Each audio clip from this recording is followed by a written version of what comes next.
Every man dreamed of becoming a martial arts master, all for the sake of justice and loyalty. Everyone dreamed of the life of a hero wandering the world who knew and saw a lot with his own eyes. Of course, it was a very difficult and even dangerous path, but it was definitely worth it because a martial arts master always enjoyed great respect from others and could even keep someone in fear. Everyone knew what the masters were capable of, and few wanted to cross their path, knowing that it was difficult to stand up to such a person. The sound they created was completely different from that of an ordinary person. Everyone dreamed of living such a life, but not everyone could experience it.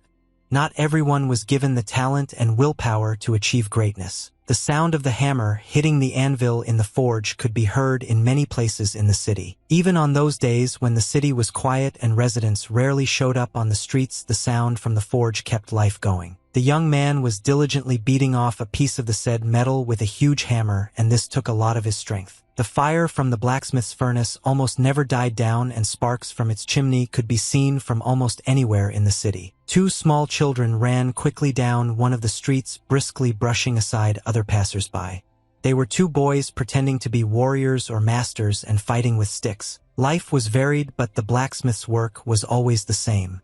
He worked daily on smelting and tempering metal. Two children ran past the forge and didn't even pay attention to it because their dreams were to become martial arts masters, and working with metal held little interest for them. Soon the young man completed his task of making needles for the doctor's work under the supervision of an important gentleman. He laid out all the needles on a special tray and took them to the master for approval. It was obvious that the young man was simply falling off his feet, but nevertheless he tried not to show it, and only his legs, which kept giving way, gave him away. The young man thanked the gentleman for being able to wait and pointed out that he had managed to make the puncture needles he had ordered. The young man's name was Tang Munjin. He was 20 years old. He was actually a doctor, though he was also an accomplished blacksmith. It was a sound that could awaken a dreaming boy and transform him into a hero. That was destined to happen to Tang Munjin. The gentleman took one needle and, holding it tightly between his fingers, brought it closer to himself, examining it carefully. The needle Tang Munjin had made appeared to be very strong and quite sharp. Just looking at it, the gentleman was very surprised. For a moment, the gentleman wondered how the young man could have made such a beautiful needle. Putting the needle back, the gentleman noted that the young man said that he was a doctor, and Tan Munjin confirmed this with a smile. The gentleman immediately offered the young man to become his disciple, which made Tang Munjin completely taken aback, not knowing how to react to this. It was that very day that Tang Munjin heard how his life was changing. A few months ago, everything was completely different. The doctor's morning was as calm as usual. The doctor was copying medical scrolls until the morning forgot about the time and wanted to finish his plans as quickly as possible. Meanwhile, Tang Munjin was busy with his duties. He was gathering the necessary medicines and tidying up the ingredient shelves. Afterwards, he began cleaning the yard. A lot of fallen leaves had accumulated on the paths, and the young man began sweeping them, keeping them clean. After cleaning the yard, he should have paid attention to the needles and prepared them for work by polishing them with a soft cloth until they shine. All preparations for receiving patients were completed before breakfast, and after eating it was worth devoting a lot of time to helping sick people. The doctor had a quiet life, repeating itself over and over again. Every day was exactly the same, barely deviating from the schedule he'd created. After breakfast, the doctor would begin work. He always explained what he was going to do and what might be felt when inserting the needles. The doctor treated both adults and children. Inserting acupuncture needles into children was difficult, but he handled it brilliantly, and the children left him completely healthy without a single tear. At the end of his appointment, the doctor gave the child a treat for tolerating the treatment so well and behaving calmly. Parents took their children away and were very grateful to the doctor for his help. Others never made noise or tried to argue while waiting for their appointment. It was precisely this silence that Tang Munjin's father's skill created. The young man was convinced that his father's acupuncture skills were astonishing, and that he was as gentle as a butterfly landing on his skin, and he doubted he could ever be as capable. Between seeing patients, Tang Munjin called out to his father and told him to go look for herbs. All the way, Tang Munjin wondered whether he would ever be able to become a doctor of the same level as his father. Well, even despite his doubts, Tang Munjin always tried to fulfill all of his father's requests and never lazily studied medicine. Tang Munjin was very attentive to both his work and the patients who came to him and his father. Whenever he saw someone undergoing treatment, he always inquired about their health. People also treated Tang Munjin very well and always tried to treat him to something, although the young man almost always refused. Many people in the city knew Tang Munjin, and as soon as they saw him they tried to say hello and wish him a good day, to which Munjin reciprocated. One day, on the very day when Munjin went to get herbs, he ran down the city street and tried to greet everyone, forgetting about caution. So he ran down the street, and looking back to say hello to another of his father's patients, the young man did not notice that he was running straight towards an important gentleman and crashed into him. He himself was surprised to see an obstacle appear in his path right in the middle of the road. Munjin looked up and realized he was in trouble. The gentleman was red with anger and began to complain that the boy seemed to be walking with his eyes closed. Munjin immediately began to tremble with excitement and began to apologize to the master for making such a mistake. The gentleman was quite rude. He grinned, noting that perhaps in this case the boy needed to be taught a lesson. At that very moment the gentleman hit Tang Munjin very hard, not even thinking of forgiving the boy and letting him go. Despite various difficulties, Tang Munjin continued to dream of becoming a hero. And even after his beating, as he walked to the hut in the forest, he fantasized about the time when no one would dare to harm him. The sight of Tang Munjin made his comrade laugh very hard, and for a long time he could not calm down and stop laughing. Zhang Guak was 20 years old and a herbalist. He couldn't believe his friend had been beaten up and joked that the man who did it should have been asked to hit him in the other eye too, so the color would match. Zhang Guak was so inspired by what happened that he even performed a short scene, as if Tang Munjin was begging the master to beat him again. Tang Munjin had a hard time enduring this ridicule, although he understood perfectly well that everything that happened was entirely his fault. But his comrade's behavior was absolutely humiliating towards him, and Tang Munjin, unable to bear it, hit him in the eye. They had a small argument, but Munjin emphasized that he had already asked his friend more than once to calm down and stop joking. Soon they were both sitting there with black eyes in silence, until Zhang Guak suddenly turned to Munjin after letting out a heavy sigh. He asked Munjin if he was hungry, and if he wanted to eat something tasty, which Munjin of course did not refuse. When Zhang Guak heard that Munjin was not averse to having a snack, he took out a large beautiful mushroom from somewhere in his bosom. Munjin looked at his smiling friend in surprise. He hadn't expected any special treats, and he certainly hadn't expected to be given the flu. Munjin became indignant, thinking his friend was continuing to mock him, and remarked that he really should have known when to stop. He was about to attack him, but Zhang Guak stopped him, noting that the mushroom was actually very expensive. He explained that this mushroom was supposed to allow one to experience special dreams. This intrigued Munjin, and he froze, never starting a fight. Zhang Guak broke off a small piece from the mushroom cap and assured that it would indeed allow one to see special dreams. He forcibly put this piece of mushroom into Tang Munjin's mouth, explaining that it could make him a king of kings or an exalted sage. He said that last time he dreamed that he was a top-level martial arts master, which greatly surprised Munjin. Zhang Guak tells with a smile how he dealt with 100 masters of the Qingchang sect in his dream, and he felt all his movements very well. And all this was thanks to the mushroom poison, which did not harm the body. At that very moment, Munjin snatched the mushroom from his friend's hands and swallowed it whole, licking his lips deliciously. Zhang Guak screamed. He started cursing at his friend, pointing out that he couldn't eat it all at once, to which Munjin asked what was stopping him. He thought that if even one bite made Zhang Guak feel like a master of the highest order, then he himself could become one with his sword and body. For some reason, he decided that by eating the entire mushroom, he would definitely become a master swordsman. Watching Tang Munjin, Zhang Guak realized that the mushroom had already begun to work, although the effect should not have appeared so quickly. Zhang Guak sat back down on the floor, and with a very dissatisfied look emphasized that Munder's body was only his, and if something went wrong he himself would be responsible for it. Munjin took his friend by the shoulder, reminding him that he was a doctor, and even if something went wrong he could help himself. Zhang Guak exhaled, and not wanting to continue the argument any longer, noted that the mushroom's real effect should have begun soon and suggested simply sitting down and waiting. But after just a few seconds Munjin's speech slowed down significantly. Large bruises appeared under his eyes, and the drool could no longer be contained in his slightly open mouth. Zhang Guak looked at his comrade with horror, quickly realizing that the mushroom was already taking effect and that Munjin was unlikely to feel well. At that very moment Zhang Guak himself felt the effects of the mushroom's poison. His comrade's face began to visibly blur. The minds of the two guys became clouded, and they became lost somewhere in their consciousness, only catching each other's image from afar. Everything turned into a dream that would be difficult for anyone to even describe. Each of the boys saw what they truly desired. Their dream was a dream that seemed incomprehensible. One of them suddenly saw before him a skilled blacksmith surrounded by fire. He mastered this element. He himself was fire. The blacksmith held a huge hammer in his hands, and when he struck the metal with it, real lightning bolts flew in all directions. Sparks tickled the blacksmith's skin like butterflies. The sparks that came from the first hammer strike were always astonishing. Tang Munjin transformed into this blacksmith.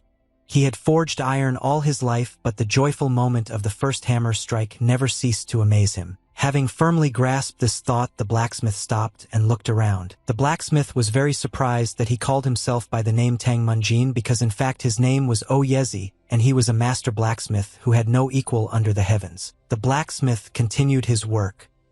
He firmly clamped his pliers onto the piece of metal and continued chipping away at it, but the incident continued to swirl around in his head. He even thought he'd fallen asleep standing up and had some strange dream about being a doctor. This made him think he was just really tired. The blacksmith shouted to himself that he shouldn't be tired and that, on the contrary, he should pull himself together, and with these words he began to work much more actively. He kept telling himself that he had to forge the 5 master swords that King Yu had commissioned from him. He wanted it to be the best work of his life, and that meant he had to put everything he had into it. Soon one of the balls was ready. He lifted it above his head, and after examining it carefully admitted that the smaller one had indeed turned out very good. This work took a great deal of effort from the blacksmith, but the result was truly astonishing. Even the mountains shook from the sound of the blacksmith's hammer. The blacksmith forged 5 swords. He gave them names such as Zhonglu Juk Shinshi Yuchang and Chunjun. These 5 master swords forged by heaven and man over more than 20 years were truly legendary, and everyone had to praise their glory. Yezi achieved the almost impossible and became a master blacksmith who could not be surpassed. The blacksmith was recognized as king. He fulfilled the dreams of people and screamers. He was promised to pour heavenly peach wine and meet a new immortal. The day these 5 legendary swords were created was truly a great day for the blacksmith himself. He could walk through the royal palace in fine robes and feel the respect of everyone he encountered. Before him were the same greats who greeted the blacksmith with respect in their circles. He was served peach wine, and then he was on par with the immortals. He was great in the eyes of all people. He had many privileges that an ordinary person or even a simple good blacksmith could not even dream of. That day of sword making was the very moment when Yezi reached heaven. The heavens loved him and showed their respect, as was due, presenting him with food and drink. A multitude of delicate cherry blossoms floated through the air. The atmosphere of this place was simply unrealistically beautiful. One of the girls flying toward the great blacksmith with a drink suddenly screamed. A flying sakura blossom blocked her vision, and she knocked over her tray. The vessel with peach wine fell, and all the contents spilled. The blacksmith closed his eyes tightly, slightly agitated by the embarrassment that had occurred. Tang Munjin lay sprawled on the ground. A bag of collected herbs lay beside him. The young man himself, his eyes rolled back in his head, gazed off into the sky. He was brought back to reality by a shout coming from very close by. Someone was cursing, and I note that he considered the man the best doctor in Chengdu. Raising his head slightly, Munjin saw a sign that indicated a doctor's office. The man continued shouting. He was indignant at having trusted the governor's aide's recommendation, and would now ensure that such an inexperienced doctor, who couldn't even properly perform acupuncture, was fired. The man, huffing with anger, turned and walked out of the doctor's office and passed by Tang Munjin. Tang Munjin immediately rose to his feet, but he felt terrible. His head was spinning and he felt extremely tired. Zhang Guak appeared out of nowhere next to him. He had a rather displeased expression on his face, and he noted that the gentleman who had passed by was truly a bad man like most officials. Tang Munjin felt a terrible headache in addition to dizziness and carefully decided to ask his friend what had just happened, but Zhang Guak jumped up on the spot upon hearing the question. He pointed to the sky and asked his comrade to notice that the sun was already setting and that Tang Munjin had definitely not lain on the ground for only a few minutes as he thought. Zhang Guak said that Munjin was mumbling nonsense while high on mushrooms, and then suddenly said that they needed to go back to the clinic and dragged them both there, and only by a miracle did they even make it home without any problems. Tan Munjin sat down on the ground again, stunned by what was happening to him, although Zhang Guak suggested that he calm down since everything was over. Zhang Guak decided that he should go home, and before leaving he asked Munjin not to tell his father that he had eaten the mushroom. Zhang Guak hurried to his home, thinking about what a fool his comrade was. Tang Munjin felt terrible, and once his friend went home all the symptoms worsened even more. Looking at his father's sign, Munjin was even upset that he was not a majestic blacksmith who reached heaven, and that it was all a dream. Munjin entered the house and informed his father, who was holding a thin acupuncture needle at the time that he had arrived home. Munjin apologized for being late and emphasized once again that he had gone to get some herbs and wanted to tell at least briefly the story that had happened to him, of course without mentioning the mushrooms, but he stopped abruptly. He approached his father, who showed no sign of his son's return. Munjin grew a little nervous and called out to him again. The second time the father already paid attention to him, and it seemed that the doctor did not even notice that his son had been missing for a whole day. Tan Munjin felt strange but still decided to ask his father who the man was who came out of the office cursing loudly. But just asking that question made his head grow even more confused. The young man's gaze froze on the needle his father held. The moments he had experienced in his dream flashed before his eyes. At that very moment his head began to hurt even more, and it felt like someone was hitting it like an anvil. Tang Munjin's headache was so severe that it felt like his head was shaking, and between the wave-like attacks of this pain there was another feeling very similar to irritation. The father noticed that his son was acting strangely and immediately assumed that he must have had a headache, but Munjin began to deny it and again returned the topic to the man who had left the office. The father explained that the man was the governor's military aide, but he said his acupuncture was too painful. The doctor noted that his new needles were now old and asked his son to look where his old ones had been. He took out another needle and showed two to his son, so that he would look at them carefully while explaining that he had received new needles 2 weeks ago because the old ones had bent. Tan Munjin felt a jolt of electricity at that moment.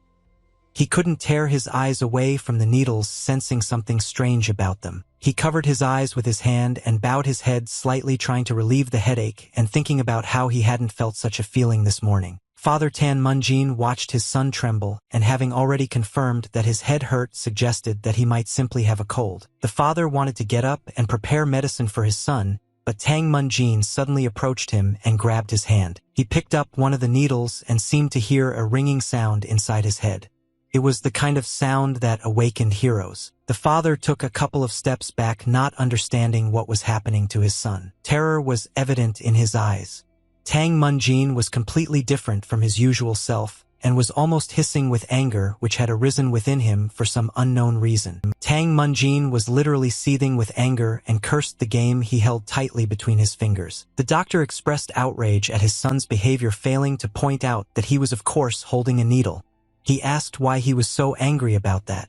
Munjin replied that he thought he could have done better. Tan Munjin caught himself thinking that whenever he saw something of poor quality it greatly irritated him. This was the case with the needles his father held. He was especially irritated by the needle which had managed to bend while he was working with it. It was unbearable to watch. Until yesterday Tang Munjin couldn't even tell the difference between what was done poorly and what wasn't. But somehow after the mushroom's effects everything changed. It seemed that he had acquired some new ability and now noticed many things that he would not have even glanced at before. It was especially difficult for him to walk through the market where so many goods were on display. His gaze immediately fell on the very well-made items, but also on those that were very poorly made. His attention was getting stuck on certain things, and even the most ordinary walk was now difficult for him. Tan Munjin felt unbearable from the feelings he was experiencing, and no matter how hard he tried to suppress these sensations he could not do it. Everything on the market looked cheap and useless, and it drove him completely crazy. But still, when he looked at the crooked needle, for some reason he felt much more cheerful. All these sensations were intertwined with memories of how he felt like the best blacksmith in the entire universe. Tang Munjin stopped in the middle of the market and loudly said, showing the curved needle, that it was the pride of Sichuan, and noted that it was forged by the blacksmith Sok. After saying this, Tang Munjin stared at the needle, unable to understand how he'd even known this information. Besides, it was a new needle, so blacksmith Sok must have been able to make it too. Tan Munjin felt uneasy at his own thoughts. Much had changed within him, and quite drastically. Having collected his thoughts a little, he continued on his way with the hope that nothing serious was happening to him. He went straight to the blacksmith's sock. The fire from the blacksmith's furnace was visible from all over the city. Tang Munjin approached the forge but didn't go inside right away. He carefully examined all the wares displayed by the blacksmith himself near his workbench. Numerous swords hung in the display case, but one in particular struck Tang Munjin as particularly attractive. It stood out from the hundreds of similar swords. Seeing this sword, Tang Munjin immediately felt a surge of energy. All the unpleasant sensations immediately disappeared. He took the sword and immediately felt all the irritation that had been boiling within him disappear.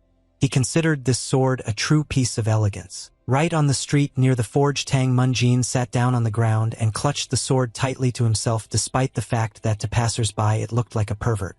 The young man couldn't believe how much the blacksmith's sock's work had changed. Munjin looked closely at the sword, twirled it in his hands, and froze for a moment. Munjin suggested that perhaps it was because of the dream about Oyezi's forge, which could allow him to recognize the work of a true master. The more Munjin thought about it, the more convinced he became that this was indeed the truth. In his dream, he literally became a different person, the most skilled blacksmith. Oyezi was the most talented and had an excellent understanding of all crafts. Munjin did not understand why he felt the work of the blacksmith's sock and could accurately determine what product was made by his hands. Tan Munjin sat for a while longer and became convinced that it was probably because of the dream he had seen that he now gained an understanding that was previously inaccessible to him. For him, it was something incredibly wonderful, magical. For others, it might have seemed completely strange, even crazy. He was terrified of his own thoughts. Munjin tried to see that it all made no sense and the dream was just a dream. Having calmed down a bit, he decided to go into the forge. I feel that he can do a lot, although it was strange that he learned blacksmithing in his sleep. Munjin understood that this was impossible, but if it could still be true, then it turned out that thanks to his friend Zhongguak, who gave him the mushroom, he managed to learn a craft of the highest level. Munjin carefully stepped into the forge. He was terrified, but there was no other way to test his suspicions. Munjin wanted to confirm this. He knew he had to go to the blacksmith's sock himself and find out what had happened to him so he could test his skills. He approached the blacksmith, noting that the needle he had made was inferior. This caused great surprise and even indignation in the blacksmith. He was extremely upset to hear some boy complain about his shoddy work. Tang Munjin himself felt rather uneasy, worried the blacksmith would simply fire him. Blacksmith Sock noted that he might not be as good as his father, but he'd been working in the forge for 20 years and shouldn't be treated like an amateur. He was considered a master and didn't want his work belittled. Tang Munjin trembled with fear when she saw the angry look of the blacksmith Suk Chizan and tried to convince him that he did not mean that he lacked skill. Well, thanks to this short dialogue, Tan Munjin learned that the senior blacksmith Sock had retired and he felt very sorry for him. Tan Munjin looked around the forge, noting that it was not surprising that there were so few good works left, which meant that the new needle was made by Junior Sock. The blacksmith stopped swearing and let out a heavy sigh, and Tan Munjin, just in case, moved a little to the side, worried that the blacksmith might start fighting with him. But Sock Chizan admitted that it was difficult for him to live up to his father, and noted that now even people from the clinic dared to belittle him, and this was very offensive. The blacksmith decided to test the boy and asked him to find his father's work among all the others since he had such a keen eye. The blacksmith didn't believe the boy would be able to hit the target even once. He pointed to the rack of swords, noting that the young man needed to be taught what he lacked compared to his father. Kuznets Juice was sure that the young doctor would not even be able to understand the difference in these products. But Tang Munjin very quickly took one of the balls and carefully presented it to the blacksmith, pointing out that it was his father's work. Blacksmith Sock was very surprised when he saw that the young man had actually chosen the right sword. What was even more surprising was that it didn't take the boy long to choose the job of the senior blacksmith Sock in an instant. The blacksmith even thought that the difference was probably that great, and noting that most people did not notice the difference due to the simple design, he admitted that the boy really did have an impressive eye. Tan Munjin understood that the blacksmith must have been trying to make fun of him and would simply kick him out if he failed. Now the young doctor was certain the dream had been more than just a dream. The blacksmith turned and walked into the depths of the forge, noting that at first he thought the young man was simply a picky customer, but now he understood why he didn't like the needle. The blacksmith said that although he himself had asked the young man to find his father's job, he had managed to choose every job of the elder Sock, and this was definitely not just a coincidence. Looking at the fire from the furnace, the blacksmith Sok said that the young doctor's eye was perhaps even better than his. He assumed that even if he forged it endlessly, he could only produce mediocre things. It was clear the blacksmith was very upset. I understood that his work was terrible. The blacksmith walked around the room and picked up the hammer he used to beat the hot metal in his furnace. The blacksmith handed the hammer to Tang Munjin, telling him he had to make something with his own hands.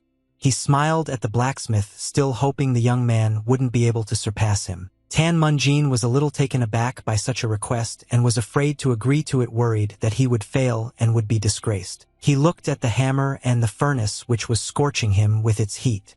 He moved closer, not at all sure, preparing to begin work, but he wasn't sure he should agree to this at all. The blacksmith leaned towards him and noted that if the young man thought it was impossible, he could make another needle himself. But the blacksmith insisted that the boy should at least try, and yet Tang Munjin agreed, noting that in the end, he might not have the opportunity to be a blacksmith again in his life. He quickly threw his doctor's coat aside so as not to get it dirty and got to work. He added more wood and coal to the stove, increasing the heat. Next, he blew on the fire in the furnace.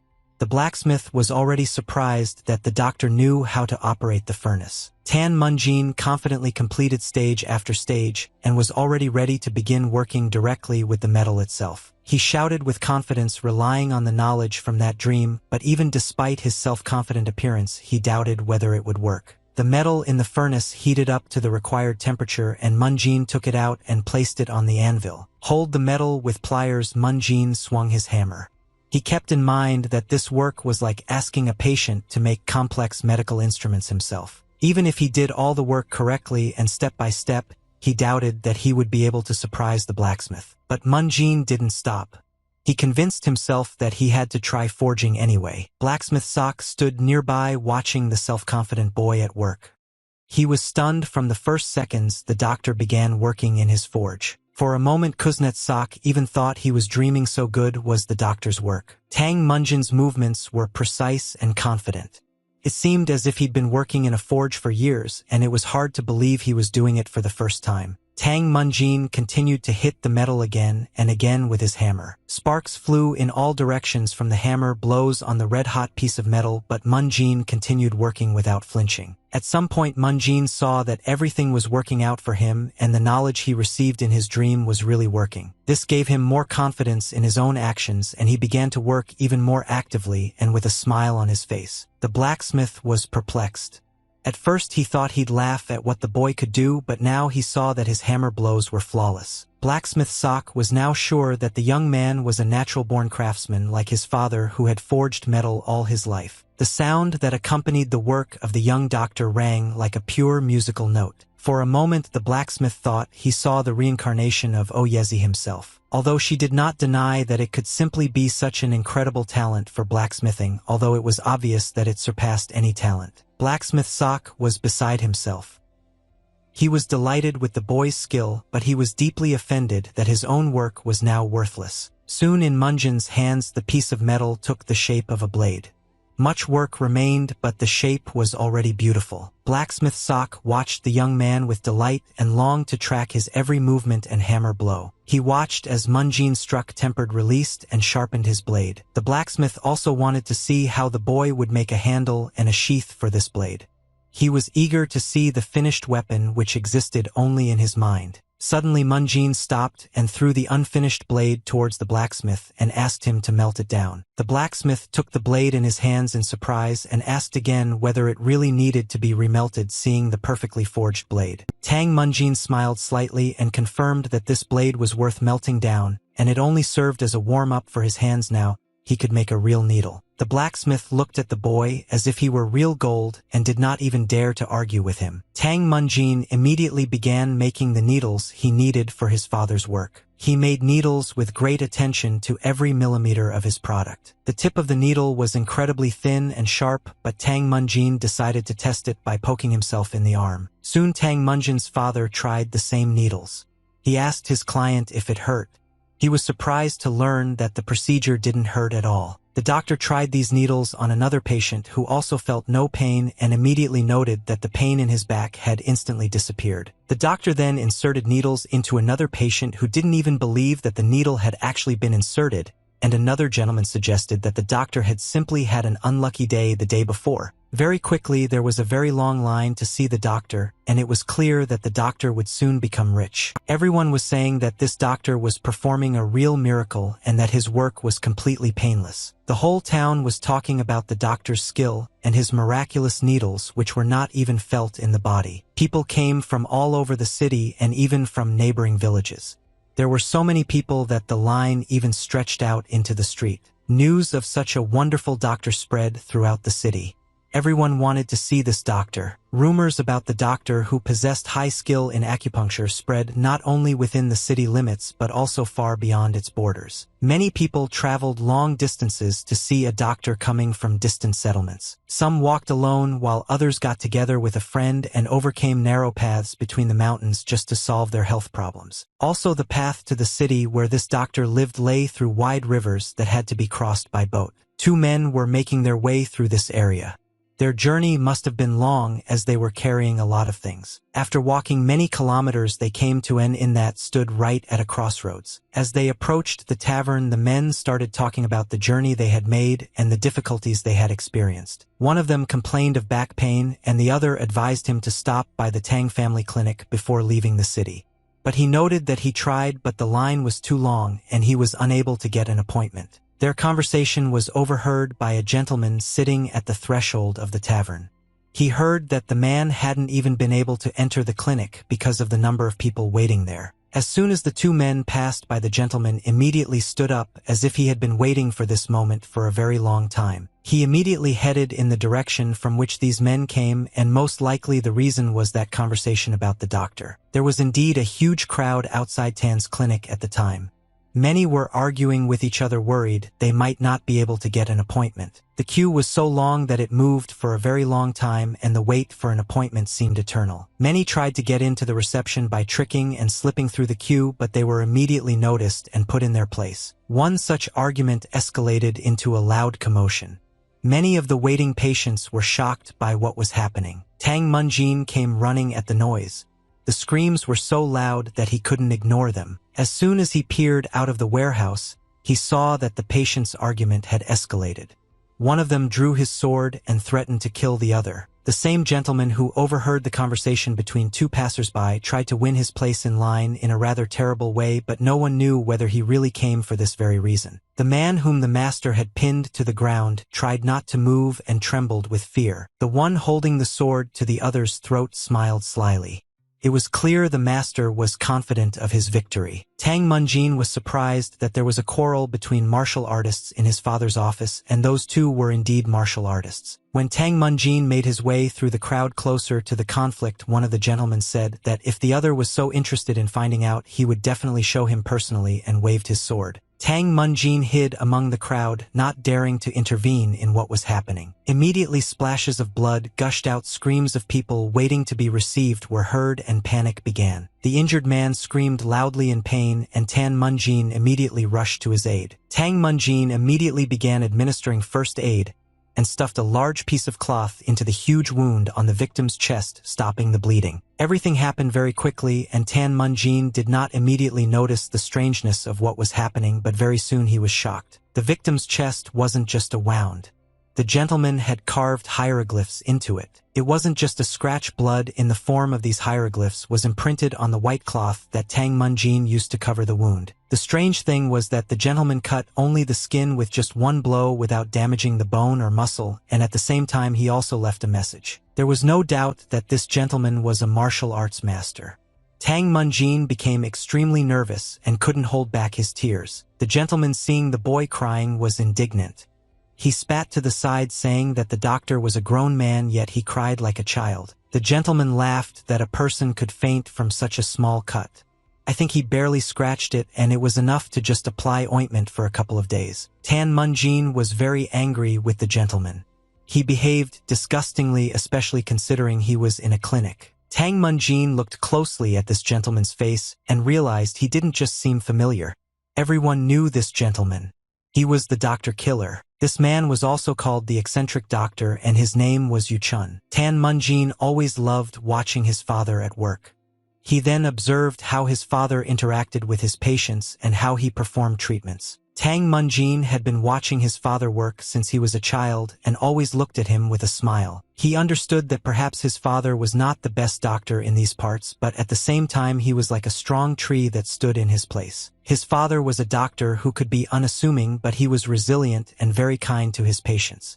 Tang Munjin realized he had learned a great deal from watching his father. He was grateful to his father for such a good example and for the knowledge he received thanks to him. This man, a killer of doctors, was the complete opposite of what Tang Munjin's father had taught him. The eccentric doctor was a high-level martial artist who wandered the lands. He was one of the 3 greatest physicians under heaven, an eccentric man who decided the fates of others with his sword and medical skills. It was said that his fickle murders did not distinguish between good and evil. For this reason, many disrespected and feared him. Moreover, this man was a serial killer who had murdered dozens of innocent doctors throughout Jianghu. His appearance at Tang's clinic left Munjin terribly worried about his father's life as well as the lives of the patients there. It was hard to deny that Tang Munjin's father was in danger. The appearance of a doctor killer never boded well even for ordinary people. Tang Munjin felt very confused, but he knew for sure that he had to stop this man with all his might. Tang Munjin was no warrior at all and lacked even the most basic combat skills.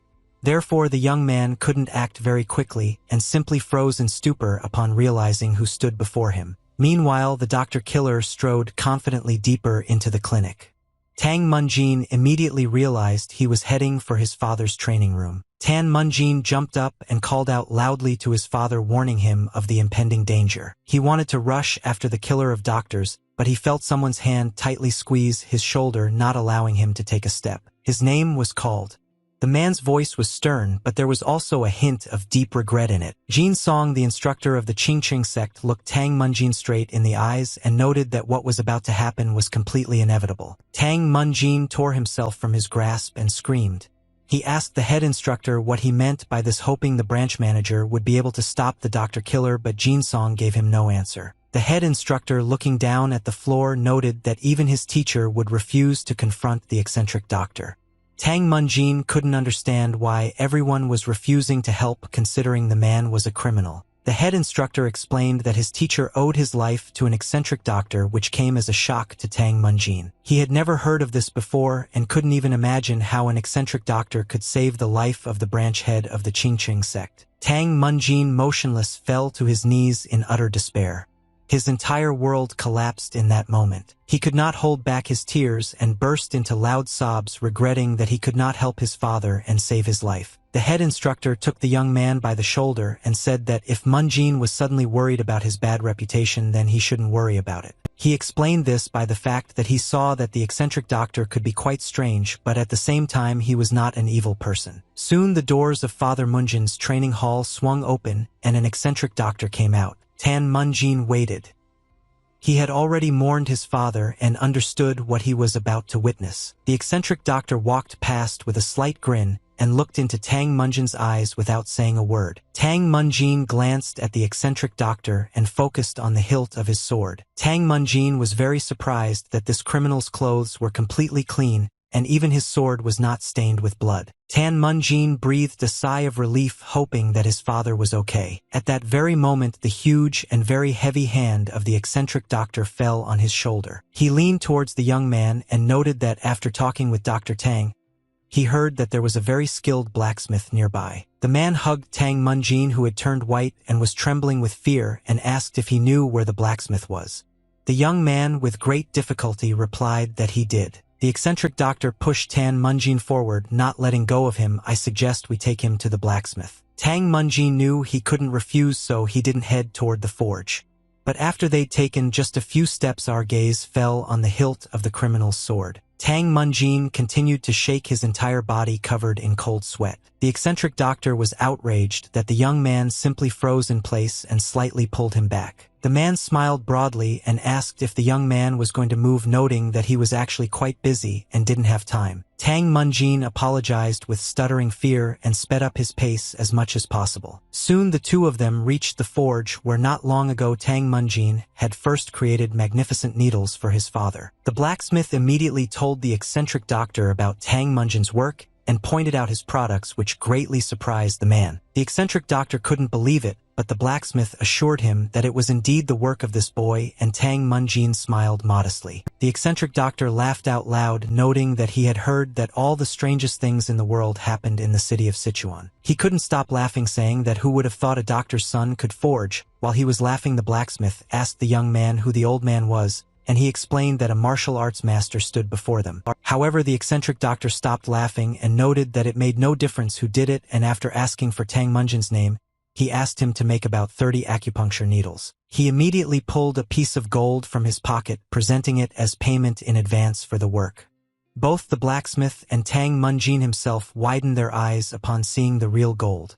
Such payment was rare. Tang Munjin accepted the payment and bowed low, thanking the eccentric doctor and offering him something to eat, while he waited, also promising to have everything ready before sunset. The eccentric doctor heard this and was very surprised that the young man promised to complete the work before sunset that same day. He assumed that the work could take several months, since even the most famous blacksmiths spent that much time on it. Tang Munjin, without even looking at the piece of gold he received as payment for his work, emphasized that he could manage until the evening. The eccentric doctor stared at the young man in bewilderment, noting that it wasn't a low-quality product and that he hadn't prepared these needles in advance, so it was odd that the young man had promised to finish the job that day.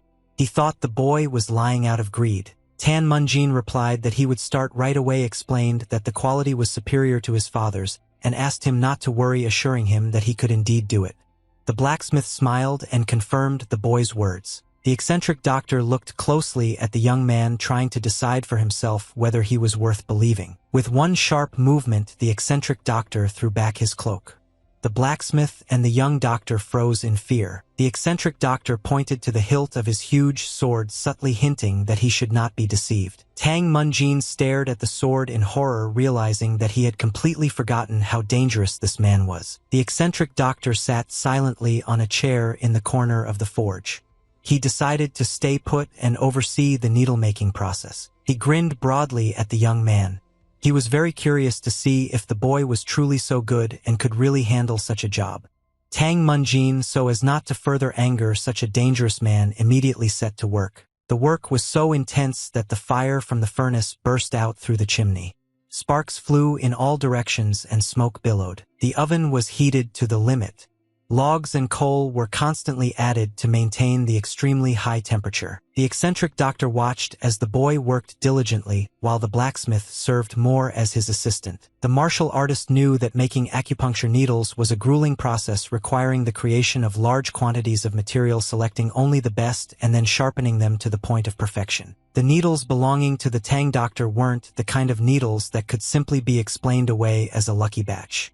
The master saw this with his own eyes. Well, during the process of the young man's work, the master decided that in any case he had something strong enough for a doctor. The young man's appearance and health made the master believe at least a little that he was not being deceived. Tang Munjin continued to work diligently all day long without taking a moment to rest. The forge was incredibly hot. The hammer's blows sent scorching sparks flying. The eccentric doctor was very tense, but not because he still believed he was being deceived. He was deeply impressed by such perfect work. He kept his eyes on Tang Munjin, afraid of missing even the smallest detail of his well-coordinated work. Tang Munjin, all red and wet from working near the fire for a long time, worked with metal very skillfully. In his hands, metal took perfect shape. Even the best blacksmiths, of whom many spoke, did not possess such skill. Tang Munjin's movements were precise and precise. His face had a look of intense concentration. The young man saw nothing around him except the metal. The eccentric doctor stood in awe of the results of such mastery. He had traveled all over the world, but this was the first time he had encountered such a talented blacksmith. Soon, closer to the evening, as promised, Tang Munjin finished work and thanked the eccentric doctor for being able to wait. Tang Munjin provided him with the games he'd requested. His face showed signs of weariness, but it was also clear he was pleased with his work. When the eccentric doctor asked the young man to be his apprentice, he was very surprised. He never expected to hear such a request from this man. Tan Munjin asked directly why the eccentric doctor wanted to make him his apprentice, to which he replied that the young man should not rot in this small town as a doctor for the rest of his life. The eccentric doctor smiled slyly and asked the young man if he didn't like the idea. Tan Munjin was taken aback. He replied that it wasn't that he wasn't interested in the offer, but that he had responsibilities at the clinic and was just getting used to working in the forge. After thinking a little more, the young man replied that he was not at all sure that the eccentric doctor could teach him anything. The eccentric doctor, hearing this, laughed, surprised at how the young man reasoned, and did not believe that he could learn anything useful. The eccentric doctor gripped the hilt of his sword tightly. The sound of metal scraping against the sheath could be heard. Sparks literally flew from the finger at the eccentric doctor. He looked at the young man very seriously and said that he could teach him 2 things. Tan Munjin felt uneasy and even a little afraid. He took a step back and asked what those things were. A hissing sound was heard in the room. A drop of water hit the stove and immediately evaporated. Much changed in that split second. Suddenly, Blacksmith Sock screamed. He didn't even notice how 3 acupuncture needles had appeared in his shoulder. These needles were placed in such a way that the blacksmith immediately began to fall asleep and collapse. Tan Munjin himself didn't have time to notice when the eccentric doctor managed to insert the needles, when suddenly a crash was heard behind him, which was also the work of the doctor. The eccentric doctor stood and smiled broadly, asking the young man if he was still not interested in becoming his student. Tang Munjin couldn't believe that a top-level martial artist and one of the 3 great doctors could be his teacher. It was an opportunity to learn both martial arts and medicine at the same time, and also perhaps because of his notoriety, if he suddenly became his disciple, even the Qing Chung sect would not be able to oppress his family clinic. However, Tan Munjin was still confused by many things about this proposal. He looked at the doctor again and asked why he was making this offer to him, to which the eccentric doctor hugged him and replied that it would be convenient for him to travel with a fast and skilled blacksmith. In exchange, the eccentric doctor offered to teach the young man martial arts and medicine, but to Tang Munjin this seemed more like a contractual relationship than training. And the eccentric doctor didn't care what the boy called it. The eccentric doctor asked what Tang Munjin would do for a patient with weak qi, whether his extremities were cold and he was starting to shiver. He wanted to know if the young man could cure this man. Tan Munjin replied that the fluid imbalance needed to be treated first, and he would prescribe him a medicine made from poria and licorice root. And hearing this, the eccentric doctor noted that the boy had passed the test. He explained that if a young man was smart enough to learn Shanghanluan and Neijing, he could also study martial arts, although Munjin did not understand how these 2 things were interconnected. The eccentric doctor laughed slightly at Munjin's belief that only strength was important in martial arts, and explained that he would have definitely understood this if he had ever tried to teach an idiot. The eccentric doctor said that you could serve such people the teaching on a golden platter, but they still wouldn't understand what it was, and such people spent their whole lives just swinging a sword and getting stuck at the 3rd or 2nd level, and such fools also couldn't understand the superiority of these acupuncture needles. Tang Munjin looked at the doctor and the needle he was holding in his hands and thought about everything she had heard. He asked the doctor if he could become a 1st-level martial arts master, which left the eccentric doctor a little perplexed. He replied that a student who surpassed a teacher owed more to the teacher's skill than to his own talent, and he hoped that the young man understood what they were telling him, but he had already left the forge. Tang Munjin was deeply puzzled by the eccentric doctor's words and suggestions. He had many doubts, but this proposal gave him enormous hope. Many dreamed of becoming 1st-level masters, but for Munjin, the realization that he could ultimately reach the highest levels gave him enormous hope. Only after realizing this did he feel an incredible strength within his body. His confidence soared. He wanted to dance and jump with joy, realizing he could achieve so much. He danced with joy as he approached his home, already imagining how much his life could change for the better. He was overflowing with joy. He was so carried away by his dancing that he didn't look where he was going and tripped. Well, even the rough fall did not knock down his wonderful emotions, and he continued to laugh loudly and almost squeal with joy. Suddenly, he heard someone's unobtrusive cough and saw that his father was standing in front of him. He immediately rose to his feet and bowed, apologizing for being late. Tang Munjin smiled and lingered in his bow, showing his respect and extending his apologies for being late. When his father hugged him by the shoulders with trembling hands, Tang Munjin was very scared. Looking at his father, he saw that his face was completely gone. The old man could barely stand and was shaking violently. Tang Munjin grabbed him by the arms and asked what had happened. The father, with tears in his eyes and horror on his face, looked at his son and explained that he was mortally frightened when he heard that the eccentric doctor had taken him away. He said that when he entered his training room, he thought that he was just a curious guy, but then having learned what was happening, he could not find a place for himself, worrying whether everything was okay with his son. Munjin, seeing his father into the house, assured him that the eccentric doctor was not as dangerous as the dry ones said, and his father noted that Jin's son had also assured him of this. Father inquired why Munjin had been absent for so long when he was only supposed to escort the doctor to the forge. Munjin, without hiding anything, explained that the eccentric doctor wanted to make him his apprentice and had until the following night. Munjin smiled, noting that it seemed the doctor was truly eccentric, because who would have thought that he would suggest such a thing out of the blue? The trembling returned and his voice disappeared completely.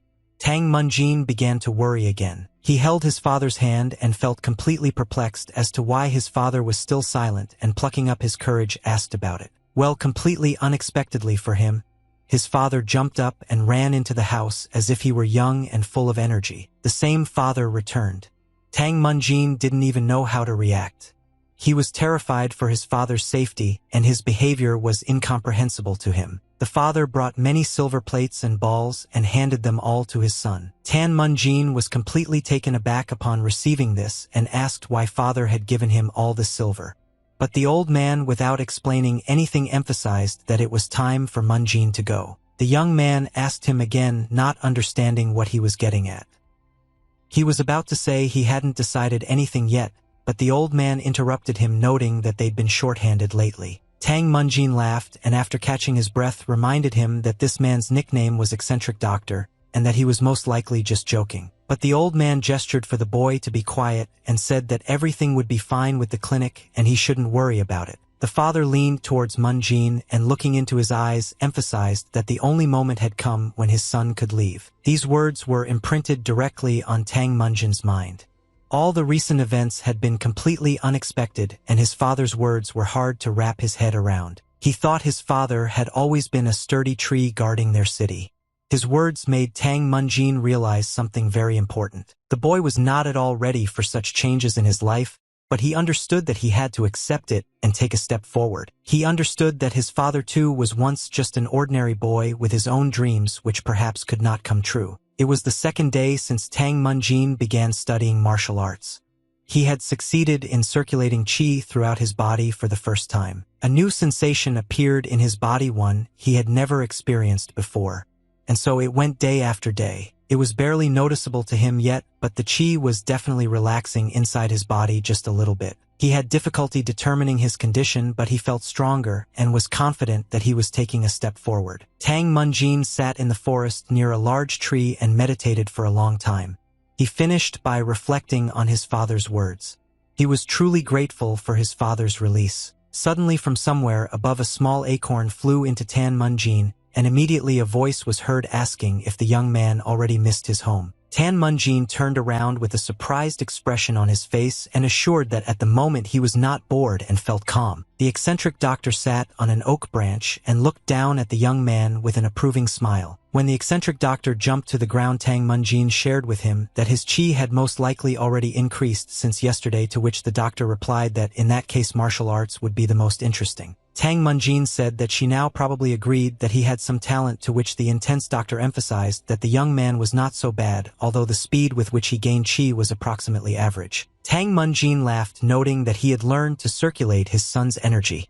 What usually took about 10 days turned into only 2, and this did not seem like anything average to him. He was sure that his dream of Oyezi had given him martial talent, although the eccentric doctor had said nothing about it. Instead of any conversation, the eccentric doctor threw a sword to Tang Munjin. Tang Munjin managed to catch it but was completely perplexed as to why the eccentric doctor, now his teacher, had given him this blade. The eccentric doctor himself took into his hands a long straight stick which served as his weapon. The eccentric doctor held out his weapon and offered to see how the young man would handle the sword since he was so confident in his abilities. The eccentric doctor promised to give Tang Munjin a few lessons and promised that if he even scratched his hem, he would ride on his teacher's back until they left Sichuan province. Tang Munjin drew his sword from its sheath and looked at his frightened reflection in the polished blade. Tang Munjin was very surprised that the teacher gave him a real blade and asked how sharp it was and whether he would die from it if he was wounded. Tang Munjin wondered if he could even slightly offend his teacher and dreamed that perhaps with the skills he had been honing for the past 10 days he could do it. The thought even crept into his mind to attack the eccentric doctor from behind when he least expected it. With this idea in mind, Tang Munjin immediately rushed towards the eccentric doctor with a wide smile, convinced that he would succeed the first time. But the young man was too self-confident, not appreciating the great skill of his teacher. The eccentric doctor was very surprised that the young man decided to strike the first blow, but for him it seemed like just nonsense. On the contrary, his student's behavior amused the eccentric doctor. He was surprised that the young man thought he'd acquired some skills and talent in just 10 days. Tang Munjin was confident until the very end that he would at least be able to catch his teacher and that he would immediately receive his reward. The eccentric doctor, without even straining himself, took a half step forward and extended his wooden weapon, defending himself from the boy's blow. Even though the sword was truly sharp, Tang Munjin was unable to cut through the club or leave even a scratch on his teacher's clothes. Tang Munjin was shocked that his sword did not leave a scratch even on some ordinary stick picked up from the ground in the forest. The eccentric doctor then asked the young man to clench his jaw tighter. These words gave Tang Munjin a serious fright. The young man felt strong resistance. The eccentric doctor began to fend off the young man's attack. Tang Munjin quickly realized that he could not resist the power of the eccentric doctor. He felt that the energy of the eccentric doctor was like a kind of flow that never stopped. This flow of energy was so sudden and strong that the young man had no chance to resist it. The eccentric doctor, seemingly without any particular effort, threw the boy back with one light jerk. Tang Munjin flew to the side with a scream, realizing how much he had made a mistake by attacking his teacher without preparation. Tang Munjin fell to the ground with a crash. Even the forest birds rose from the trees and scattered, screaming. Tang Munjin immediately vomited. The young man was covered in sweat.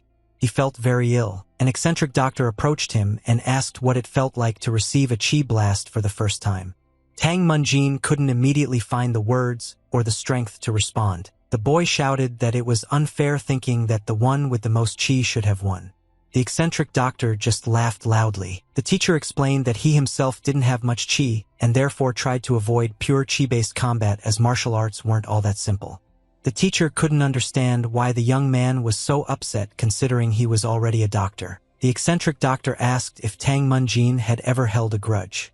The young man ignored the question, reminding him that his teacher had promised to make him a master of the highest level of martial arts. But if strength was determined by the amount of chi, he thought he'd never achieve that. For such words, Tang Munjin immediately received a blow to the head with a stick.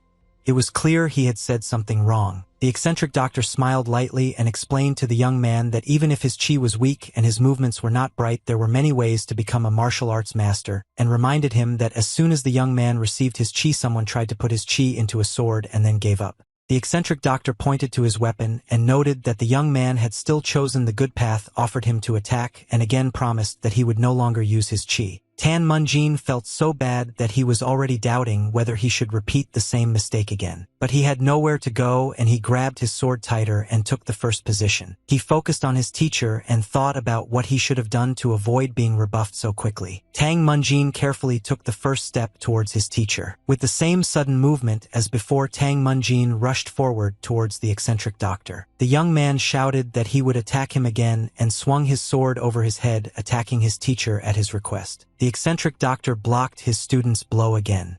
But this time the boy managed to damage his wooden weapon. Tang Munjin, seeing the scratch on the eccentric doctor's weapon, was immediately overjoyed that everything had worked out for him. But his joy was short-lived. The eccentric doctor realized he should have taught the boy, not encouraged his small successes. Tang Munjin didn't even have time to notice what happened, but she felt pain in several parts of her body, and the teacher was no longer in front of him. The blows were very light and fast, so accurate that the young man could not stay on his feet and immediately fell to the ground. An eccentric doctor approached your student and noted that even without chi he would have died 3 times over. The eccentric doctor sat down next to the young man and noted that his speed of collecting chi was not very high. He gently hit him on the head again and added that he did not have a special gift for releasing more chi than usual. But that wasn't all the eccentric doctor had to say. The exception he mentioned greatly intrigued the boy. The teacher noted that he certainly had his strengths and his sense of chi was quite accurate and he could use it very quickly, although his skills and handling of the sword were barely up to the 3rd rank, but it filled his chi very quickly. The doctor believed that Tan Munjin was worthy of a 2nd-class master, and that he only needed to search for a long time for his own path that could become an independent road to the top. The eccentric doctor smiled broadly and emphasized that all the successes that Tang Munjin had achieved were excellent for only 10 days of work. Tang Munjin struggled to his feet, barely containing the trembling that ran through his body. He dried his teacher and bowed his head, lost in thought. After pondering for a moment, Tang Munjin suddenly stood up and joyfully exclaimed that he was a genius and already a 2nd-class martial artist. The eccentric doctor in town hit him again with his stick and thought he shouldn't have praised the boy at all. Suddenly behind them both a crunching sound was heard in the forest, which immediately attracted their attention. Tan Munjin assumed that it could be an animal, but the eccentric doctor looking closely saw that the silhouette of a man was hiding among the trees and told the young man about it. Tang Munjin and the eccentric doctor stood up very quietly and carefully to get closer to this man. As they approached closer, hiding in the bushes, they were able to see a young man who at first glance did not pose any particular danger. Well, the eccentric doctor saw that there was a rope with 3 knots on his belt. The eccentric doctor was displeased and outraged by what this young man was doing on this mountain. Tang Munjin suggested that he might be the head of the department and therefore a top-level master. This guy from the village of Jewel. They called him the Red Beggar, but his real name was Hong Juzhen. He said there had been a series of deaths in his village, so he was trying to get to the neighboring village for a doctor. The eccentric doctor, having agreed to help the young man, was surprised that he apparently had a poor sense of direction, since it had taken him a day and a half to walk a journey that took 4 hours at most. Hong Juzhen explained that he had never left the village before. Tan Munjin noted that the young man was lucky not to get infected, which he agreed with, and noted that his teacher also did not get sick and said that about a month ago all the villagers began to get sick and they thought it was a common spring cough. But time passed and more people fell ill. According to the young man, half the village was sick and 20 people had already passed away. He also admitted that he thought about leaving with the residents to escape the disease, but he simply could not abandon the village and the people with whom he had lived his entire life. Hong Juzhen decided to help the sick together with his teacher and stayed in the village of Jewel. He said that initially their village doctor helped care for the sick, but when he ran out of medicine he asked them to take care of the people while he brought more herbs from the mountain, promising to return in a few days. With great regret, Hong Juzhen said that since then there had been no news from his teacher, and according to his assumptions these herbs were therefore difficult to obtain. He thanked the eccentric doctor and Tan Munjin for their help and for showing him the way back. They emerged from behind the cliff and were met by a view of a village nestled in the lowlands. The 3 of them went down and Hong Juzhen led them to a hut from which the guardian of the village of Jewel, the beggar of the hemp harvest named Janbei Hongyun, came out and invited everyone to enter. All the villagers were grim-faced, overcome with grief at the immense loss that had befallen them all. The eccentric Dr. Tan Munjin and Hong Juzhen followed the old man into the hut, trying to guess what they might teach there. The old man led the doctors to the boy's bed. The boy had a high fever, was drenched in sweat, and his entire body was covered in blisters. Tan Munjin approached the young man and, taking his hand, felt his pulse. The eccentric doctor watched his actions. After feeling the young man's pulse and placing his hand back on the bed, Tang Munjin immediately noticed that his own hand was completely wet. Tan Munjin could see how much the boy was sweating and noted that his pulse was weak but rapid. He looked at the boy more closely and also noticed that his ears were hot and his hands were cold and warm chi was rising to his head. He asked if the boy had recently felt sick, and one of the residents confirmed this, noting that the young man had also complained of a headache and dizziness. The eccentric doctor, looking at the boy and hearing what the residents who were caring for him were saying, became thoughtful but did not interfere with Munjin's work. The villager noted all the symptoms the boy had, namely a damp fever, a rapid pulse, irregular circulation, difficulty breathing, and vomiting, and concluded that it looked like the plague. Well, he was also interested in the opinion of the doctor who came to them, to which Tan Munjin said that it was similar to summer fever but still different because there was no characteristic smell. Tan Munjin immediately emphasized that if the boy were left like this, the heat in his head would lead to dementia or blindness, and therefore it was worth using acupuncture on the foot, forehead, eyebrows, and crown of the head, and for medicine he would need Ophiopagon, Trichosanthe, Paticodon, and Fertilaria. The eccentric doctor didn't utter a single word the entire time. He listened intently to his student's words and continued to monitor his actions. He looked at Munjin. Irish said that apparently he really had read the Neijing treatises, and praising him for this asked him to begin acupuncture. Tang Munjin wasted no time and immediately took out his bamboo bag and began looking for the necessary needles. Having prepared everything for work, he took out the first needle, which sparkled in the light. Tan Munjin was very worried because it was his first time doing acupuncture, and he doubted whether he would be able to help the boy, but he confidently found the chi point on the foot and decided to insert the first needle. An eccentric doctor approached him. He saw how nervous his student was and helped him find the right place to insert the acupuncture needle. He also touched Tang Munjin's hand, saying that the young man probably thought that learning to use chi was only necessary for martial arts, and explained that for a doctor a keen sense of chi was a great fortune. As soon as the eccentric doctor touched his hand, Tang Munjin immediately felt much more confident. He felt his teacher's chi guiding him. He saw it as clearly as stones in a clear stream. He saw the negative energy in the sick boy's body and now knew exactly what he needed to do. The sick boy had deadly chi in his head, and if he had not received help in time, his life would have ended. The eccentric doctor asked his student if he too had felt the deadly chi, and Tang Munjin confirmed it. The eccentric doctor explained that the young man should have undergone acupuncture and observed his reaction and then acted accordingly. Tan Munjin carefully placed the needle at the correct spot on the patient's foot. The sick boy groaned in pain but then seemed to breathe a sigh of relief. Tan Munjin was extremely focused and began inserting the next needle into the patient's chest area. Tang Munjin paid special attention to the patient's head, where the deadly chi was concentrated, and inserted several needles. Tan Munjin finished his work fairly quickly. It was very tiring for him, but he did a good job. Wiping the sweat from his forehead, Tang Munjin concentrated on his patient's condition and observed his condition for a while. The boy was breathing very heavily and hadn't regained consciousness.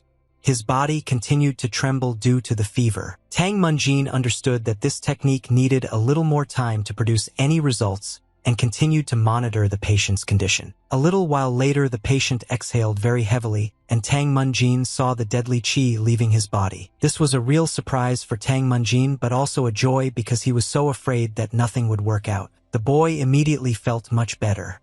The trembling in his body disappeared and his breathing became more even. It was clear that the patient began to feel much better, and acupuncture definitely helped him. Tan Munjin breathed a sigh of relief, glad that he had managed to help the patient without causing further harm to his health. He was about to praise the gods, but suddenly the hand of the eccentric doctor fell on his shoulder. He looked a little worriedly at his teacher, waiting for what he would tell him. The eccentric doctor smiled at him, noting that the young man had learned a lot of new things today. But there, the eccentric doctor emphasized that Tang Munjin had the most satisfied face, and he really became a real doctor. At the very time when everyone was at the sick boy's bedside, an unknown man was wandering around the village. When the disease spread, Dr. Yem used his savings to treat people. He said that only herbs from a distant land would work, so he gave all his money to herbalists. Tang Munjin concluded that this man must be very good to do so. The men agreed with him and said that upon hearing this, everyone else in the village collected money and gave it to him, telling him to buy more herbs from the merchant, but herbal merchants rarely came to such a small mountain village. The man explained that the doctor had gone into the mountains to find enough herbs to last until the merchant arrived. He also remarked that he personally liked Juzan, who spent all day lounging around. If he hadn't brought the doctors to town, things would have ended very badly. The man noted that his son's recovery had truly eased his heart, and after these words, he suggested that Tang Munjin and the eccentric doctor stay in the village, noting that the hut might be too empty, but he hoped that it would not be too uncomfortable. The man took Tang Munjin and the eccentric doctor to a small hut and then immediately hurried back to his son. Munjin and his teacher decided to stay. They entered the hut and began to look around. As soon as the eccentric doctor got inside, his attention was drawn to a cabinet that was stained with something. He looked around the room more closely and noticed that the dining table was also smeared with something. There was a baby doll lying on the floor right in front of the eccentric doctor. All this seemed very strange to the eccentric doctor and certainly did not evoke positive emotions. Since there was nowhere to go, the eccentric doctor decided to accept this situation, but something continued to bother him. While Tang Munjin was putting away his things, the eccentric doctor picked up a baby doll from the floor and placed it on the table. Just then Tang Munjin turned to him and asked if the man they'd recently discussed was a good doctor. The eccentric doctor looked a little surprised and asked if he was referring to Dr. Yem. The eccentric doctor noted that everything pointed to the man being truly good and remarked that they would meet him soon.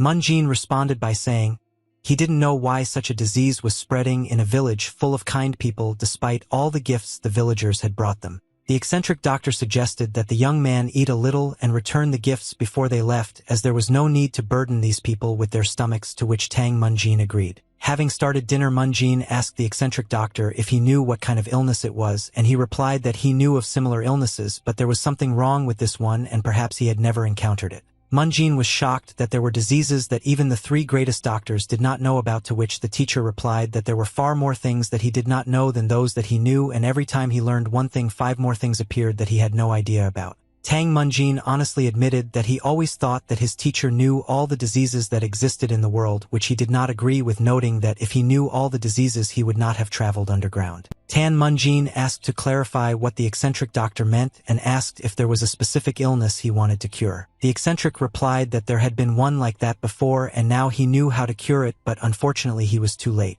Tang Munjin realized that he had stepped on the wrong topic and that the eccentric doctor could easily speak, but he cautiously asked what he meant by saying he was late. While waiting for his teacher's answer, Tang Munjin looked out the window and surveyed the clearing next to the hut. He and the eccentric doctor simultaneously heard someone crying, which could not leave them indifferent. It seemed as if the entire village could hear this cloak. No one could remain calm after hearing this sound. It was not difficult to guess that another person in the village had most likely died or developed severe symptoms of the disease. Tang Munjin thought that they needed to use the medicine to help everyone as quickly as possible, but they didn't know the diagnosis. He tried to understand what kind of disease could have struck the inhabitants of this village, but he didn't even know what to cling to, since even his teacher, one of the 3 greatest doctors, didn't know what they were dealing with. These thoughts made Tang Munjin feel very uneasy.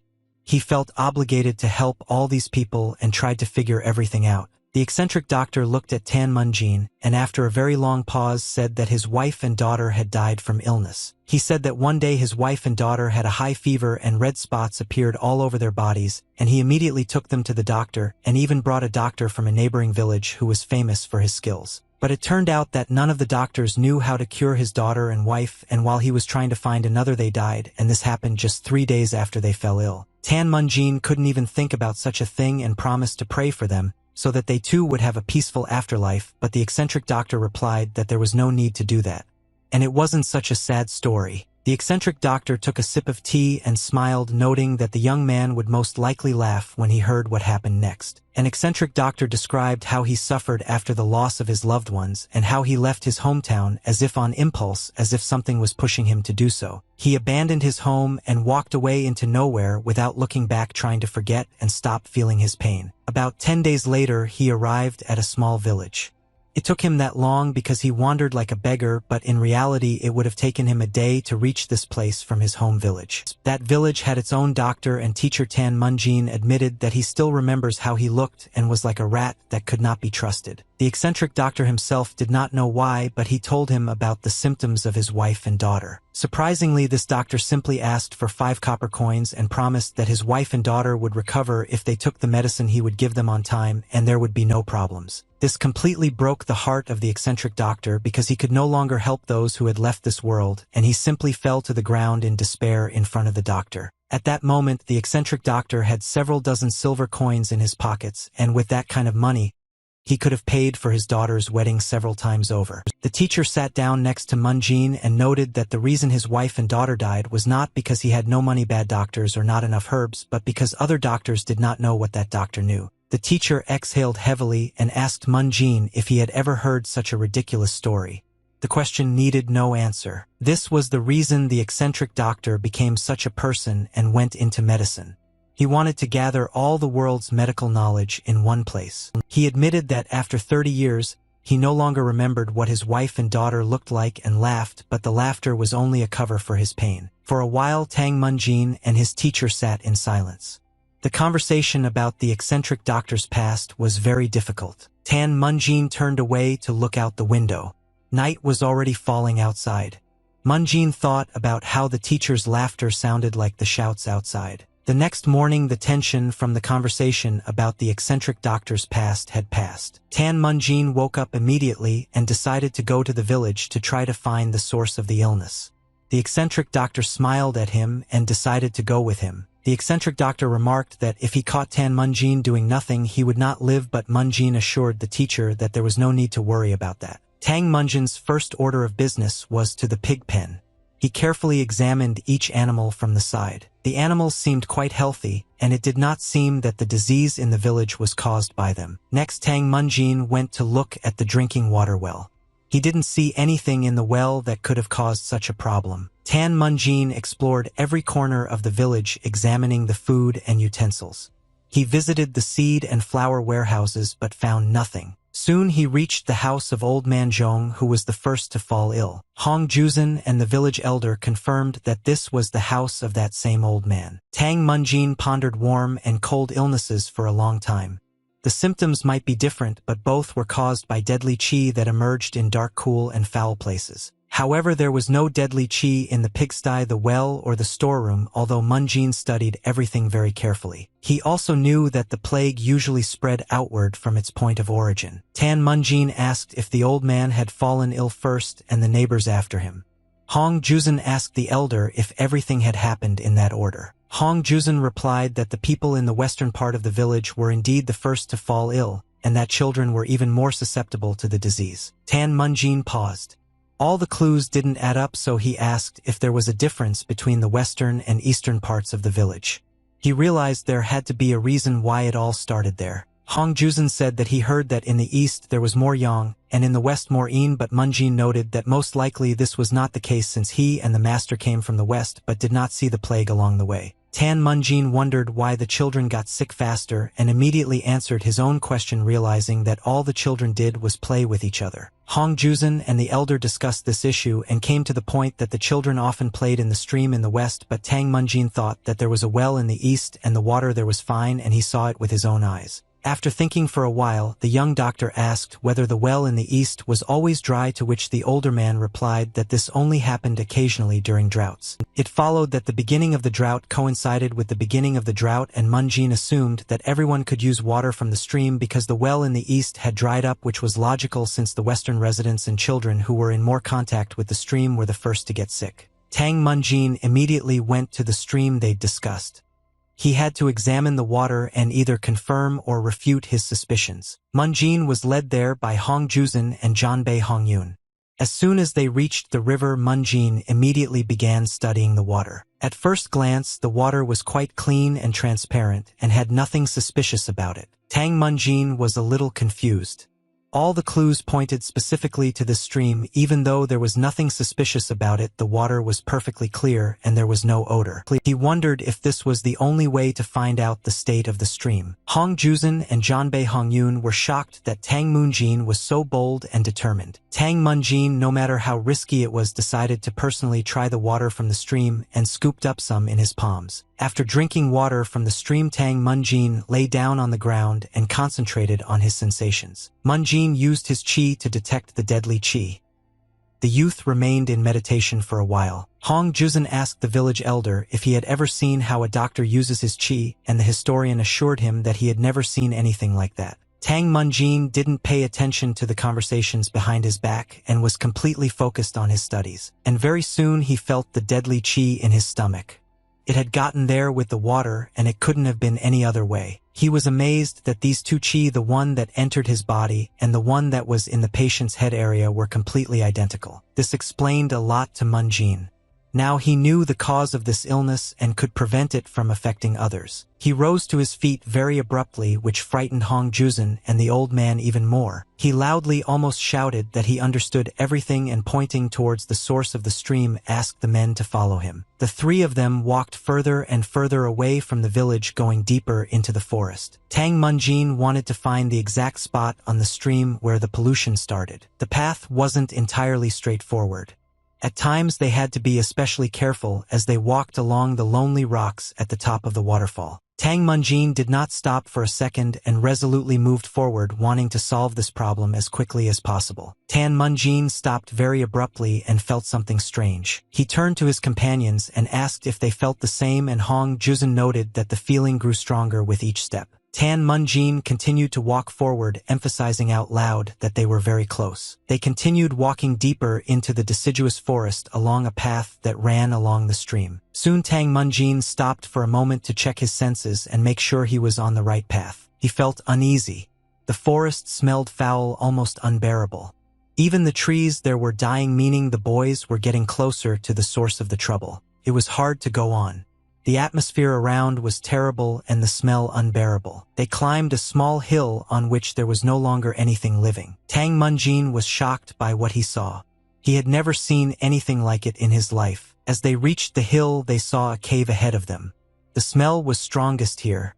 It was very difficult to breathe, and even covering their noses with their hands couldn't help. It was also a huge surprise that the ground in this place was literally rotting for no apparent reason. My feet sank into the ground as if it had been washed away by heavy rain. It was very difficult to stand, but also dangerous because no one knew whether they could fall into the ground. It was obvious that the whole illness started from this place, and Tang Munjin could not leave without finding out everything to the end. There was definitely something buried underground that was polluting all the surrounding land and spoiling the water from the stream. In the place where herbs were stored, there were always many deaths of both plants and animals. But despite this, the medicine storage room always had a pleasant smell, not a disgusting one. Tang Munjin always really liked this scent, which calmed him and brought his thoughts into order. He could spend a lot of time in this warehouse, and after many years of working in this place, he still got great pleasure from all the aromas. He attached special meaning to this. He believed that death, in which the key to life was hidden, was a scent that helped someone recover. Now Tang Munjin fought illnesses a little differently. His work had changed slightly, but his fight for life remained the same. The place he found smelled only of death. It was a death that brought only torment. After digging a huge hole, Tang Munjin discovered numerous animal corpses. The young man did not understand who could have done this, and most importantly why it was necessary to make an animal cemetery right on the bank of the stream. When Tang Munjin discovered the cause of the spread of the disease, he suggested digging up the bodies of the animals and moving them away from the stream. Hong Juzun looked at him in surprise and didn't answer right away. Janbei Hongyun nimbly jumped into the pit to help continue the excavation and also refrained from answering. Hong Juzun drew the old man's attention to what was happening. He wanted some kind of explanation, and the old man noted that someone had deliberately killed and buried these animals. Cadaveric poison caused illness even with the slightest contact. This was known to everyone, so the current situation could not be considered an accident. It did not cause instant death like poisonous plants, which when consumed would inevitably result in death. But whoever could do such a thing knew exactly the properties of cadaveric poison, which caused slow death, and planned everything carefully. His goal coincided with the time the well dried up. Tang Munjin immediately noticed the connection. If the young man had not found this burial, the village could have been completely destroyed. Tang Munjin heard a crackling sound behind him among the trees. He immediately turned toward the sound, a little alarmed, as he certainly hadn't expected to see anyone. A man emerged from the forest and walked confidently straight towards Tang Munjin and his assistants. The man's face was covered with a kerchief, so the foul odor would be easier to bear. He also had a basket over his shoulders and a small bundle in his hands.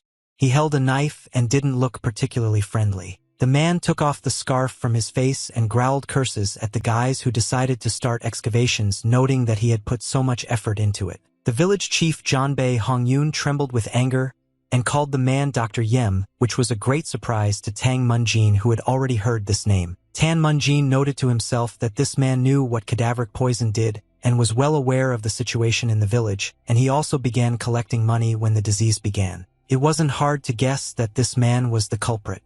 He was simply a demon in human form pretending to be a smiling doctor. It was hard to imagine how the doctor could have shown his greed. The consequences of his actions could have engulfed the entire village. Tang Munjin was amazed that the man remained so shameless after being exposed. The young man desperately wanted to take this man's life. He was filled with anger and he grabbed his stick more tightly and carefully took a few steps towards Dr. Yema, showing that they would not let him go alive. Janbei Hongyun overtook Munjin and pulled ahead, saying that he couldn't figure out whose doing it was. The foreman was also angry that the doctor they had placed their hopes in had created the disease himself and was pretending to cure people of it. But Dr. M didn't feel a shred of shame for his actions. He was simply dissatisfied with being prevented from doing his job. He smiled nastily and noted that he had always been kind, so he just wanted to get his share in the end. Janbei Hongyun couldn't bear to hear these words. He was ready to pounce on the doctor and do to him the same thing that had happened to the animals they'd found. The old man still could not restrain himself and rushed at the doctor, asking him if he knew how many people died in the village at his hands. The old man threw a goat's skull at the doctor in order to disorient the scoundrel and then strike him. The old man was furious at such an act by a man who was trusted by all the villagers without exception. Dr. M jumped to the side, avoiding the goat's head falling on him. From behind him, several more men jumped out of the forest, and the doctor himself asked why he should care. He admitted that the only thing that worried him was that his efforts were destroyed. He shouted that they must pay for this with their bodies, and it did not matter whether it happened today or any other day. Dr. M noted that he was going to throw their corpses into the same pit in which the dead animals lay. He shouted that they should consider themselves undeserving of life.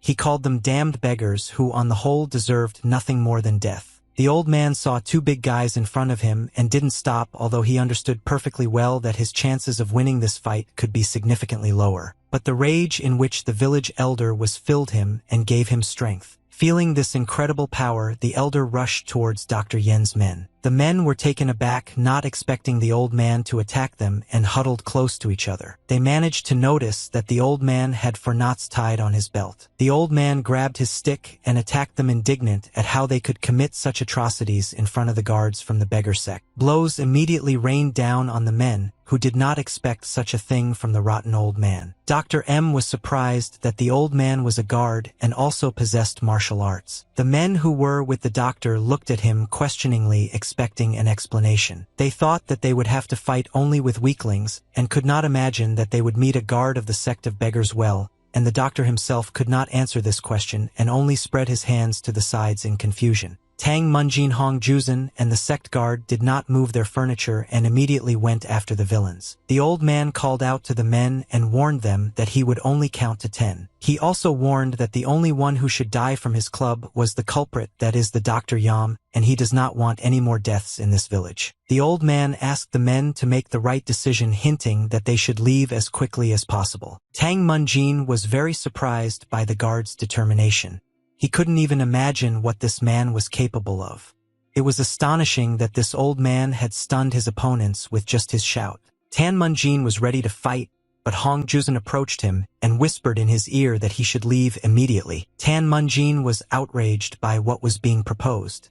He didn't even think about running away. Hong Juzan insisted that Tang Munjin run away further and offered to throw him across the stream. He asked not to look back and to tell all the villages what was happening, and then apologized for placing such a task on him again. Tan Munjin noted that Hong Juzan was also a guard, and that the two of them along with the old man were high-level martial artists and could easily deal with these people. Hong Juzan was surprised at the mention of the highest level of martial arts mastery, and Tang Munjin was surprised that he was so mistaken. Tang Munjin looked closely at the old man, who was trembling violently, although it was unclear whether it was from fear or weakness. Hong Juzan said that in any case he and his master must fight, but definitely not the doctor. Meanwhile, Dr. M persuaded his people to fight, convincing them that they only needed to deal with 2 beggars and a doctor, so that they wouldn't have to fight the entire village later. Janbei Hongyun continued counting down and simply waited for the fight to begin. Tang Munjin realized that this old man was determined to die in battle and nothing could dissuade him. Although it was unclear why he was doing this, since he was poor and weak and could have simply stayed in the village. Tan Munjin turned to Hong Juzan and noted that his personal teacher was a true master of martial arts of the highest level, and if they reached the village they would be able to win thanks to him. Hong Juzun did not listen to the young man and grabbing him by the arms decided to forcibly throw him across the river so as not to risk his life. He said that he and the old man would not be able to protect him with their skills and therefore he should run away. He asked Tang Munjin to protect the village together with the eccentric doctor. Hong Juzun said that they had been begging all their lives in this village but were never ashamed because the generosity of the villagers allowed them to survive. The old man stalled for time and continued his report very slowly. Dr. Yema's men doubted whether they should get involved in this. Hong Juzun told Tan Munjin that his master had said that when the time came they must fight for the villagers. That time had come. The old man's countdown was drawing to a close. Dr. Yema's men were already less hesitant and were ready to engage in this fight. Dr. M warned his men that if they ran away they would not receive any payment for their work, and after these words the two rushed at the old man. The guard unfortunately noted that these people had made their choice. He was ready to put his life on the line to save the village. The doctor's men had the advantage of hatchets and youth, while the wanderer had only anger and a desire to punish the villains. Tan Munjin decided not to give in to persuasion and immediately broke free from Hong Juzun's hands. The fight began and the first to join it was the guard Janbei Hongyun. Tan Munjin jumped to the side freeing himself from Hong Juzun's grip and decided to observe and then help as he saw fit. But as soon as the young doctor wanted to get involved in a fight, he again heard the old man's cry asking him to run away. For Tang Munjin, everything that was happening was illogical because he sincerely wanted to offer his help and knew that he had at least some skills. He didn't understand how these two would cope without him and didn't understand why they wanted to save him so much. He wanted to help because the enemy didn't seem that strong to him and he thought that the three of them could punish the villains. Tang Munjin thought that if she fought alongside them perhaps they could win, and it was not worth giving up such an opportunity. Tan Munjin tried to regroup mid-jump, convinced that he should have stayed despite the persuasion. He was suddenly hit in the face one night. He didn't even have time to notice the enemy sneaking up on him. It was one of Dr. M's men, and the blow was very powerful and precise. Munjin only managed to notice the face of one of the criminals and the gleam of his weapon. After this blow, Tang Munjin felt as if his body was being picked up by someone. In an instant, he found himself on the other bank of the river. Hong Juzun didn't want to hear about such help and forcibly threw Munjin away from this fight. Tan Munjin caught the young man's gaze.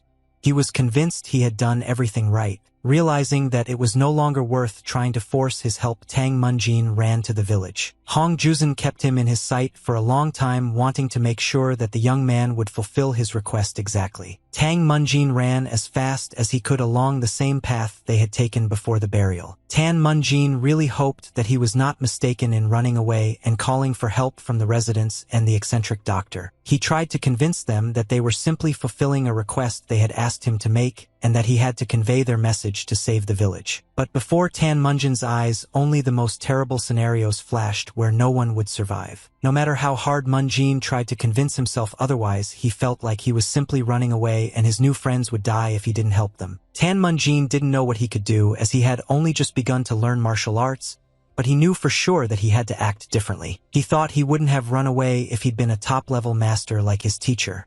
Then he'd have no doubt that something would go wrong. Various thoughts were born in Tang Munjin's head and did not give him the opportunity to complete anything and make a choice. He tried to try on different roles, playing out different developments of events. He thought about how the guards had decided to stay despite not being top-level martial artists, and he kept coming back to the fact that he himself had run away. Tan Munjin stopped for a moment in the middle of the path, trying to catch his breath, and felt his whole body resisting. His legs were shaking and seemed to be trying to turn around and run back to the guards to help. Tang Munjin turned around and realized that he couldn't just run to the village and had to figure this out on his own. The journey back was very difficult.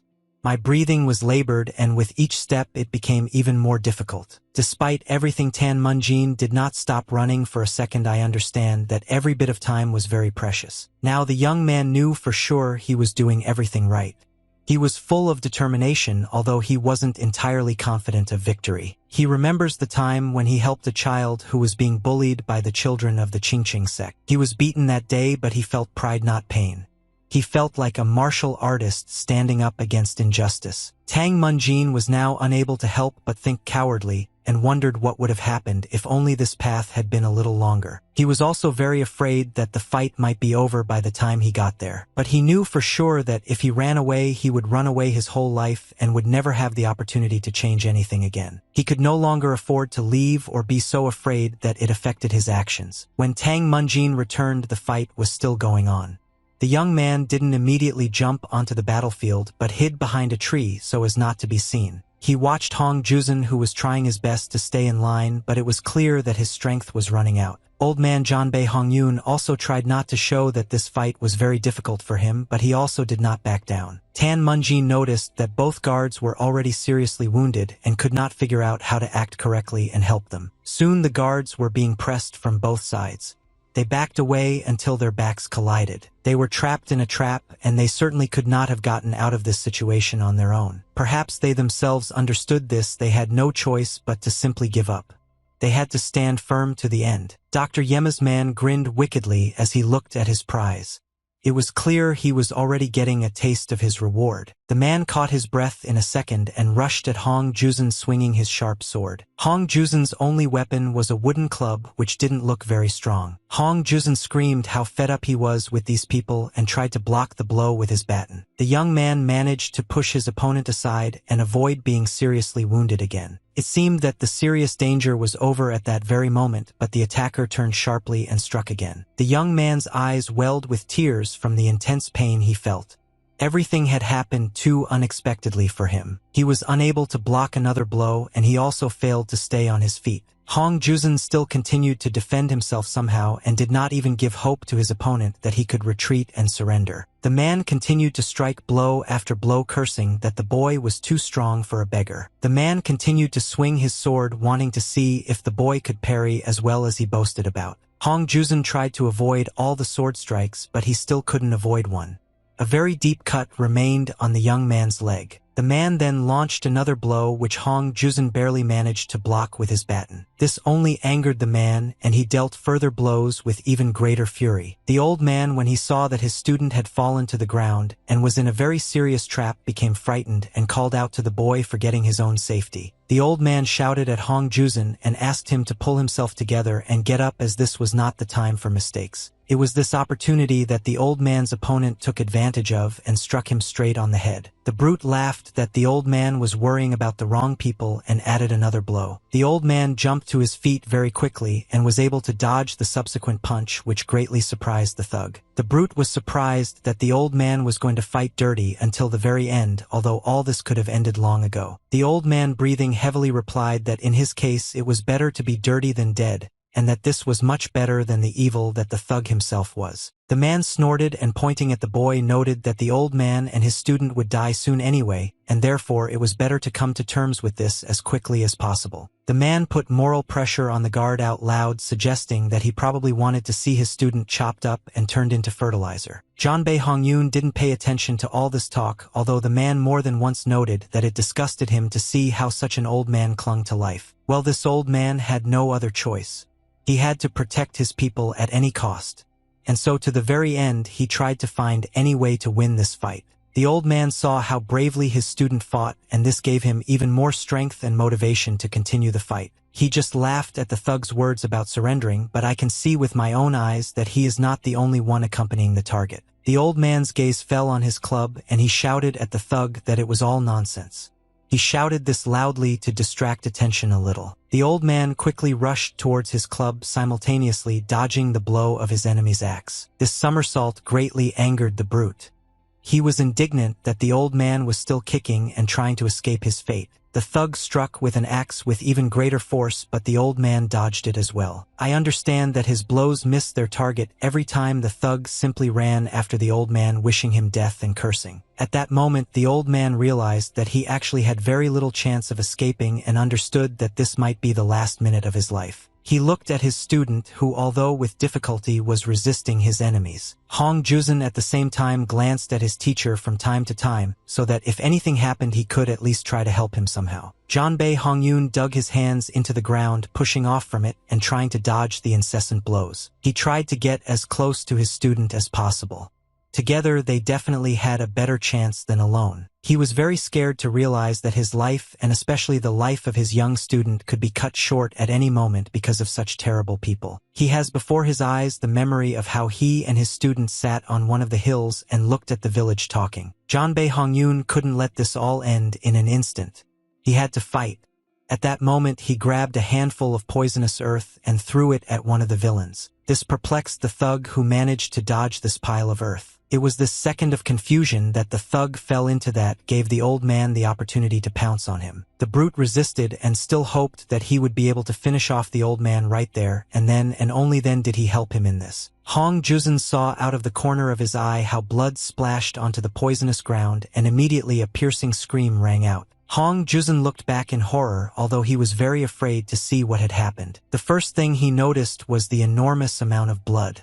The screams drowned out everything around him. Hong Juzun saw his teacher's hands clasped tightly together. He saw his teacher's body tremble. Hong Juzun saw how the brute applied a little effort to take out his axe, and the blood from behind his teacher's back gushed with greater force, and the scream became more piercing. Hong Juzun froze in place, horror in his eyes. He was paralyzed by the sight. Right before Hong Juzun's eyes, the brute stabbed his teacher in the back again, and he merely cursed as if it meant nothing. The old man looked Hong Juzun straight in the eye and addressed him by name. The guard gritted his teeth in pain but continued to hold on. Blood was pouring from his mouth. The damage was too severe.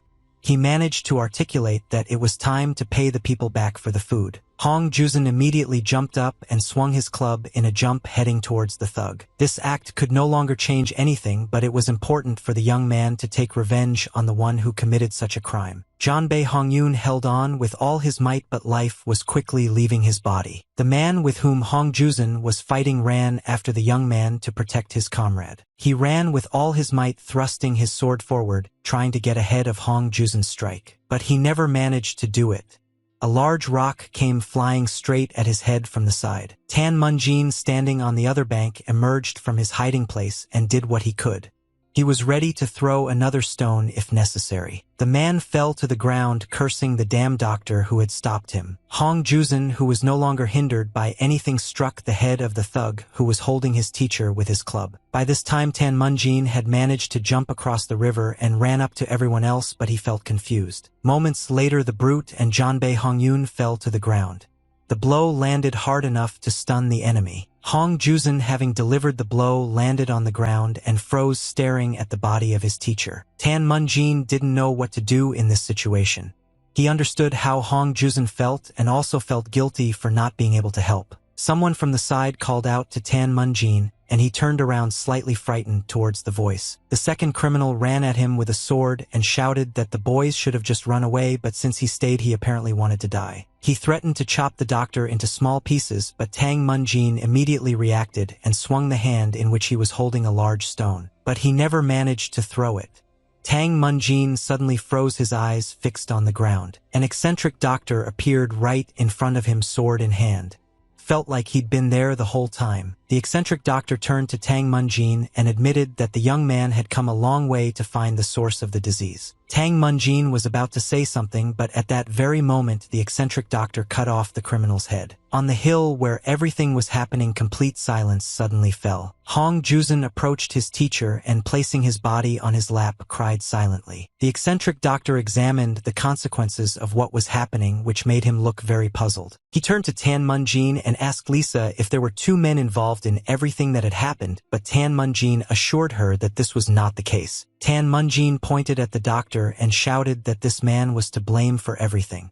Dr. Yem himself trembled with fear and began to back away. The eccentric doctor appeared next to the healer in an instant and, firmly grabbing his head, asked Tang Munjin if this was the man he was talking about. The eccentric doctor shoved the healer forward like a mangy piglet, sending him clumsily falling to the ground. He felt a profound revulsion toward this man, but first he needed to get to the bottom of things. The eccentric doctor asked the healer whether he had created this plague and also really wanted to get an answer as to why he needed it. Tan Munjin was indignant at this question and answered that the doctor did it only for the money and reinforced his confidence with a strong kick. The doctor screamed and begged for mercy, shielding himself from further possible kicks. The eccentric doctor emphasized that money was apparently not the doctor's real goal and asked why he actually did all this. The doctor immediately fell to his knees and, noting that the eccentric doctor apparently knew everything, began to beg for mercy again and promised to give him medicine for cultivation, which is much more valuable than anything in the village. Trembling with fear, the doctor asked the eccentric doctor if he had ever heard of the black peony. Tan Munjin took a couple of steps to the side and looked at the eccentric doctor, trying to put everything he had said together. The black peony blossomed in the chaotic negative energy of the world, and although it was inferior to the famous snow ginseng or rejuvenation pills, it was just as famous as them. This plant fed on death and was therefore rare, and the person who grew it was questionable. It was the flower of heroes blooming on their graves. Everyone knew of this plant and its great value. The doctor shouted that he would give this flower to the eccentric doctor only if he spared him, and pointed his hand in the direction. The eccentric doctor looked closely at the healer and frowned, thinking about something. The doctor pointed to a cave in the rock which had previously seemed completely empty and useless. It was in this, according to the doctor, that the black peony was located, which few could refuse. Tang Munjin, taking a closer look, shouted that it was indeed a black peony. This greatly shocked him. Tan Munjin again went to the doctor with his fists.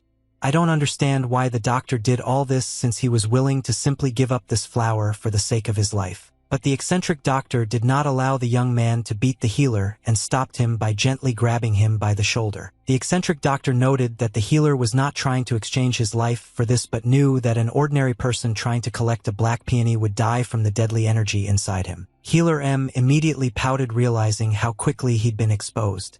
He was very angry that someone had proven smarter than him. The eccentric doctor noted that the black peony was an herb that grew by feeding on death, and that the doctor had gathered so many corpses nearby, likely intending to use the bodies of the villagers to feed the flower. The eccentric doctor also suggested, looking at the guards, that perhaps the healer wanted to use this to buy time and come up with a new plan, or perhaps he was going to poison them when they were off guard. The doctor began to bow down, and I assure the earth that everything was not so, and the black peony was a very complex ingredient, and he never thought about preparing it and presenting it to the guests. The eccentric doctor chuckled in surprise.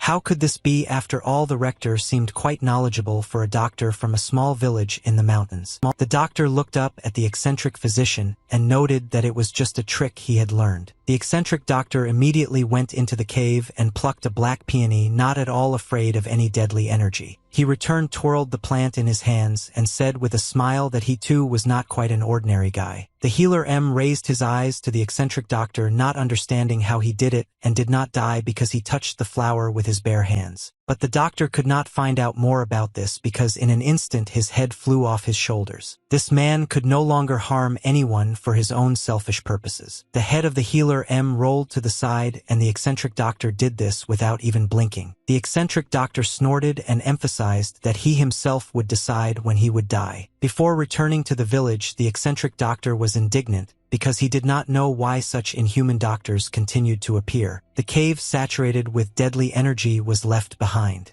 This place needed no more deaths. The eccentric doctor looked at the body of the healer, and it seemed to him that this man had received too little punishment. The eccentric doctor twirled a flower in his hands.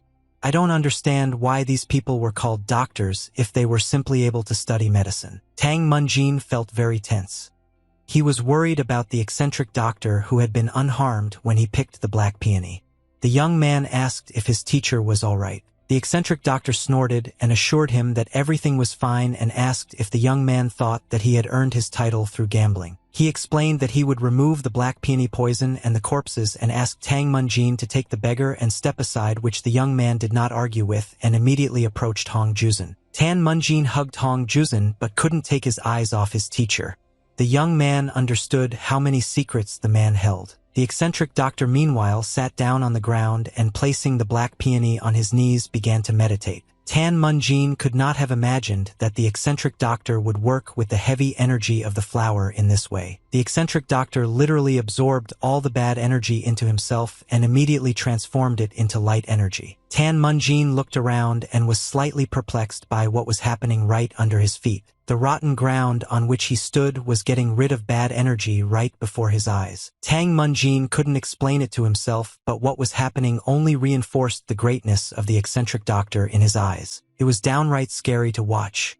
The overall atmosphere wasn't positive but downright frightening, and what was happening only heightened the eerie feeling. The most surprising thing for Tang Munjin was that the eccentric doctor drew all the deadly poison into his body, purifying the space around him. Tang Munjin felt the disgusting stench intensify many times as the poison crawled towards the eccentric doctor. All the bad stuff was concentrated in the eccentric doctor.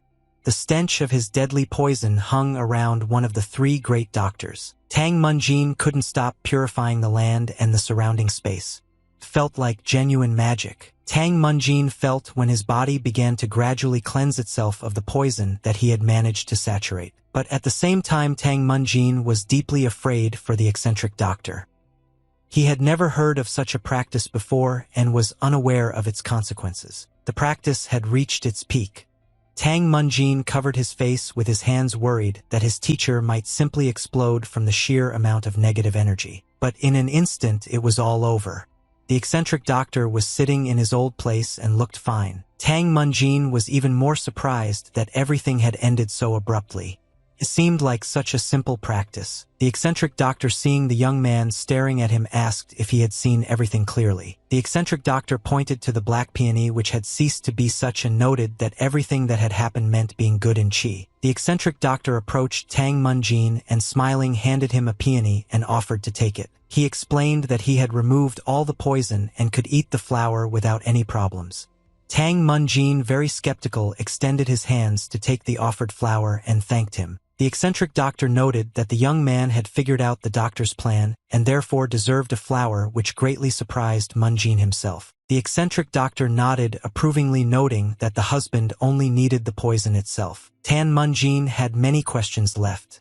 Everything had ended well, but not for everyone, and he doubted even the most eccentric doctor had actually gotten his comeuppance. The young doctor turned back to where Hong Juzun was still sitting and mourning his mentor Janbei Hongyun. Tang Munjin handed the peony back to the eccentric doctor and remarked that he did not deserve such a thing. He admitted that he simply returned and threw one stone, and that he returned only because he was afraid that he would be called a coward. The eccentric doctor let out a heavy sigh and now understood what had really happened. But this didn't upset him in the least.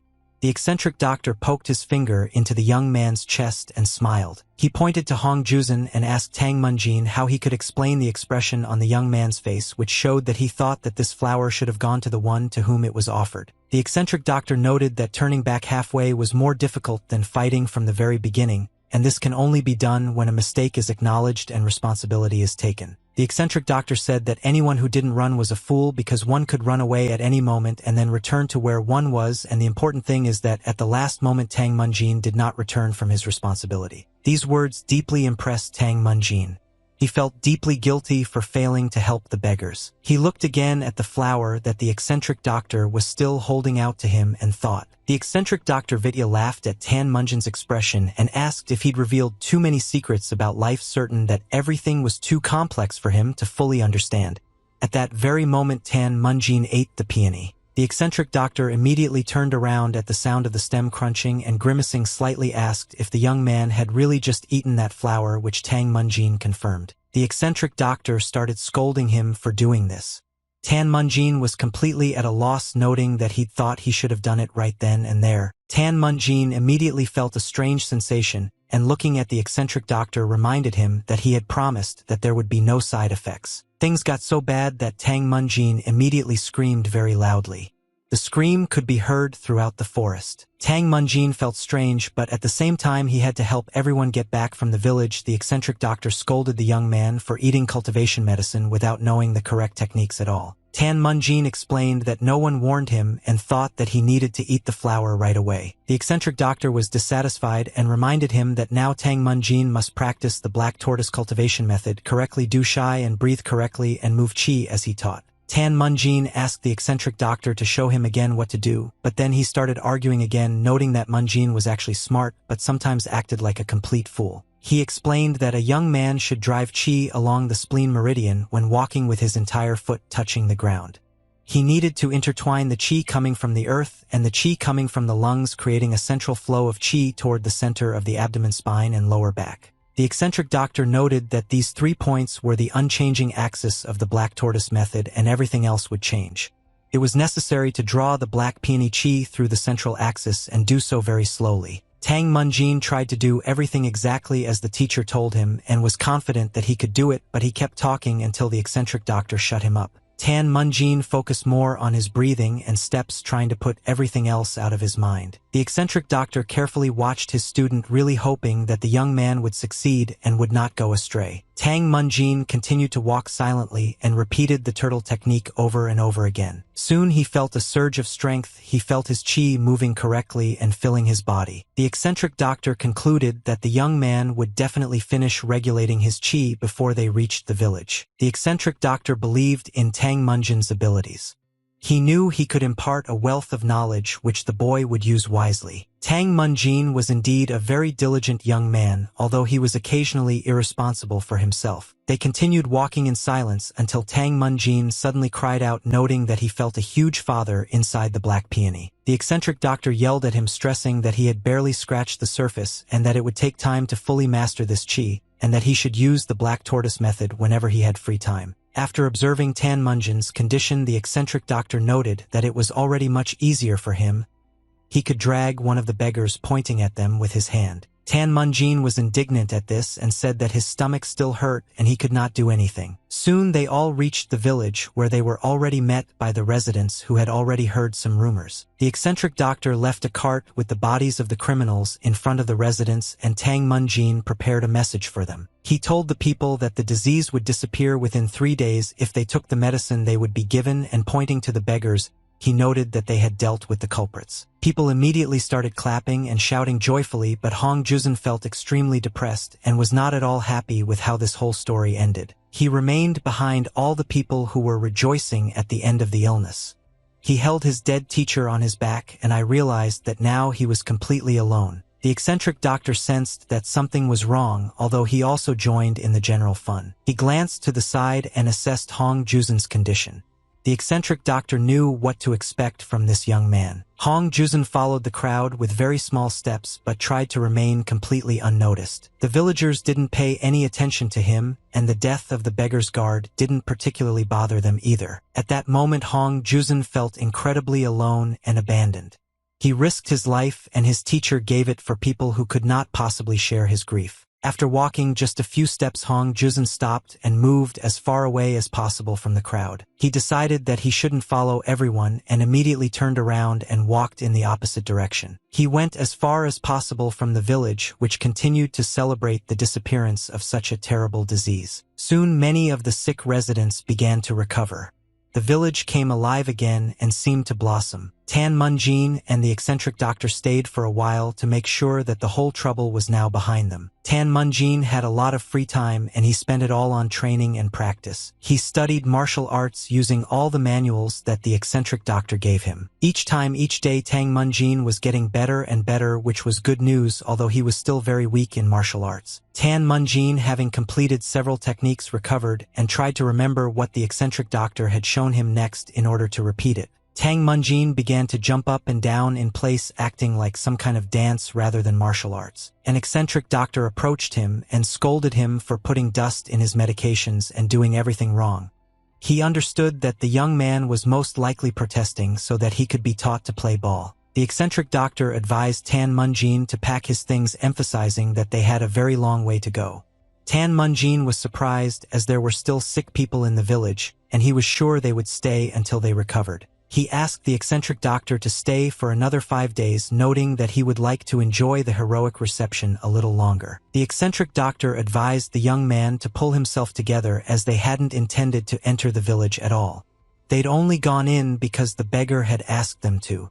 When the eccentric doctor remembered the beggar, Tang Munjin decided to ask if he'd seen where he'd gone. The eccentric doctor replied that he had most likely buried his teacher somewhere, and was now starving, which stunned Tang Munjin. But it was common for beggars to kill someone.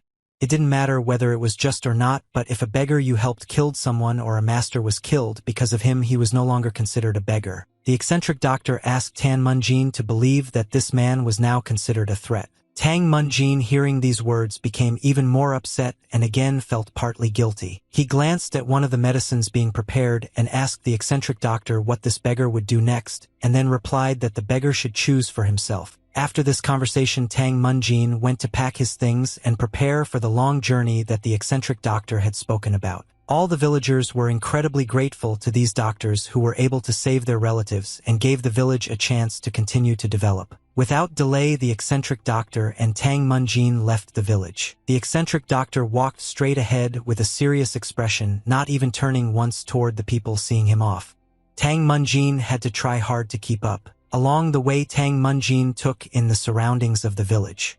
He had never been there before and wanted to remember what he saw. The eccentric doctor didn't tell him where they were going and simply walked forward, and Tang Munjin decided not to ask unnecessary questions and obediently followed him. Tang Munjin was very surprised when he saw where his teacher was leading him. He expected to see a lot, but he couldn't even imagine that the eccentric doctor would bring him to this place. An eccentric doctor took him to a cemetery where the inhabitants of the village they had left were buried. The eccentric doctor looked at all the graves and nodded at one of them, asking Tang Munjin to also pay attention to it. The two of them slowly approached her. Two wooden clubs lay near her. Tang Munjin and the eccentric doctor sat down next to each other and began to pray. Tang Munjin supported the eccentric doctor without question and repeated everything he did exactly. But at the same time, Tang Munjin had many questions for his teacher. The eccentric doctor was aloof and remained silent the entire time, not even looking at Tang Munjin. Tang Munjin heard footsteps behind him and turned around abruptly. Juzan stood behind them. He smiled and, noting that he owed them both a debt, wished them luck on their future journey. Tang Munjin immediately rushed over to him and asked if he had been in this place last night and guessed that he probably hadn't eaten anything yet. Tang Munjin decided to share his food with Juzan and handed him a small package. Tang Munjin asked if Juzan would stay in the village, but he lowered his gaze and replied that he had to stay there because he had lived there all his life and had nowhere else to go. Juzan immediately tried to put a smile on his face and assured him that everything would be fine with him because beggars knew how to survive in any conditions. Tang Munjin immediately recalled the words of the eccentric doctor who had remarked on what it meant to take someone's life and said that Juzan was now dangerous. Munjin wondered what would happen to the villagers. Tang Munjin had few options and offered Juzan to go with them, which he did not expect. Juzan asked where they were going, and Munjin replied that they were going to a place where you could be a beggar and not worry about how people looked at you, noting that Hongyun would wish the same for him. Tang Munjin turned to the eccentric doctor with a smile, asking if he thought the same. The eccentric doctor was no longer around. Tang Munjin didn't even notice him disappear and didn't know where he went. Tang Munjin immediately jumped up and ran after the teacher, begging him to wait. Juzan ran after Tang Munjin and they soon caught up with the doctor. Munjin shouted the whole way that the teacher couldn't leave them alone. Tang Munjin was very unhappy that his teacher was so impatient and silent. Munjin asked if they could take the red beggar with them, but the eccentric doctor noted that the young man simply needed to practice the black turtle method. Juzan waited for Tang Munjin to calm down and asked the eccentric doctor where they were going, for which he called him a genius, noting that Munjin had never asked about it. Juzan knew he had to let his teacher go. He'd done everything he could to preserve his memory, and now he had to take a step into his new future. The eccentric doctor turned to the boys and replied with a smile that they were heading to Luoyang. Soon the eccentric doctor agreed to teach the boys how to use a sword. They stopped in the forest near the city and the teacher explained the essentials. He noted that the sword that pierces the heart was a rather boring name, but its purpose was close to what the sword should achieve. The eccentric physician noted that among them were his most important forms that emphasized his purpose, and the first was the wasp technique. He mentioned techniques like wasp ivy and top right away, showing the guys what it looks like. These were 3 sword forms worth memorizing and learning. Tang Munjin and Juzan immediately repeated everything the eccentric doctor showed them. This was the first lesson, but it was worth treating it as something very important because everything started from the simplest. Having shown all the most important things, the eccentric doctor turned to the guys and asked if they liked it and if they could repeat it. Tang Munjin and Juzan quickly grew tired of repeating the eccentric doctor's instructions over and over again. They were exhausted and also realized they were struggling. Tang Munjin got very nervous and didn't understand how he could do this. He started cursing at the eccentric doctor, who apparently thought that they could simply repeat after him. The eccentric doctor remarked that he couldn't understand why the young man couldn't do it given that he'd spent a whole month teaching him. Tang Munjin, however, couldn't understand how he could destroy a tree in just a month's work, and the teacher called him an idiot, noting that he hadn't asked him to destroy the tree. Juzin simply silently watched their argument, understanding that a very long and difficult journey awaited him, but he was not going to quarrel with anyone. The eccentric doctor, seeing Juzin standing to the side, called him over and asked him to try to repeat it with him and Tan Munjin. When Juzin repeated it, the eccentric doctor praised him, noting that this was the proper form, although Tan Munjin saw no difference between the two. The eccentric doctor asked Tan Munjin to repeat it again, correcting his posture and pointing out that he should watch his legs. Juzin, hearing that everything worked out correctly, was incredibly happy. Tang Munjin was indignant that the eccentric doctor expected too much from him when he had only taught him for a month and could end up in the Black Thread Hell if he continued like this. Training continued. In the morning, they practiced the rat palm strike. During the day, an eccentric doctor taught them to use the purple cloud step. When the sun set, they sparred with a sword that pierced the heart, and a whole month passed in this manner. The eccentric doctor praised Juzin, who managed to achieve 30 victories out of 30 fights with Tang Munjin. Juzin was very happy with his achievement, but often watched the eccentric doctor argue with Tang Munjin and thought that if he had to comment on their relationship after a month of observation, he would say that it looked strange. They never calmed down and were constantly arguing with each other. The eccentric doctor was constantly making comments and always dissatisfied with something about Munjin's technique. Sometimes it seemed they had a good teacher-student relationship. They got along well. Tang Munjin tried hard and the eccentric doctor didn't complain. But sometimes it was like an uncle and nephew who did nothing but tease each other. The eccentric doctor was very picky about his student, even saying that his hands were too weak. But they never took anything seriously, but underneath that layer of humor, Juzin saw the respect and expectations they had for each other. Despite all the quarrels and complaints, they continued to work together and often smiled at each other. The eccentric doctor continued to laugh at his student, wondering how he was going to defeat Juzin at such a pace, while before each fight Tang Munjin was confident that he would finally be able to do it. Juzin watched their work together with particular warmth. He wasn't offended that the eccentric doctor devoted so much more time to Tan Munjin. Every time he remembered his teacher, with whom he also had a very warm and good relationship. After another training session, Juzin called the eccentric doctor and Tan Munjin to dinner. But one rainy day they had to part. Juzin had to go his own way. Juzin was very grateful to the eccentric doctor for receiving great help, and the doctor himself said that they could still meet if fate suddenly decided so. The eccentric doctor asked Juzin not to forget to change his name if he wanted to stay in Chongqing, and warned that if he suddenly met someone who knew what happened in the village, problems could begin, because no matter what the reason, he still committed murder. Juzin bowed to the eccentric doctor and Tang Munjin smiled and prepared to go. The eccentric doctor and Tan Munjin stood and watched as Juzin walked away from them. Juzin walked further and further away, but he did not stop waving goodbye to the people who had helped him so much. Very soon the crowd hid him from sight, and now he had to take care of himself. Tan Munjin was very upset that his new comrade just left and didn't even try to find a reason to stay with them. The eccentric doctor noted that Tan Munjin looked quite disappointed. Tang Munjin agreed with him and explained that Juzin was his first friend since he left Sichuan. The eccentric doctor, after some thought, said that the young man never had a chance of defeating Juzin in a duel, and it was no wonder he was so fixated on it. This statement angered Munjin within a second. He shouted that he had almost won the last fight, not wanting to hear his dignity humiliated again, but suddenly noticed that the eccentric doctor was no longer nearby. The eccentric doctor didn't even think about stopping and simply walked on while Tang Munjin continued to freak out. He only said that the young man should follow him silently. The eccentric doctor led Tang Munjin through the city streets, and they soon reached the Feng family's forge. The old blacksmith was very surprised when he heard that the eccentric doctor wanted to borrow the forge, but decided to immediately discuss compensation for it. The old man was very confused when he heard that he was being asked to simply observe the work of a young man. The eccentric doctor remarked that this would be the best place for the blacksmith to view the finest blacksmithing in the country.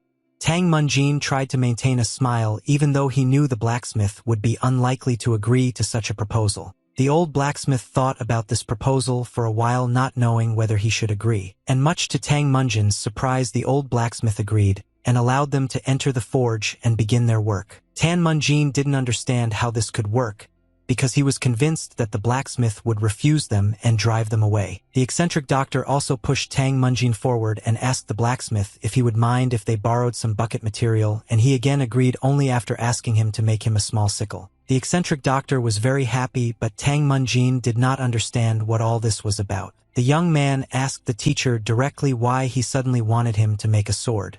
He didn't understand why it had to be an attraction or a circus monkey. The eccentric doctor asked the young man to stop grumbling and start making a sickle. He noted that they had agreed that they would receive things in exchange for training him in medicine and martial arts. The young man had already had to pay for a month of training. Tan Munjin completely forgot about this agreement and decided not to object anymore because the eccentric doctor was indeed right. But Tang Munjin knew that he had never made a sickle before and told the eccentric doctor about it. The old blacksmith sat down on one of the benches near the forge. He decided not to go far but to actually observe the boys who had asked to borrow his workspace. Looking at the fire coming from the chimney, he thought that many days had passed since the forge had burned like that and hoped that the forge god would not be angry with him. The old man listened to the hammer hammering in Tang Munjin's hands. He really liked the sound. The old blacksmith even noticed that the sound of his hammer matched the rain that was falling outside. He didn't know if this boy would become the greatest under the heavens, but he knew he could certainly grow into an excellent blacksmith. The blacksmith remembered himself at Tang Munjin's age. These memories quickly warmed him, but also quickly upset him because he was already very old and his strength was leaving him. When Tan Munjin finished his sickle and showed it to the blacksmith was shocked. Never in his life had he seen such a perfect sickle, and he couldn't make one himself. The old blacksmith jumped up on the spot, not knowing what to say to such a young blacksmith. Tan Munjin apologized in advance, explaining that he had never made a sickle before, and was not sure that he had done everything correctly, but he really hoped that this would be enough as payment. The blacksmith was even more surprised when he heard the young man had never made a sickle before, but he immediately took the tool from his hands. This sickle fit perfectly in his hand and was incredibly sharp. The blacksmith seemed to have forgotten about everything in the world when he took this tool into his hands and was even able to frighten Tang Munjin with his state. The old blacksmith began to swing his sickle from side to side as if he were in a fight with someone or working in a field. Such a magnificent tool immediately gave the old blacksmith a lot of strength and a wonderful mood. He could get his hands on absolutely everything, and soon he reached the bamboo bench on which he had just recently sat. Without any regret, the blacksmith struck the tied reeds with this sickle. The eccentric doctor watched everything silently from the side and smiled quietly. Tang Munjin, observing the movements of the old blacksmith, wondered if he was by any chance a martial arts master. But Blacksmith Feng didn't answer him, immediately jumping up and running off somewhere. Tan Munjin tried to call out to him to stop him, or at least to find out where he was going, but the old man did not answer him. So the attentive doctor asked Tang Munjin not to worry and just prepare for forging the sword, promising that they would be here soon. Tan Munjin looked at the eccentric doctor in bewilderment, but he asked again that he really should forget about all of this since someone had already come to see them. In an instant, a huge crowd of people formed near the forge.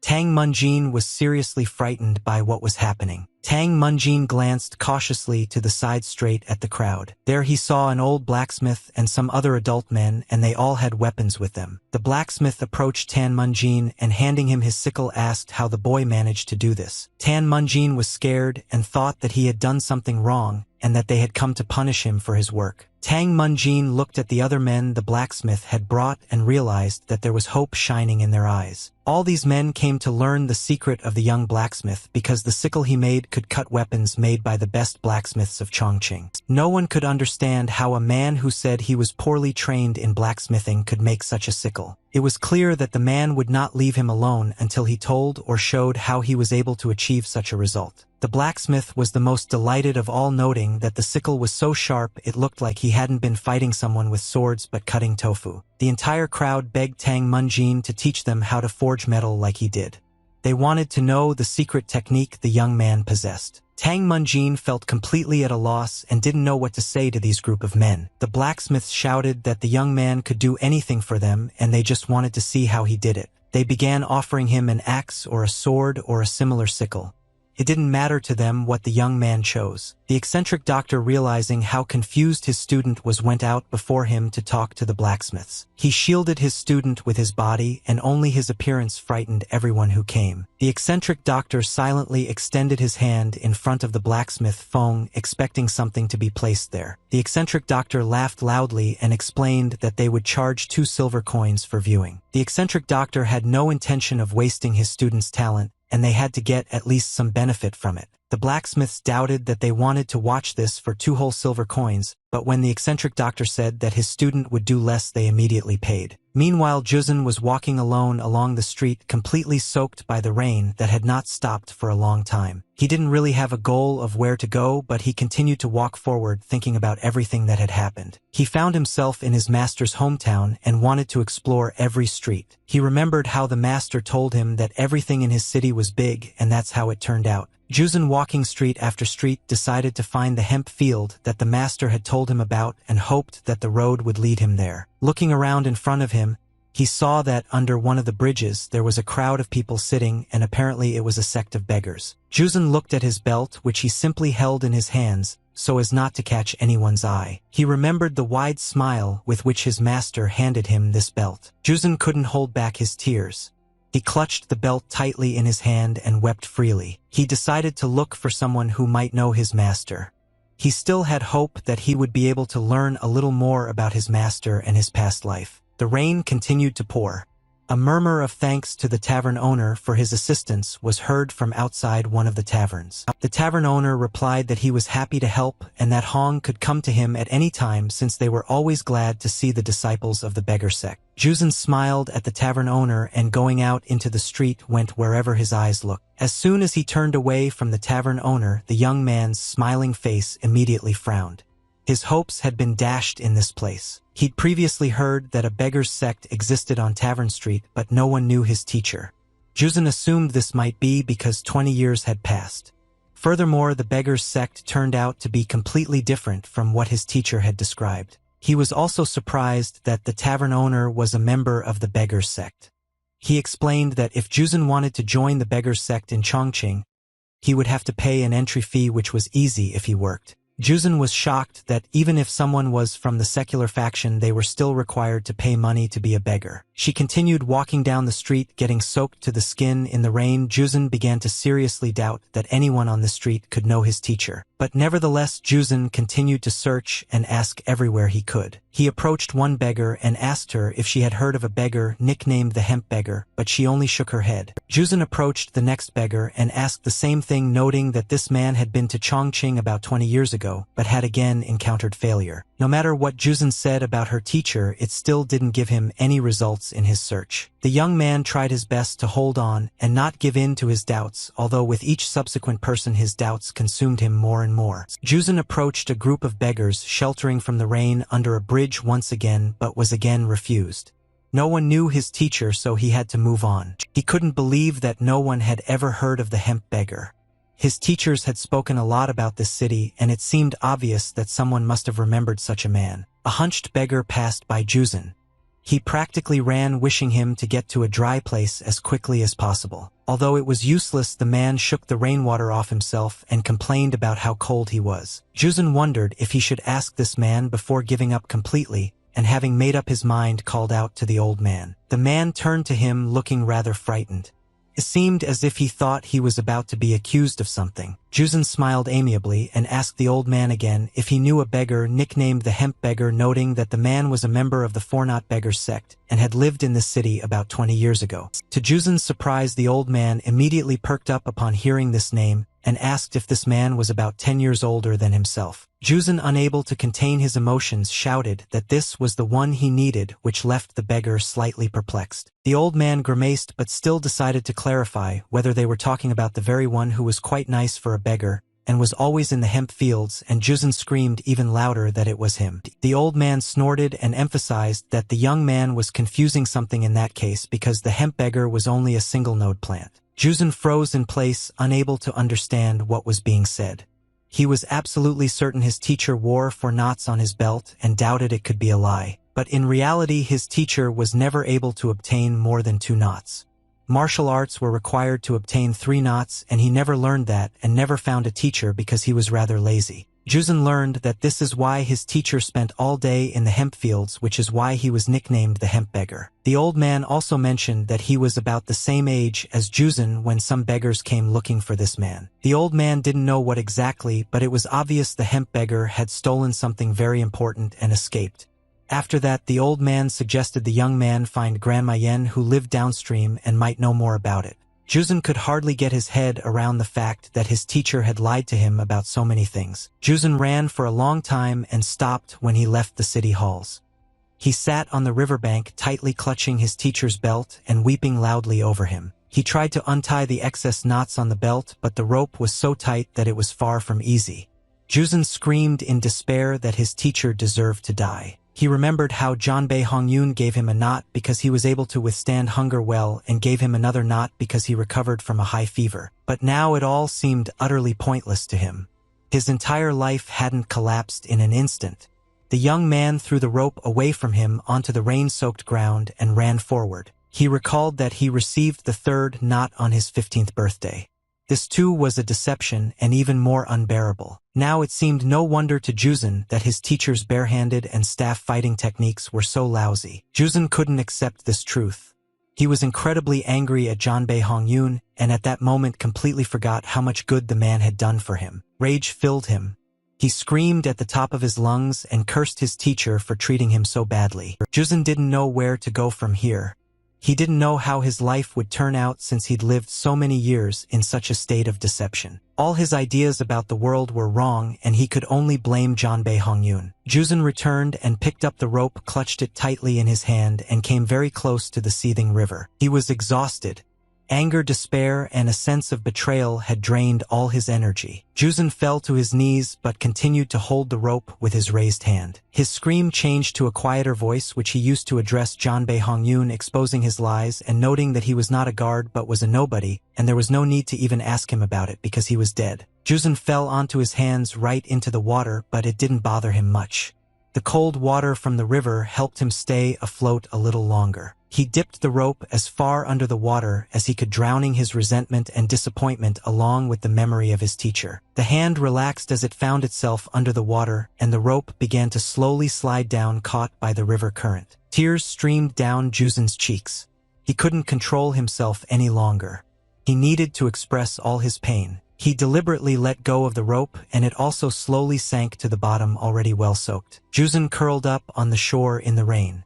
Lightning was flashing nearby, thunder was loud, but for him at that moment it was as if nothing existed. At the same time, Tang Munjin continued to work in the Feng family's forge. Having made a blade for me, Tang Munjin wiped the sweat from his forehead, and with a satisfied smile announced that he was finished with work for the day. The crowd of blacksmiths immediately began to complain that they had been shown so little and that this unexpected training had ended so quickly. Blacksmith Fan, emphasizing that the young man needed rest, began pushing all the onlookers out into the street, although some had many questions. Tang Munjin waited patiently for everyone to leave, but he was having a lot of fun doing his job like this, especially since everyone was so impressed with his skill. After everyone had left, Tang Munjin glanced at the rainy street and the smile on his face immediately disappeared. Juzun stood at the threshold of the forge.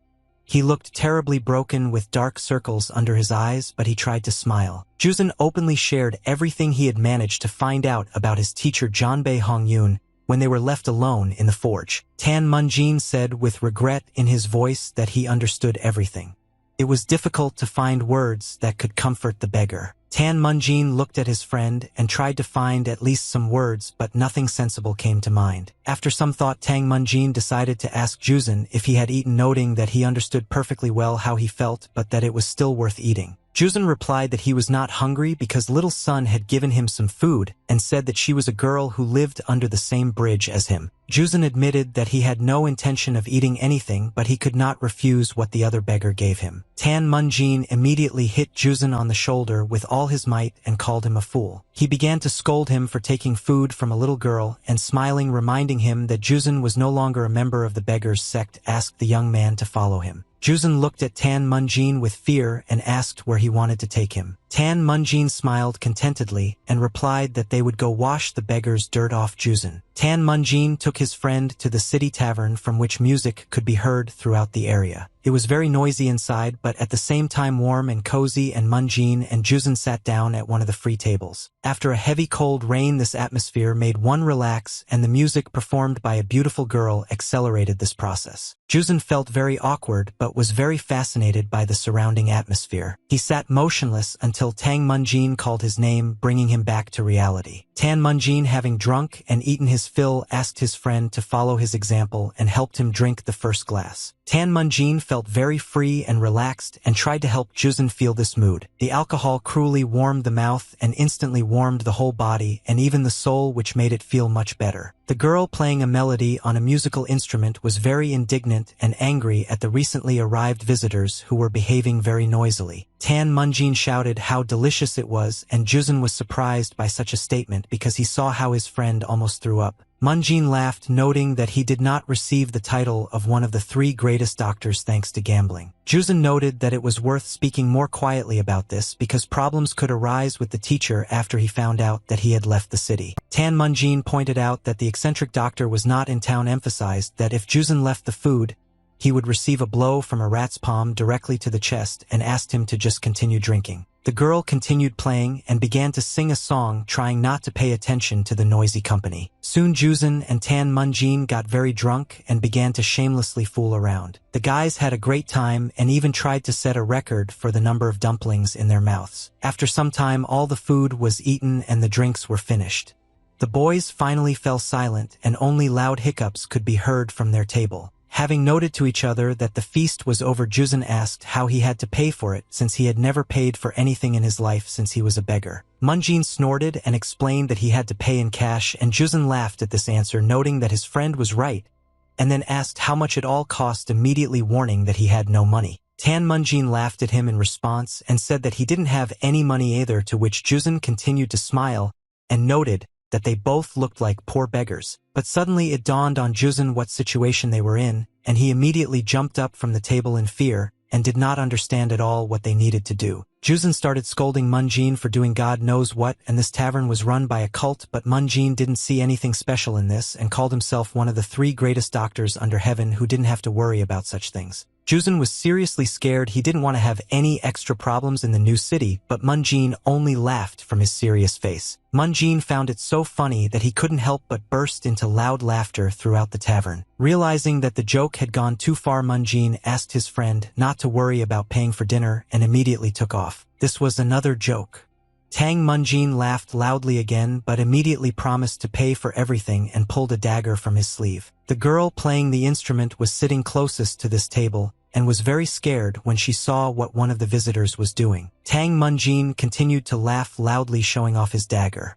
At first it was difficult to guess what exactly he meant when he said he would pay. The girl clearly saw the glint of the island's dagger blade, which one of the visitors took out after talking about paying for his dinner. The girl couldn't even imagine how such a seemingly ordinary evening in the tavern could end. Tang Munjin jumped back from her desk holding one of the wine jugs in her hand and drew an imaginary line through the air with her dagger. Juzun screamed and started cursing at him for doing something terrible in a public place. But apparently only he was frightened by this situation, because the other patrons of the tavern began to laugh at what the young man was doing and on the contrary began to encourage him to continue. One of the tavern workers ran out at the noise and, seeing that one of the visitors was getting violent, tried to stop him. Tan Munjin was so drunk he seemed completely unaware of what he was doing.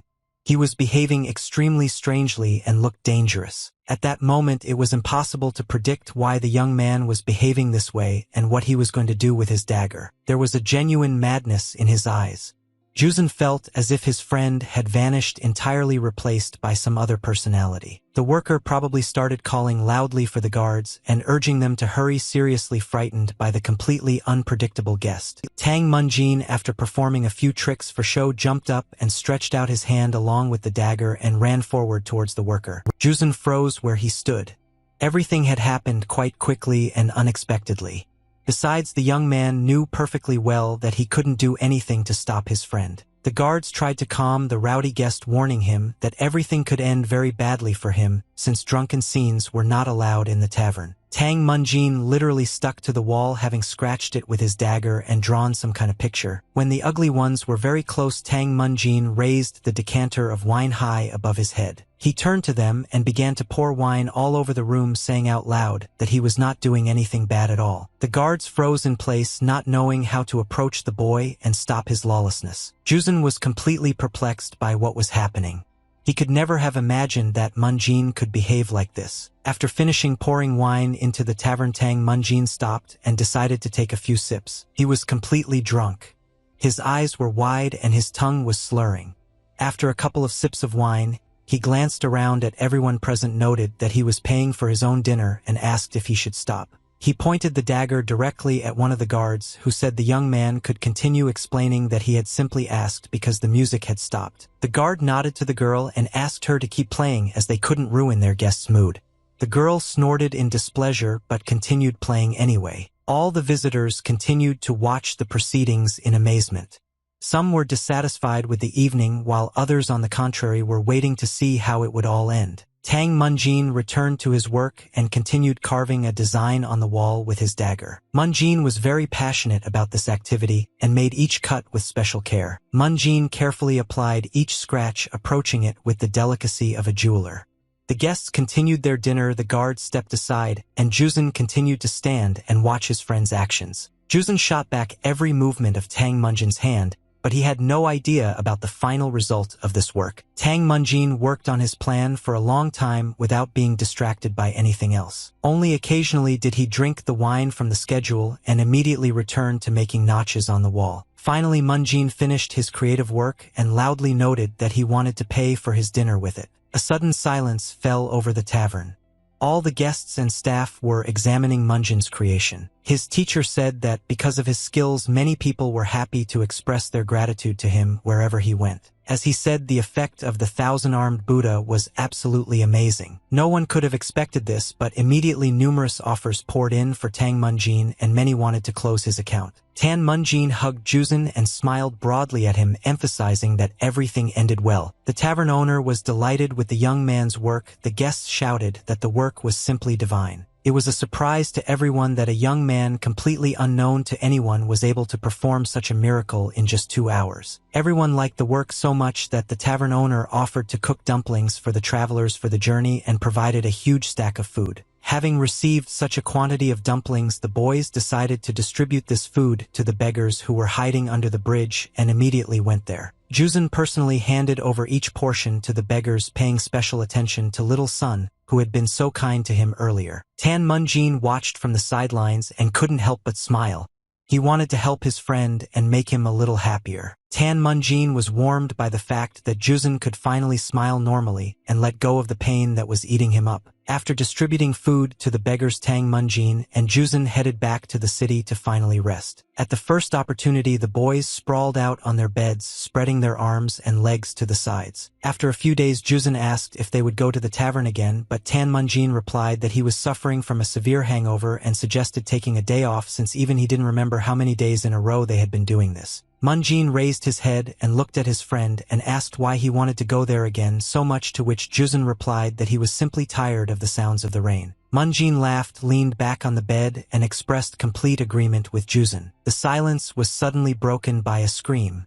Someone was calling Hong Juzin very insistently. Tang Munjin and Juzin immediately got into a fight from the bed and looked out the window and saw that Juzin was being called by one of the beggars who was under the bridge. They called him Brother Samgu, and he looked especially worried. It was also clear that the man had been running for a long time and was completely out of breath. The boys invited the beggar home and learned from him that little So-sun had disappeared.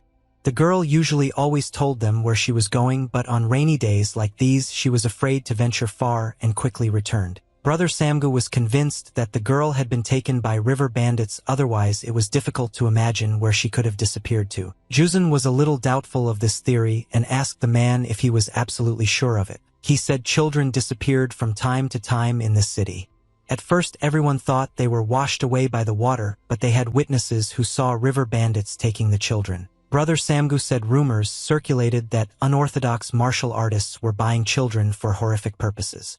He was deeply worried that the little girl had fallen into the same hands. He could barely contain his emotions, worrying that So-sun could already be hurt and no one could help her. Juzin put his hand on his brother Samgu's shoulder and assured him that he could sort this out and help him get the baby back. The young man smiled broadly and noted that he knew someone who could help with this, and asked the man not to worry and just wait a little. Hope appeared in brother Samgu's eyes.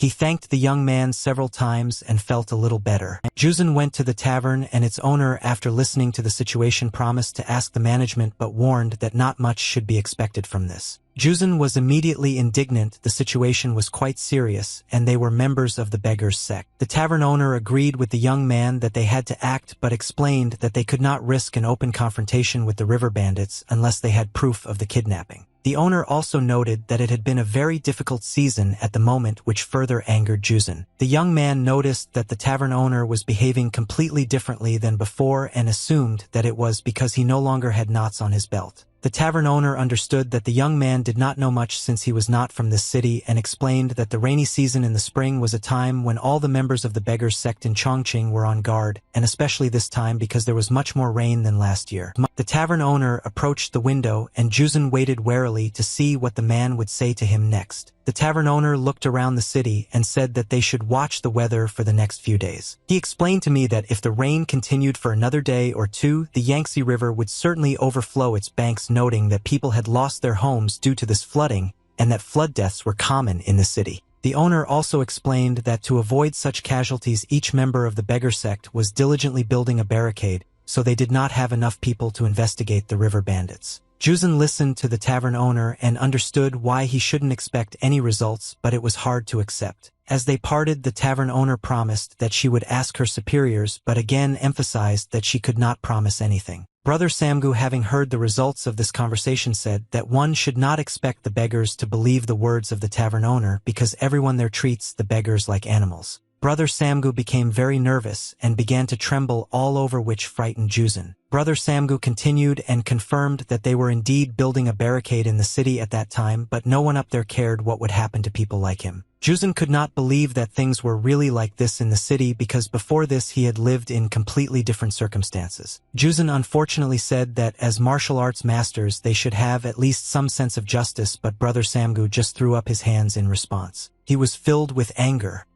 He noted that the river bandits, the unorthodox sects, and even the demonic criminals were all martial artists and asked the young man what kind of sense of justice these people could possibly have. He shared that in the last decade he had never heard of a confrontation between river bandits and the beggar sect, which meant that it was unlikely that anyone would risk their life for a random beggar. They were just beggars who wore clean clothes and were afraid that their masks would be torn off. All they cared about was maintaining their status. Juzin realized that in this area everything was exactly the same as with those damn knots on his belt. Now he realized that everything had been a lie, but he also realized that he shouldn't feel guilty about it. He understood that it was not his duty and he had already done more than enough simply because it was fair. Juzin tried to convince himself that his duty ended in the village where he lived his entire childhood and youth. After talking with Brother Samgu, Juzin walked away from under the bridge completely immersed in his thoughts. He thought that even the debt he felt in the village was just a lie told by a beggar. As he was leaving the bridge, he crossed paths with another beggar who was walking towards the others, but Juzin didn't even pay attention to it. The beggar stopped and turned to face him, but Juzin did not see this, thinking about the injustice of this world. The beggar called out to him and asked if the young man was the one looking for the hemp beggar.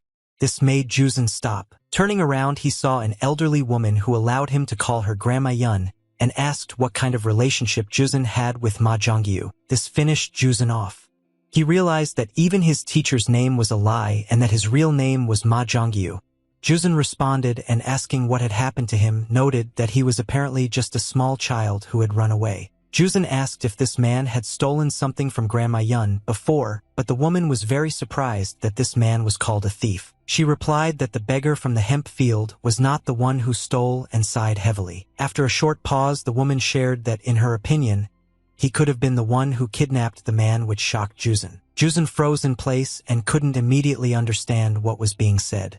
Too much was overwhelming him at once. He looked at the old woman and asked her again if she really meant that the hemp beggar had stolen a man, and she immediately confirmed it. She emphasized that this happened about 20 years ago and asked whether the young man knew about the internal conflict in Chongqing between the secular faction and the traditional faction of the beggars sect. The current deputy head of the central region, the red-faced old beggar, belonged to the secular faction.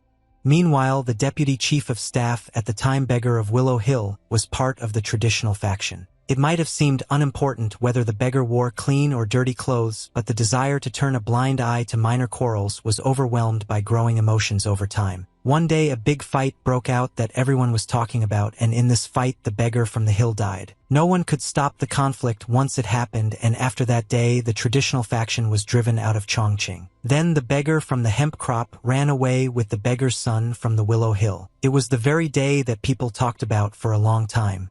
Many were shocked by what happened. Juzun, hearing this story, felt a strong tension throughout his body.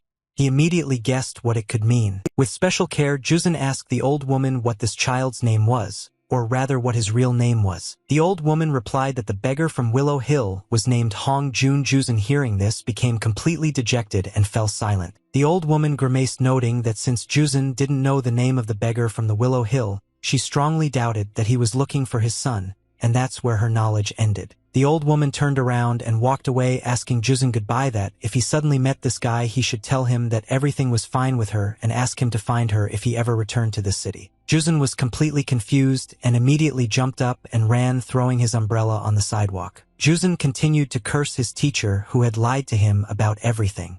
The man had lied about his name, his martial arts, and about being a for-evil beggar. Juzun couldn't explain to himself why his teacher had done all this. He couldn't find a single argument to justify such a lie. Juzun stood on the riverbank again. He was shaking all over and tears kept pouring from his eyes. He didn't know how to calm himself down and rushed into the river, hoping that the cool water would bring him back to his senses. At that moment, Juzun's entire world collapsed.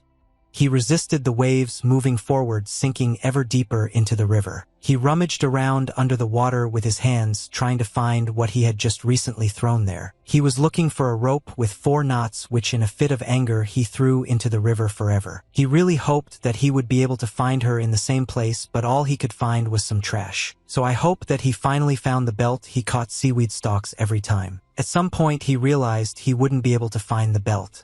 He stopped and looked up at the sky. The next moment he dived under the water, completely oblivious to the possible consequences. Thanks to the raging waves, the young man quickly disappeared under the water without leaving a trace. A minute later, Juzun emerged again, took a deep breath, and looked at the cloudy sky. He immediately dove back in.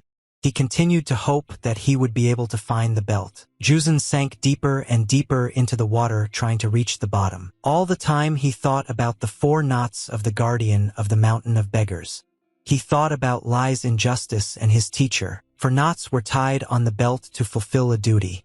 Juzun knew this well. The teacher stole him and took him to a distant village when he was still a baby. Jewel Village was a perfect place for an outcast like the now new man named Janbei Hongyun. The teacher took full responsibility for the care and upbringing of this child upon himself, although he often caught sidelong glances from residents, especially women. Juzun never felt alone or unwanted.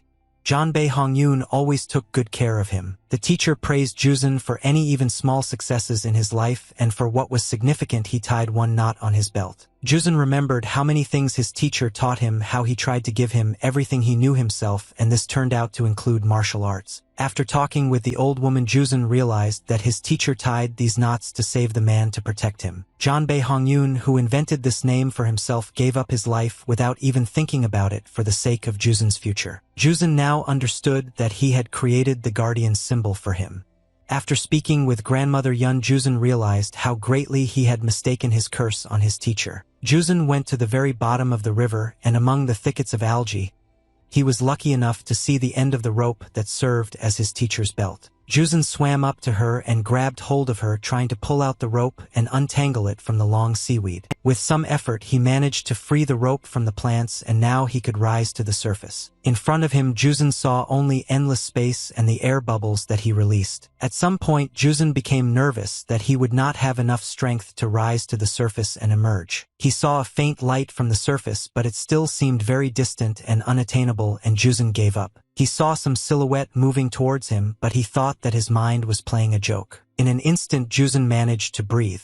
He was no longer in the water and saw that Tang Munjin had pulled him out. Tan Munjin pulled his friend to the shore, and they both lay back on the ground trying to catch their breath. Tan Munjin was incredibly glad that he made it in time and that nothing bad had time to happen to his friend, and Juzun was glad that he understood everything. Munjin tried to take a deep breath and asked Juzun if he had an irresistible urge to stain his clothes or something like that. He called him an idiot, and I understand why he went swimming in such weather. Juzun pressed the rope tightly to his chest, which he still managed to pull out, and laughed. Munjin looked in bewilderment at his friend, who did not stop laughing but only made it louder and louder. It seemed as if his laughter had dispersed all the rain clouds.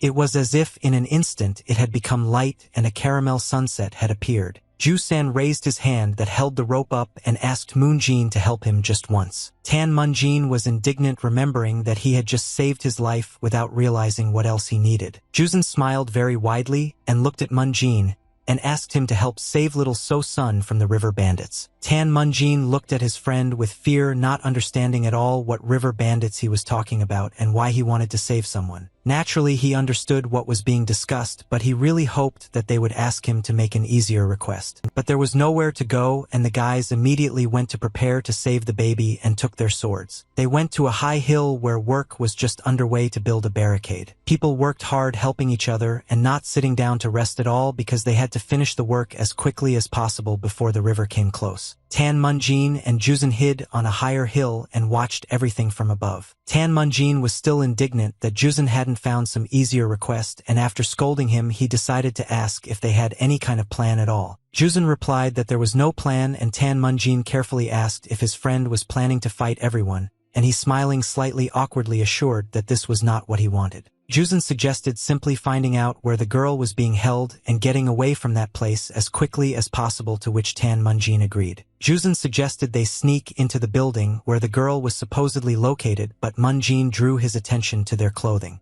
The boys tried to find some reasonable way out to avoid detection. While they were arguing behind them, sounds and the crunch of branches underfoot began to be heard from the thicket of trees. This was a patrol that on the whole was not very happy to have to work in such disgusting weather and would have been better off working on the construction of the dam. Tan Munjin and Juzun carefully moved to another safer place and hid until the patrol passed by. But they understood that their end could come at any moment, because the patrol was heading right in their direction and they had nowhere to go. The patrol officers carefully combed the entire area and were most likely well trained to ensure that no criminals could escape them. Well, it was strange that some river bandits had a whole patrol team. Tang Munjin knew that fighting these bandits on the spot was a very bad idea. Tan Munjin was trembling with fear and understood that it would be a big problem if he suddenly had to fight. He really hoped that the patrolmen would pass by and not be able to notice them, but his whole body said the opposite. Tang Munjin wondered where he and Juzun could hide, but no place seemed suitable. He thought they couldn't hide under the bridge, but there was only room for one of them there. Juzun was the first to act and immediately darted off to the side. He carefully moved closer to the bridge and looked closely at Tang Munjin. He gestured to them what they should do, and Tan Munjin realized that he should hide on the other side while Juzun hid behind the rocks. Tan Munjin liked the idea. He figured the rain was pouring down so hard it was drowning out almost all sound, and this plan was bound to work. Munjin silently appreciated his friend's resourcefulness in such situations. The guys hid, and soon a patrol walked along the wooden bridge. The patrolmen were very cautious, peering into every corner, as if they knew someone must be hiding there. But fortunately, the bandits passed by and weren't able to spot Tan Munjin and Juzun. Juzun looked out from his hiding place and gestured that they had been great and had done everything well. Tan Munjin returned the gesture. The young man was glad that everything had gone smoothly so far, but he still didn't believe they'd be able to get into the building so easily. The next moment, everything went completely wrong for Juzun. Munjin tensed up greatly, not immediately understanding what was happening, but he knew for sure that he shouldn't make any unnecessary movements. Juzun screamed loudly, and the patrol immediately paid attention to this and realized that there was a stranger on the territory. Juzun, being so cautious, made what seemed to Munjin a big mistake and attacked the patrolling bandits. He was confident that they were doing everything right and felt full of strength and the ability to quickly deal with the bandits. While Juzun was trying to wound the patrolman, Tan Munjin ran as fast as he could to help him. But after completing just one yuta, Juzun became exhausted and felt very ill, which surprised him. He glanced at the patrolmen and thought that they might be the twin hounds, which he certainly did not expect to meet. Juzun was immediately overcome by a violent tremor. Weakness took over and his eyes began to roll back. Tang Munjin turned pale with fear and growled that his friend was a complete idiot. One of the patrolmen shouted loudly and cursed at Juzun for pushing forward and not seeing who was standing in front of him, threatening that he could get a hole in the head for that. Juzun was completely out of his mind at that moment.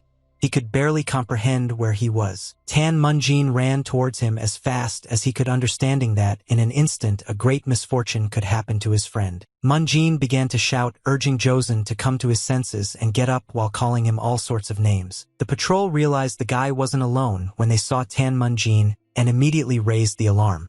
They were furious that the brats had gotten so brazen and were meddlesome, but they didn't belong there. One of the patrolmen ran towards Munjin shouting that he was still too green to attack people like them. The patrolman swung his sword, threatening to quickly finish off the boy who believed in himself too much. Tan Munjin was terrified at that moment.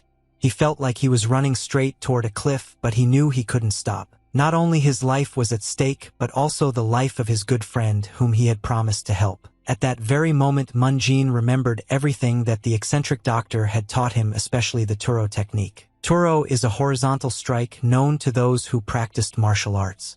Turo was used quite frequently. When using the Turo technique, a wide swing was made that cut through the void. To use this technique, you need to stand in a low stance and do a quick fish kick forward, after which it was necessary to make 3 feints and then point the blade upwards. At that very moment when the enemy falters, it is worth aiming straight at his heart. Before repelling the patrolman's attack, Munjin planned everything carefully. He was sure that the patrolman had been caught as planned by the Turo technique. At first, the Munjin made a dash and 1 feint which confused the patrolman. The cartridges dodged this blow and jumped to the side. I don't even know what kind of trap I fell into. And at exactly the same moment, Munjin fired another blow aiming straight at the patrolman's heart. Munjin was completely at a loss for what he'd done.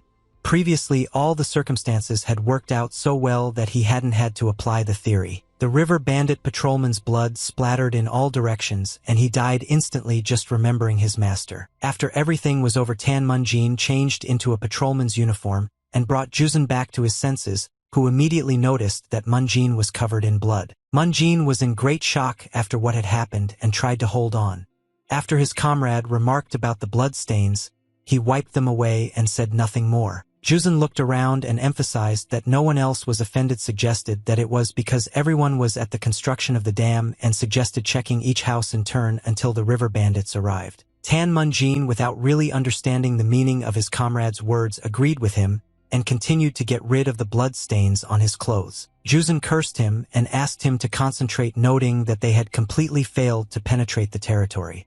And if Munjin hesitated again, next time it would be the end for them. Tan Munjin noted with displeasure in his voice that the Joseon did not understand anything about successfully penetrating into someone else's territory, noting that if they really wanted to penetrate quietly, they would have sat in hiding like mice. Joseon, offended, went forward, answering that Munjin himself was to blame since he did not understand gestures, and immediately asked for silence since they had completed their task. Munjin repeated that they now had to act very quietly and quickly find the girl So-sun and leave without getting into any fights. They looked into yet another house where again they found no one. Almost every building contained some sort of boxes, crates, and decanters. The guys argued among themselves all the time, trying to figure out who was to blame, and Munjin noted that it was only because of his strength that they were able to get out of that situation. Joseon ridiculed his statement, saying that it was a wonderful video, like the great master's hands were shaking and there was fear in his eyes. Joseon also reminded that for a whole month he was Munjin's student, that is, he was winning, which is why Tan Munjin decided to close this topic and begin completing the task more carefully. Joseon, on the contrary, raised his voice, noting that there was a 100% chance that there would be no one behind the door, and placed a bet on 5 silver coins, but Munjin reminded him that he did not have money to bet and called him a pauper. Joseon was outraged that his friend mocked the poor and apparently had no honor at all. The boys fell silent for a moment and then opened the door of another house. Joseon said from the doorway that they hadn't found anyone again, but he was very wrong. 2 river bandits stood in the middle of the room. One of them laughed, saying reproachfully that the patrol was doing its job well. Tan Munjin and Joseon were seriously tense. They really didn't expect to see anyone. They quickly slammed the doors behind them. They had no choice but to deal with these bandits. The creature heard clicking, popping, and rumbling sounds.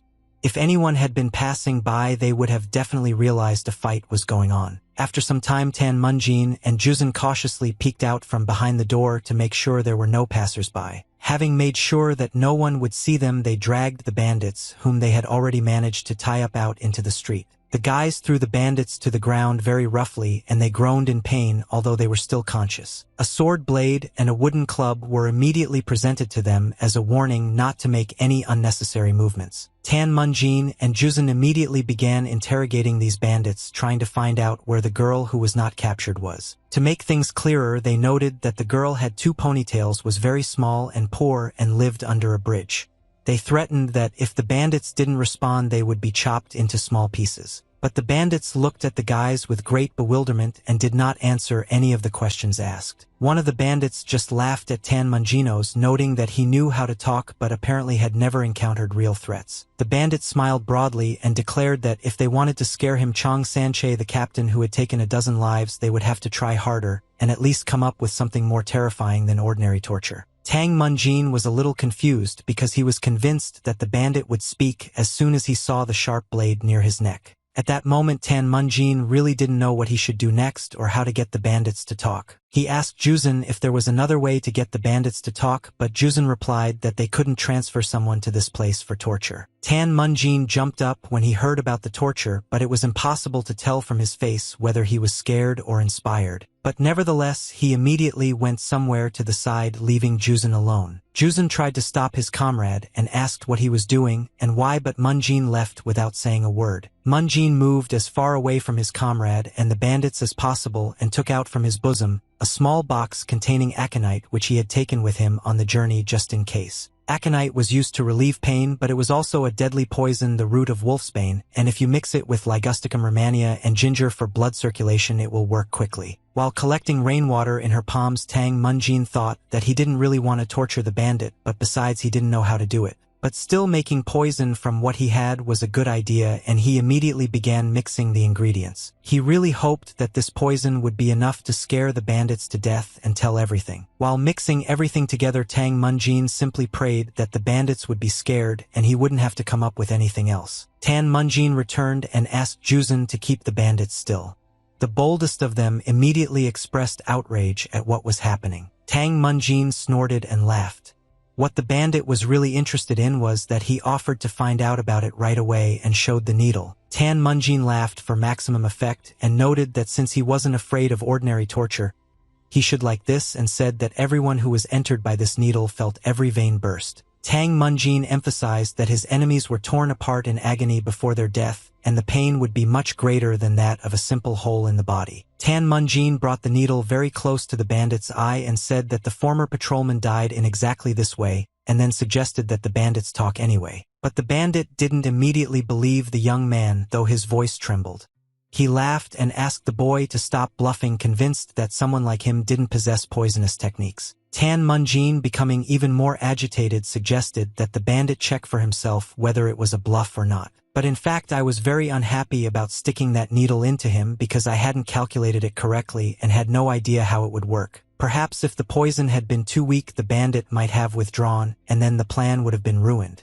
With these thoughts in mind, Tang Munjin inserted the needle into the bandit's chest. As soon as the needle penetrated the bandit's body, he began to tremble, but he resisted until the very end that something was happening. At the moment when the bandit wanted to say that everything was okay with him and the boy had deceived him, he began to vomit blood and his whole body was covered in severe pain. Another bandit was seriously scared when he saw his captain and realized that this was no joke at all. Even without the strength to scream one last time, the bandit fell silent and suddenly went limp. Tang Munjin became even more frightened because she didn't want things to turn out this way. The bandit shuddered again.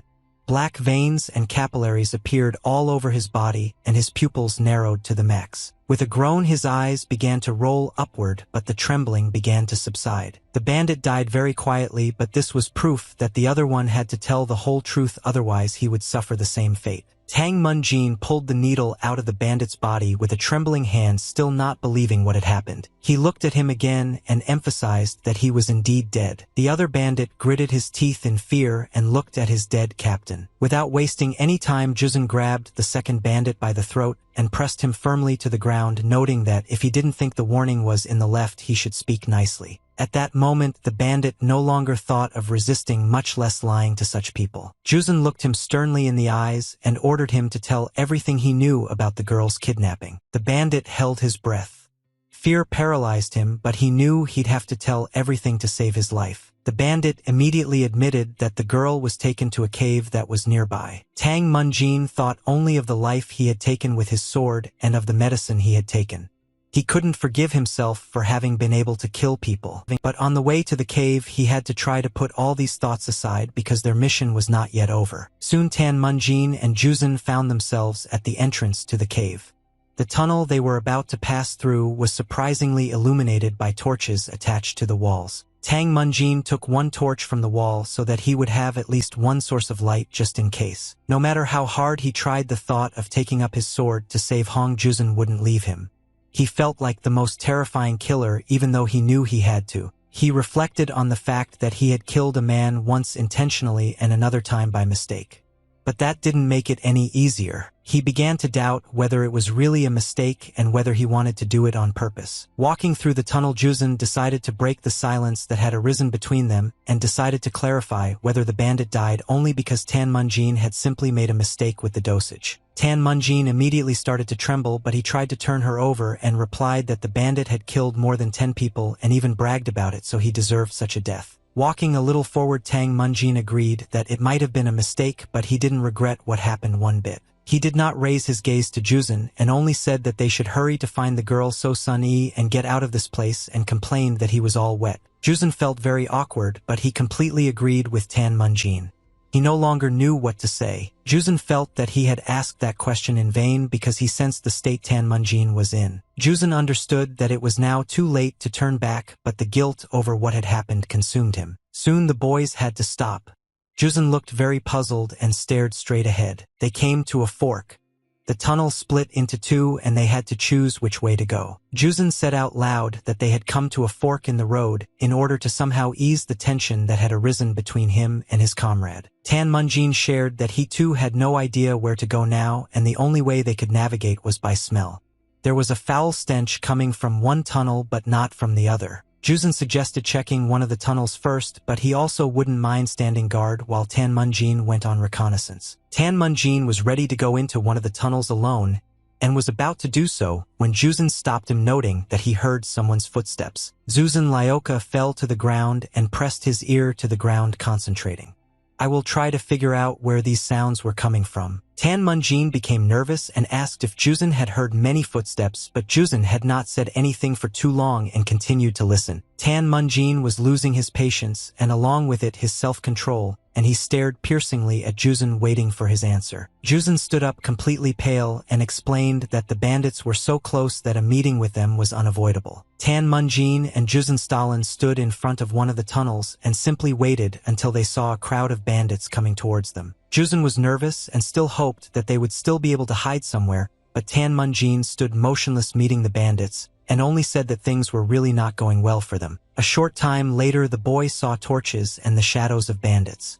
Their footsteps were also clearly audible. Tang Munjin took a fighting stance and, gripping his sword tighter, said that now he would have to take as many of these creatures as possible with him to the next world. As soon as he brought the bandits in, Tang Munjin wanted to fearlessly rush straight at them, realizing that he no longer had any other option. He understood that the bandits, as soon as they saw strangers on their territory, would also unconditionally rush into battle together. After thinking about this option for a while, Tang Munjin imagined himself being pierced by a sharp sword. Munjin immediately discarded this plan. I know that it had too many weak points, even just imagining such an outcome. Tensions quickly rose as the river bandits approached, and Tang Munjin tried to figure out what the right thing to do was. But he really had no other options, and he decided to stick with the first plan but simply improve it. He decided that he would turn the false blows of the jagbong into real ones, inflicting only such wounds that could paralyze the bandits. Imagining that the river bandits could attack wave after wave, Munjin decided that he could withstand it. Well, that had its downsides. If he'd done that, he'd risked being pushed back and then finished off. He understood that as soon as he allowed himself to be surrounded, his end would come immediately, but this was not at all part of his plans. Tan Munjin regretted that there wasn't a simple answer to this situation like in medicine. He hadn't been taught how to fight a crowd in a cave, so nothing else came to mind. But Tang Munjin knew for sure that he would never beg for mercy and would fight to the end. Soon the river bandits noticed two strangers and stopped nearby, surprised that there were only two guys. One of the bandits was outraged that some two brats dared to enter Chang Sanche's lair without fear. The bandit immediately realized that these were the same two psychos who had killed both the guards on his territory and the vacationers. Tang Munjin immediately showed that he had no intention of running away and drew his sword, preparing for battle. Munjin was indignant, noting that there was no point in asking questions since he would soon die anyway. Looking at the crowd of bandits, Tang Munjin felt even more excited because he thought that there would be much fewer of them, but he would have to fight them. The bandit began to taunt the boys and anger them in every way possible. He was confident they could do nothing to his men or himself. The bandit smiled slyly and asked his men to remove the strangers before their leader arrived. The entire crowd of river bandits rushed forward towards Tang Munjin and Juzun, drawing their weapons. The boys stood their ground and faced the coming battle with courage. They couldn't give up or retreat. Munjin, deeply troubled by personal problems, was now ready to take life again. He accepted the situation. He had managed to plan what he needed to do, and this made him feel a little more confident. There was no longer any room for fear in him. Tang Munjin understood that there was only one solution to this situation. He realized that in order to survive, he had to kill those who posed a danger. Munjin struck one blow after another, cutting his enemies into pieces. His eyes sparkled with hatred mixed with courage. He no longer doubted what he was doing. Sometimes he caught himself thinking that he should have struck more carefully because his sword left two deep wounds. With the next opponent, everything repeated itself, and very quickly Munjin completely threw these thoughts aside. He kept telling himself that he had no right to stop and think too much because he was simply falling senselessly in this cave. Tang Munjin felt an uncontrollable force within himself which prevented the enemies from getting close to him. Juzun fought in this battle on par with Tang Munjin, although he also experienced great fear. The bandit captain stood behind the others and was stunned by how strong the strangers were. The bandit was angry that he'd made such a mistake and that his team was in danger.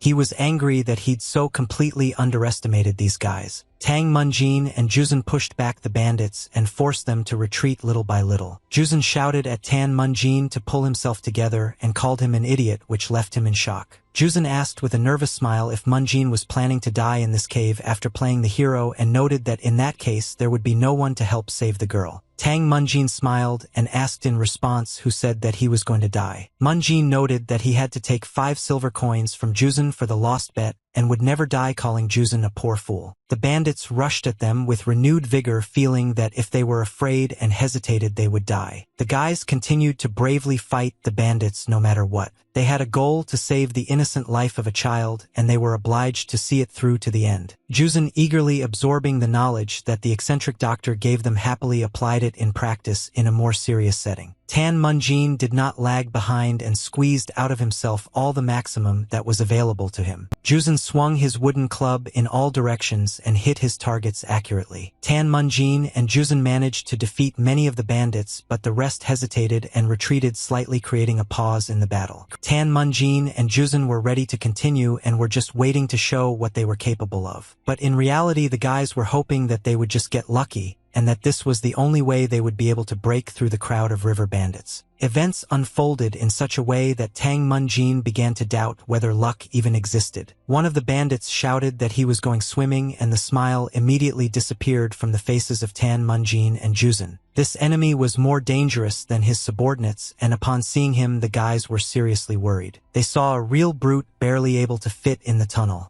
He looked more like a wild animal than a man. Tang Munjin couldn't contain his emotions and cursed loudly, sincerely not understanding how he should fight further. The bandit leader smiled broadly, and his eyes sparkled with 2 huge lights full of anger. The bandit leader walked slowly toward Tang Munjin and Juzun, telling them that many had tried to rob Zhang Sanche. He stopped next to one of his fallen warriors and stained his finger with his blood. Licking this finger, the chieftain said that he killed everyone who came so lately no one dared to challenge him, and it became very boring. Looking at the guys, he noted that they were apparently experts in martial arts and was delighted at the upcoming fun. A beast-like roar was then heard. The bandit leader indicated that the main battle was only just beginning. Tang Munjin and Juzun cowered in fear before this brute. Upon seeing him, they immediately realized their chances of defeating him in combat were slim. Tang Munjin felt the energy in the leader's laughter and realized that he belonged to at least the first class and possibly even higher. Tang Munjin, not wanting to be driven into fear, shouted that they should stop chatting and said that no matter how much the chieftain flaunted his sister god knows what, he was just a poor bastard with an axe. Juzun rushed forward shouting that, for those who did not know the rules of beggars, the best medicine was fists. The leader looked at the boy with a wide smile, as if he were a flea, and didn't even think of moving from his place, knowing that he wouldn't be able to do anything to him at all. The leader asked if he looked weaker than the boy and was indignant that he was being forced to shout out the names of the techniques, and then waved his hand. Tang Munjin, seeing this, immediately rushed to help his friend and called out his name. Only the leader's hand turned out to be larger than Juzun himself.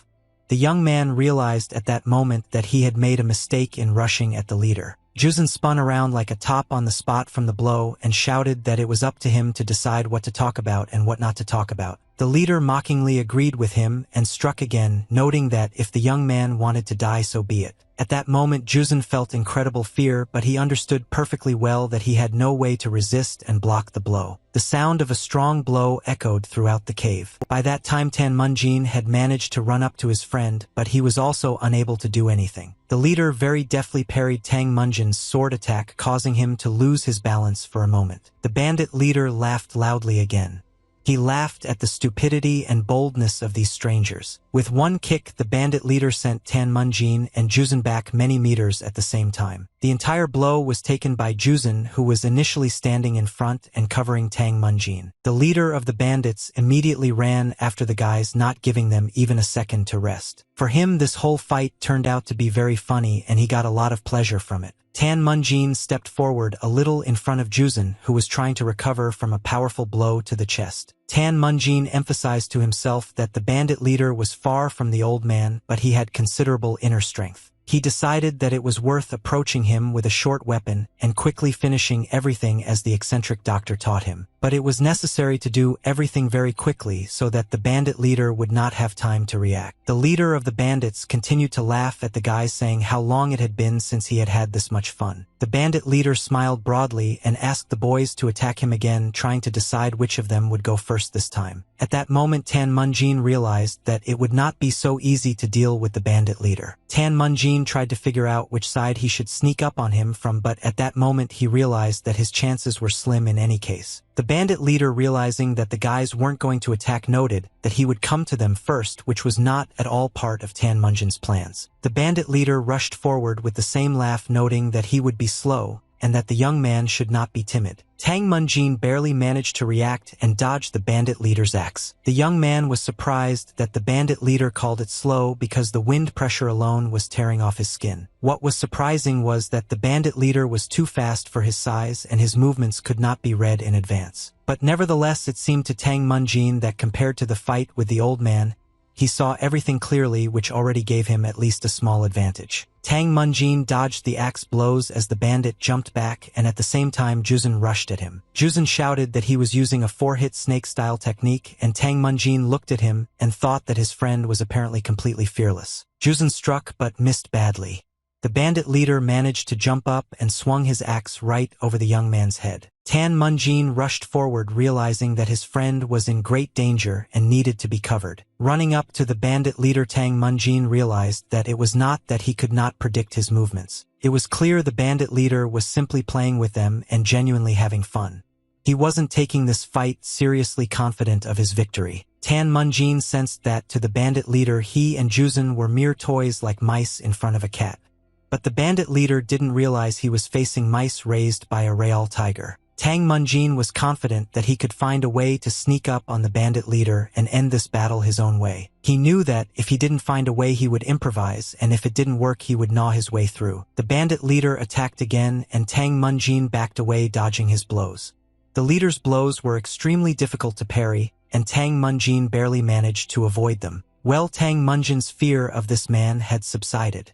The leader was formidable, but no different from those guys with blades, and all his blows were either horizontal or vertical without a single lunge. Moreover, unlike a sword, it was difficult to strike with an axe from the bottom up, and although the difference was small, it took more time to transition from horizontal strikes to vertical ones. Tan Munjin decided that it was worth forcing the speaking bandits to raise their hands by any means possible and then hit him in the body. Juzun did not stop attacking the leader and getting underfoot, continuing to shout out the techniques they were going to use. This angered Tan Munjin beyond belief, and he hoped Juzun would finally stop shouting the names of his moves. He was also furious that none of his blows landed and he was simply being beaten. The bandit leader blocked all his attacks. Tan Munjin gave Juzun some time to absorb the attacks, then rushed into the attack again. The bandit leader knocked Juzun back with one blow, and Tang Munjin immediately attacked him again. Munjin concentrated all his strength and gathered his courage, but he understood that at this rate neither he nor Juzun would be able to last long. Munjin held his sword tightly in his hand and was ready to repel the subsequent attacks of the leaders. The leader ran straight towards him like a beast after its prey, and the earth shook under his heavy steps. Tang Munjin tried to think of a way to make the bandit open for an attack, and using this opportunity at least try to inflict damage on him. But instead of getting the opportunity to inflict damage on the bandit leader, Munjin missed a blow to his stomach. The bandit leader swung his axe harder, saying that he saw that the young man was up to something and offered to show him the breach. Tan Munjin was surprised how the bandits were able to figure him out, since he tried to behave unpredictably. The bandit leader began to strike blow after blow, which the young man could barely dodge. Jumping aside from the leader's next blow, Tan Munjin heard Juzun's voice, who again rushed into the attack, shouting out a technique at the gift of sugar maple. Juzun jumped high and tried to strike down on the enemy flying towards him. Tan Munjin froze in horror, waiting to see how it would all end, unable to intervene. Tan Munjin saw Juzun rush into the attack with a wide smile and thought that he was just making fun of himself. Tension gripped Munjin's body at that moment. He feared that this attack might be Juzun's last. Juzun seemed to hover in midair for a moment. A successful strike would have sent his full weight crashing down on the talking bandits. Tan Munjin quickly analyzed his friend's striking technique and thought that he was seriously bluffing. Perhaps this was your best chance to confuse the bandit leader and inflict damage on him. Juzun threw his wooden club aside as he jumped and rushed on the bandits' heads with his bare hands. The leader froze in place, thinking that it was Ma Chonga. He realized he had fallen into a trap. Tan Munjin also realized that it was Ma Chonga, and this made him very happy. And why did a smile appear on his face? The bandit leader quickly reacted, parried the young man's kick with his high leg, raised it up, and his blow hit Juzun right in the head. Everything before Juzun's eyes went blurry in an instant. The blow he received was devastating. Well, Juzun had enough strength to withstand this blow and not lose his vigilance. Juzun instantly struck back at the bandits. He punched the bandit in the leg. Tan Munjin also took advantage of this moment and pounced on the bandit leader, while he was a little confused and Juzun held him back. The bandit leader laughed and said that perhaps the beggar from the hemp field was worth something after all. He still found this to be incredibly amusing. Juzun tried to hold onto the bandit leader's hand, although he was dangling on it like on a tree branch in a hurricane, while he ran towards Munjin. Tang Munjin eagerly accepted the invitation to attack. He was ready even though his strength was already waning. Finally, a breach had appeared in this fight created by Juzun at the cost of his life. Tang Munjin had no right to miss it. He understood that he had to do everything possible even if he himself died. The boys rushed the bandit leader together. Juzun held his arm while Munjin tried to get underneath him and strike. Tang Munjin prayed that Juzun wouldn't suddenly give up, as it was unlikely that such an opportunity would arise. Juzun fell to the ground and pulled the leader along with him, holding the hand in which he held the axe. The bandit didn't expect anything that could harm him, considering Tan Munjin and Juzun to be weaklings who were simply putting on too much airs. Blood splashed everywhere. Tang Munjin's face and clothes were also stained with his enemy's blood. The head of the river bandit leader fell from his shoulders with a frozen smile on his face. Juzun smiled enthusiastically, realizing that he and Tan Munjin had accomplished the incredible. One of the bandits, whose boss's head rolled under his feet, was stunned.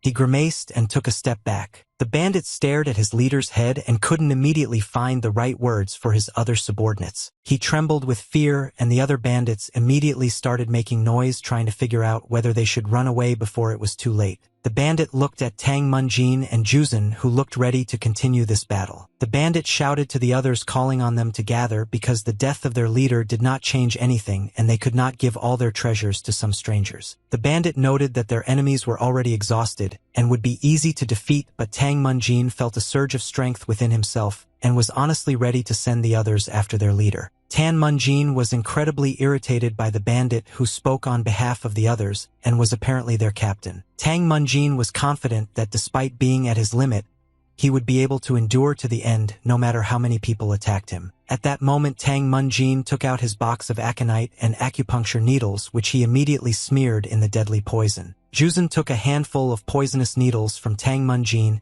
and holding them between his fingers created deadly fists with spikes. Juzun knew exactly what he was doing and figured it out pretty quickly, coming up with a new technique. He shouted out the 1,000 needles technique and threw poisonous needles at his opponents from both hands at once. Tan Munjin was amazed at how someone could simply make up a name for a technique and shout out its non-existent name just like his friend did. In Tang Munjin's opinion, the name of the move was completely different from what he saw in front of him. But the worst part was the technique probably didn't work no matter how much Juzun believed in it.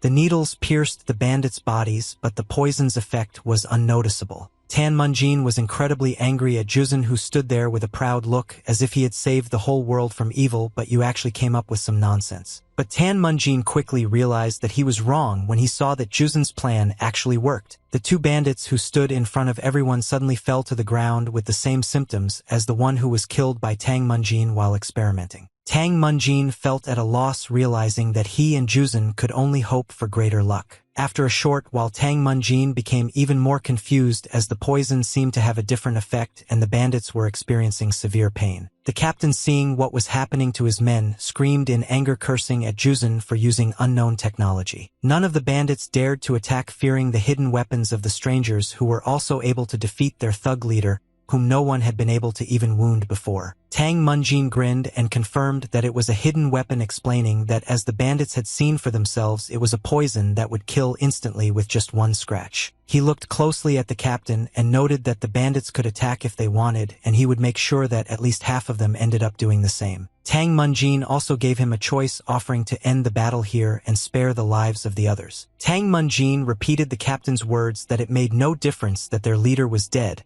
and that the main thing was the treasure. Tang Munjin immediately explained that they came to this cave not for the treasures that the bandits had stolen, but for the child they had kidnapped. The captain was indignant that the eccentrics actually ended up on their territory because of those ragamuffins not understanding why they were committing such a massacre for the sake of the poor. Tan Munjin and Juzun did not answer and only showed by their appearance that they had come for the very reasons stated by the captain. The captain laughed that the guys weren't interested in the treasures hidden in the cave, but they came all this way for some ragamuffins. The captain tried to understand how this was possible and thought that they were trying to pull the wool over his eyes. He shouted that he couldn't believe this nonsense and waved his sword in the air, indicating that the battle would continue. Tan Munjin turned his back on him and laughed, replying that the bandits might not believe him and that it was just a matter of business, but they should remember that the price would be death. Tang Munjin went to one of the tunnels, saying that if everyone understood everything, then they could go their separate ways. Juzun followed him, and the bandits remained standing in place, hesitating because Tan Munjin indicated that he would kill everyone who followed him, and it was worth making a decision wisely. None of the bandits dared to verify the threat. Most were trembling with fear, and it would have been difficult to even persuade them to give chase. The whole crowd simply watched the boys go and watched as the light of their torch slowly disappeared into the darkness. The bandits already had a lot of worries about building a hierarchy of power within their gang. The whole crowd ran in the other direction, pushing and cursing among themselves and fighting for their place. Tan Munjin and Juzun, having confidently escaped from under the bandits' noses, were in fact very worried that their speech had become unconvincing for them and they would rush in pursuit. Having gone deeper into the tunnel, the guys went behind one of the rock ledges and cautiously looked back. The bandits were no longer visible, but behind them in the depths of the tunnel, they heard someone's voice calling for Dad and the deputy chief. Following the voice, Moonjin and Juzun found themselves near a cell with bars behind which they saw little So-sun as well as other beggars. Soon the baby met her father, who hugged her tightly and cried with happiness. Many beggars finally met their relatives from whom they had to part a long time ago. Tan Moonjin and Juzun escorted all the former prisoners to their families and waved them goodbye before heading home. Juzun was incredibly happy that he had managed to help these people. His face lit up with joy. Tan Moonjin also smiled as he looked at Juzun. He was glad he had been able to help his friend achieve something important to him. Moonjin's rear is also glad that Juzun was unharmed after catching the blade with his bare hands and only receiving a small wound on his little finger. Tan Moonjin thought for a long time about how DK Juzun managed to come up with such a trick with needles, but concluded that it was thanks to his teacher. When they had already walked a long way, Tan Moonjin asked Juzun what he was going to do next. Juzun replied that he hadn't planned anything special and suggested traveling together, since there were no plans. Juzun didn't know how the righteous faction and Vice Chief Hongmen Noj would react, so he and Moonjin couldn't remain in the city. But traveling together could also endanger the old man and Moonjin. Tan Moonjin laughed that the ragamuffin who had just miraculously remained alive was now trying to ask to be his companion, noting that his impudence was growing with each passing minute. Juzun was indignant and emphasized that this was not begging but a request, and Moonjin laughingly reminded who paid for the food, drink, and new clothes. When Juzun confirmed that the Moonjin had paid for everything, he said that this meant that it was no longer begging but simple freeloading, and burst into loud laughter. They went up to their room, but as soon as they opened the door they noticed an eccentric doctor, who noted that the two of them had apparently had a lot of fun during the couple of days he had been away. The eccentric doctor sat at the table drinking tea. When the boys entered the room, he pointed to the sword he'd ordered and asked if it looked decent. Tan Moonjin was glad to see his teacher and noted that they hadn't been having all that much fun, and asked what the old man had been doing all this time, since he probably didn't just take 100 nyong in silver for nothing. The eccentric doctors explained that something was bothering him, and he decided to take a look around and immediately noted that he was glad to see Hong Juzun. He asked the boys to sit down and asked if they knew about the long-standing conflict between the righteous faction and the Beggars' Union in Zhongifang. Soon rumors spread throughout the city that the head of the Changsanch fortress was dead. Now everyone knew that this was the work of two young guys. Many thought that they were rising stars of some great clan. Someone said that one of the guys was a blacksmith from the Dan clan, and people were even more surprised. I don't understand how this was possible. People tried to figure out whether the bandits who had been bothering them for so long would now return to the city, but some assumed that they would simply lie low and then appear again. For a time, peace was supposed to reign in the city. People didn't have to worry about their loved ones dying or their homes being robbed. By the time Tan Moonjin, Juzun, and the eccentric doctor left Zhongifang, rumors of the Changsanch had spread throughout the city, but no one could figure them out now. Half a month has passed since we left this city in no hurry, and this whole story has already been somewhat forgotten. The sudden battle to the death brought unexpected results that the boys never expected to receive. Very quickly coins began to jingle in their pockets, which were very useful on a long journey. Tan Moonjin began to earn a good living thanks to his blacksmithing skills. Many wanted to properly reward his work, even adding a small percentage from the merchants oppressed by river bandits. Moonjin's reward was the realization that the moment he would need his power would come without warning. He understood that if he had neglected training on the way to this city, and if he had been careless with the divine techniques and had poorly mastered the black peony, he would have lost even to the bandits' henchmen, not to mention the leader. The boat ride to Nokian, where they were all headed, would take another half a month, and Moonjin decided to devote himself entirely to training. He wanted to be able to maintain his balance no matter how much he swayed, and he trained diligently. Juzun was surprised where this guy got such skills, because since they left Zhongifang he had 11 sparring matches, 7 wins and 5 losses. Tan Moonjin was inspired and also understood the value of these teachings. He desired to become one with his sword. There was never a time when Moonjin was not learning techniques or doing physical exercises. During one training session he was so engrossed in his training that he didn't notice someone approaching him. He only noticed the person when they started clapping. Moonjin was unfamiliar with this man and had never even seen him before. The man apologized and explained that he had simply gone out to admire the moon and had accidentally seen Moonjin training. He apologized for allowing himself to watch, which left Moonjin confused. The man smiled broadly and introduced himself as Namgung Myung and asked Moonjin to fight him. Namnoon Myung was the eldest son of the Namgung family and a top-class martial artist. He was returning home by ship.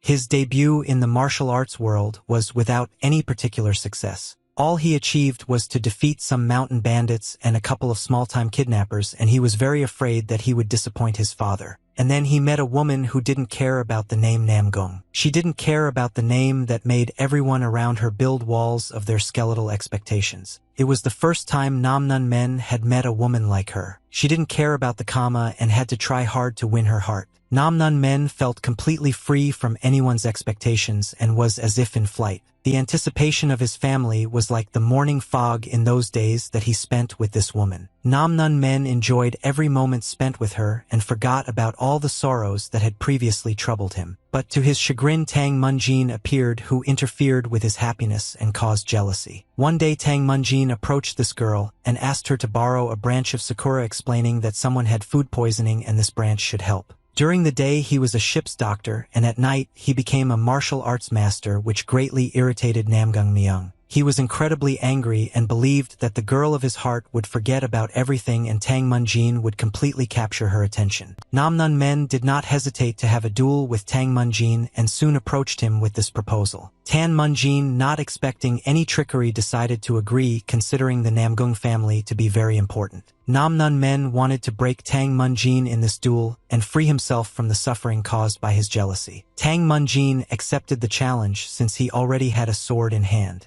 He believed this duel was merely for training. The girl who was pierced by Namgung Myung had no idea what he was planning or why. Much to his surprise, Namgung Myung pulled out a wooden sword instead of a steel one. Tang Munjin asked him if everything would be alright, since in that case the fight would be unfair, but Namgung Myung assured him that it should be so since he himself asked for it. He noted that the child of a family of hereditary doctors received a lucky chance and ended up in the world of martial arts, and he is grateful for the opportunity to expand his modest horizons. The girl met the eccentric doctor and Juzin and asked them if they had seen the young gentleman Namgung Myung. At the same time, the duel between Namgung Myung and Tang Munjin was just beginning. Tang Munjin smiled and said that he was in the hands of his opponent. It was at the start of the fight that Tang Munjin felt like he was in trouble, because before he left Sichuan the Namgung family was just a legend to him, and now the glacier of this family was clearly trying to impress a woman. Moreover, Tang Munjin couldn't help but notice his opponent's gaze, which was literally boring into him. The troubled patients who came to his clinic had eyes like that.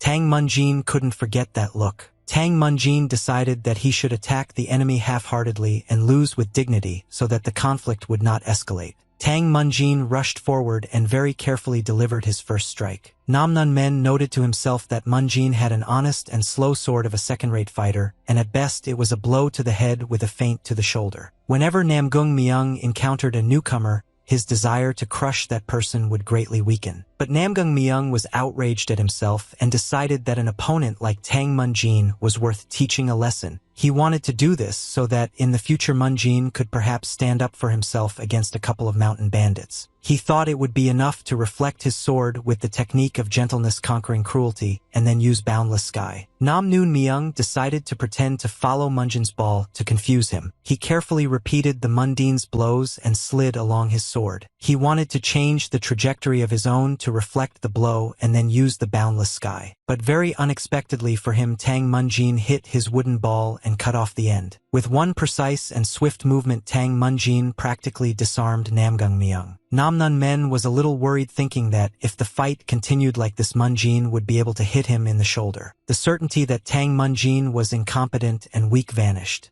Namnun Meng felt doubts. Due to his lack of confidence, Namgung Myung became angry, cursing silently that Munjin apparently did not know how to stop his sword. Namgung Myung tried to convince himself that his soft technique had only accelerated Munjin's sword, and now he couldn't stop. The fight began to take unexpected turns that Tang Munjin had not planned for and was beginning to get nervous. Even though he tried not to fight Namgung Myung with his full strength, he still managed to get past him and land accurate blows. When Namgung Myung rolled head over heels to the side, Tang Munjin immediately ran up to him and began to apologize, noting that he was not used to fighting with a real ball and therefore swung it too dangerously. Namnun Meng held his hand out in front of him, gesturing for Tang Munjin to stop talking. He waved his hand and said with a laugh that in his Namgun family this kind of thing happened often, and apparently the wooden sword was just in poor condition. Namnun Men stood up and thanked the great warrior Tang for another lesson sudden, but Munjin changed again and gave him a battered wooden sword. Both guys started flattering each other very much, trying to avoid the intense tension that they were both experiencing. But suddenly, right in the middle of the conversation, Namgung Myung asked Moonjin to give him a little more time and took out a real steel sword. The sword was decorated with various precious stones, gold, and bore the emblem of a peacock. Tan Munjin shuddered in fear that Namgung Myung wanted to offer him a real sword fight. Nam Nun Men explained that she would not use internal energy or dangerous techniques, thinking to herself that she could not allow this flower boy to ruin all his efforts in courting that girl. The girl, who by this time had already managed to find her lover, covered herself with a fan, very worried about the possible consequences. Nam Nun Myung wielded one of the family's 5 great swords.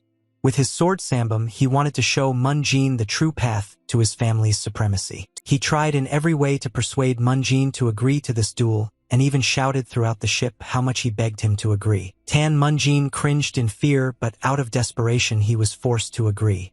Munjin understood how serious this man was about this woman, but he couldn't understand why he wanted to duel him. "You want to start quickly and finish quickly." Munjin again drew his sword and declared that he was ready to begin the duel. He wondered if the sword's trajectory was the same, he would be able to block it, although he wasn't sure about it. Namgung Myung really wanted to use the same trajectory, but he wanted to achieve a completely different result. It may not have been gentleness that conquered cruelty, but at that moment the main thing for him was the result. He believed in his sword as the best partner that could help him solve the problem. The swords of Namgung Myung and Tang Munjin crossed in a strike, and one of them damaged the other. Tang Munjin's sword simply cut through the great sword of the Namgung family, leaving its owner completely dumbfounded. Namgung Myung tried to resist and continued to press forcefully on Munjin, hoping that he would give in. Moonjin continued to resist Namgung Myung's strength and tried to get ahead. Tan Munjin realized what kind of person stood before him when he felt Namgung Myung's open energy. Namgung Myung came to his senses, remembering that he had promised not to use his internal energy before the start of the fight. But thanks to the mud he received, he managed to resist Tang Munjin and throw the young man aside. Tang Munjin jumped back and, turning to the great warrior Namgung, reminded him that he had promised not to fill his sword with internal energy. Namgung Myung lowered his sword and then, looking up, apologized and explained that in his family real combat was a matter of habit and he got carried away. Tan Munjin became upset and noted that the promise was still just a promise and suggested ending the fight there. Tan Munjin was irritated by the fact that his opponent constantly talked about the greatness of his family but kept it to himself. Namgung Myung was in despair because in a short time he had made a fool of himself 3 times, and in addition he had used his family name to hide his shame. Tan Munjin tolerated all this only because Namgung Myung was from the great family, and if someone else had secretly watched his training, he would have pacified him long ago. Namgung Myung thought about how much he had disgraced his name and the name of his family. He thought that if he returned home like this, his father and the elders would want to talk to him. Namgung Myung believed that his father would personally kill him for such an act. Tan Munjin felt that something was wrong and immediately turned around to see what Namgung Myung was doing. Namgung Myung stood there pale and covered in sweat. He muttered something to himself, apologized, and looked simply pathetic. He tried to convince himself that it was not his fault and then switched to Munjin's wondrous sword and decided that he might have some kind of divine blade. He stared at Munjin's sword, thinking that the sword must really be something special. Tang Munjin smiled and replied that there was no need to ask for mercy, and emphasized that their duel was over. Tan Munjin pressed his sword to himself and said that if you think about it, Namgung Myung offered him incredibly favorable conditions from the very beginning, but they should consider it just a coincidence. It would seem that their conversation should have ended here, but Namgung Myung, having thanked his opponent for the duel, turned again. He looked at Munjin with puppy dog eyes and asked to sell his sword, which amazed Munjin. After once again clarifying whether he had misheard, Munjin replied that this app was probably not for him since the sword was special to him personally. Nam Nun Men smiled and apologized for the inappropriate request. Then he bowed and, thanking him for his time, wished him good night and walked away. Tan Munjin, looking after Namgung Myung Woo, felt that he was a dangerous guy in many ways, and before him he had never met anyone more selfish than Hong Juzin. There was still a week left before landing on the shore, and Tan Munjin decided that he would stay away from this guy if possible. Namgung Myung, however, had something more interesting in mind than just a duel. He didn't want to leave this situation unattended. A week later, the ship finally arrived at the port, and it was time to pack our things and go ashore. The entire ship heard the loud cry of Tang Munjin, who discovered that his sword was missing. Juzan and the eccentric doctor immediately came running to his cries to find out what had happened. Tan Munjin was in his cabin, his belongings scattered about. He stood exhausted, leaning against the bed and cursing Namgung Myung. Tang Munjin had hoped that this man would not bother him again, and that they would not see each other again, and now he felt incredible rage that the opposite had happened. Namgung Myung dastardly stole the sword from Tang Munjin and quickly got off the ship. He took his horse and rode as fast as he could to escape with the sword without a trace. He rushed against the wind and felt incredible joy that he had managed to get the divine blade. He sincerely believed that he had obtained a divine blade and read that his debut in the world of martial arts had been a success. Namgung Myung, as soon as he reached dry land, rushed to his home. He was thrilled to see what emotions the stolen sword would evoke in his father. Namgung Myung-woo was just a short distance from his father's palace. He was fortunate enough to see the gates. Namgung Myung handed his horse over to the groom and walked to his father their fire, leading the horse to the stable. The first thing he did was feed the horse, surprised at how tired and hungry he was, and at the same time stroked his head. The groom looked at the horse and discovered that it was all covered in mud, and assumed that most likely young Master Myung was also all covered in mud. The groom hoped that in any case the heads of the clan would be satisfied with the achievements of the young master on his journey. Obviously, it would not be very pleasant for everyone if the young master were punished immediately upon returning home. The young master himself hoped that everything would turn out well for him as he approached the palace. Myung Namgung soon reached the gate leading to the palace and stopped staring at the huge dragon head above the gate. The young gentleman raised his head and, having examined the dragon, grimaced in indignation. The young gentleman straightened up and shook the debris off his clothes, sighing heavily. Myung Namgung was very nervous and tried to at least come to his senses a little by slapping himself several times. The young master opened the doors and entered the palace, loudly calling for his father. Myung Namgung shouted loudly that he had returned from his journey through Jianghu, which attracted his father's attention. Myung Namgung's father and two other gentlemen stood in the center of the hall greeting the young man.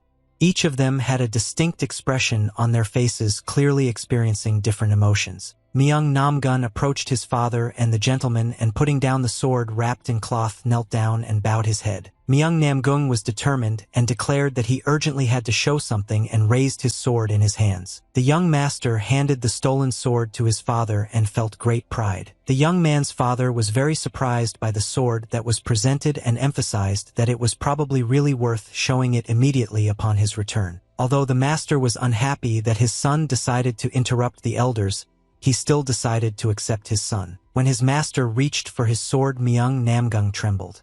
The young man was extremely nervous, but he hoped his father would be proud. By evening, Tan Moon and the eccentric physician Yu Chun had reached the city.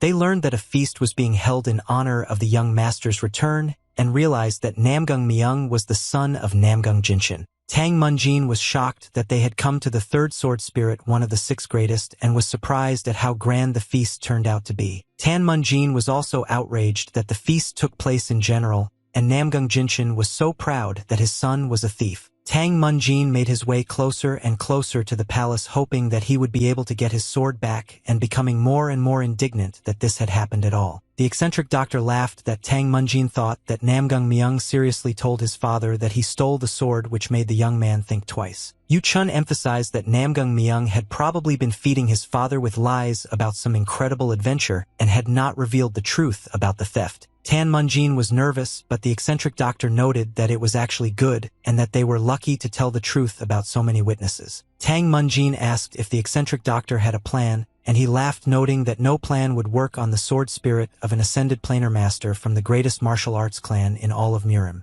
Tan Munjin suggested that it would be easier to take the sword after the feast was over, thinking that Namgung Jinshin would not be very happy if his feast was ruined. The eccentric doctor assured Tang Munjin that he was too innocent and should have shown himself to be a mad dog. Yu Chun explained that prestigious clans thought completely differently from ordinary people like them, and their clan was all that such people cared about, and there was only one way to deal with them. The The eccentric doctor chuckled and noted that they should have disgraced the clan in front of others and been real mad dogs. Suddenly, the eccentric doctor had to stop because someone waved their hand in front of him and called his name. Namgung Genius smiled and noted that he never expected to meet his old acquaintance. The eccentric doctor immediately noted that 10 years had passed and asked if the hand he had cut off from Namgung Genia had been removed at night. Namgung Genia replied with a laugh that the eccentric doctor as always expressed himself strangely, and advised him to explain to the young man next to him that his hand was rotting from poison and getting rid of it was salvation. Namgung Genia asked an acquaintance to stand next to him. Yu Chun said that he was a doctor and they were traveling together and now he had some business with the clan. Namgung Genia was taken aback when he heard about the eccentric doctor's business. Fear immediately appeared in his eyes. At that very moment, they started rattling sticks to attract the people's attention. They shouted that it was time to greet the great leader of the Namgung clan, Namgung Jinshin, and the young master Namgung Myung. The crowd immediately erupted in cheers and applause. Namgung Myung walked forward holding his sword. The young man was incredibly pleased with himself and basked in his glory. The sword, which was allegedly obtained by the son of the clan leader, was presented very solemnly. All the clan members and other great lords respected the young master's achievement. All the people gathered together in anticipation of the address of their clan leader and the beginning of the festival. Namgung Jinshin broke the silence and thanked everyone for participating in the celebration of his son's return from his first trip to Murim. The people listened to the head of the clan and no one dared to interrupt him. Namgung Jinshin noted that his son was still inexperienced but had been blessed with good fortune during his journey discovering a divine sword. The leader suggested drinking a ceremonial drink to thank the heavens for this good fortune. The people accepted the offer of a drink with smiles and raised their glasses. Namgung Jinshin raised his cup with words of encouragement to glorify their entire clan. Everyone began to congratulate the clan leader and the young master on their success. No one doubted the young master's accomplishment. Namgung Myung was also supposed to drink the drink. Before taking his first sip, the young man smiled as he reflected on how well he'd planned everything, and now all he had to do was bask in his glory. Namgung Myung did not see what guests had come to his home and continued to enjoy the holiday without even guessing what was about to happen. The eccentric doctor and Tan Moonjin told Namgung Jinya the whole truth, and the man trembled when he heard it. Namgung Jinya was completely disappointed and even frightened because he now knew what a monstrous lie the young master had told. Namgung Jinya immediately noted that if his brother found out about the lie, he would definitely destroy the young master's chi core and would probably lock Myung up for the rest of his life. Tan Moonjin looked at the eccentric doctor with horror, hoping that what Namgung Jinya said was not true, not understanding how it was possible to do such a thing, not even to an enemy but to his own blood. The eccentric doctor glanced at Tan Moonjin and told him that this was what it meant to be part of the Namgung clan, and that this was the punishment for those who intentionally committed crimes. Namgung Myung insulted his clan by committing a horrific crime to which the head of the clan could not turn a blind eye, even if it meant declaring his own son the perpetrator. The Namgung clan had no immunity system no matter who the perpetrator was. Punishment awaited Namgung Myung. Any punishment had to be endured in the name of the clan, and this meant being part of such a prestigious clan. Hearing of the punishment, Tang Moonjin became deeply thoughtful.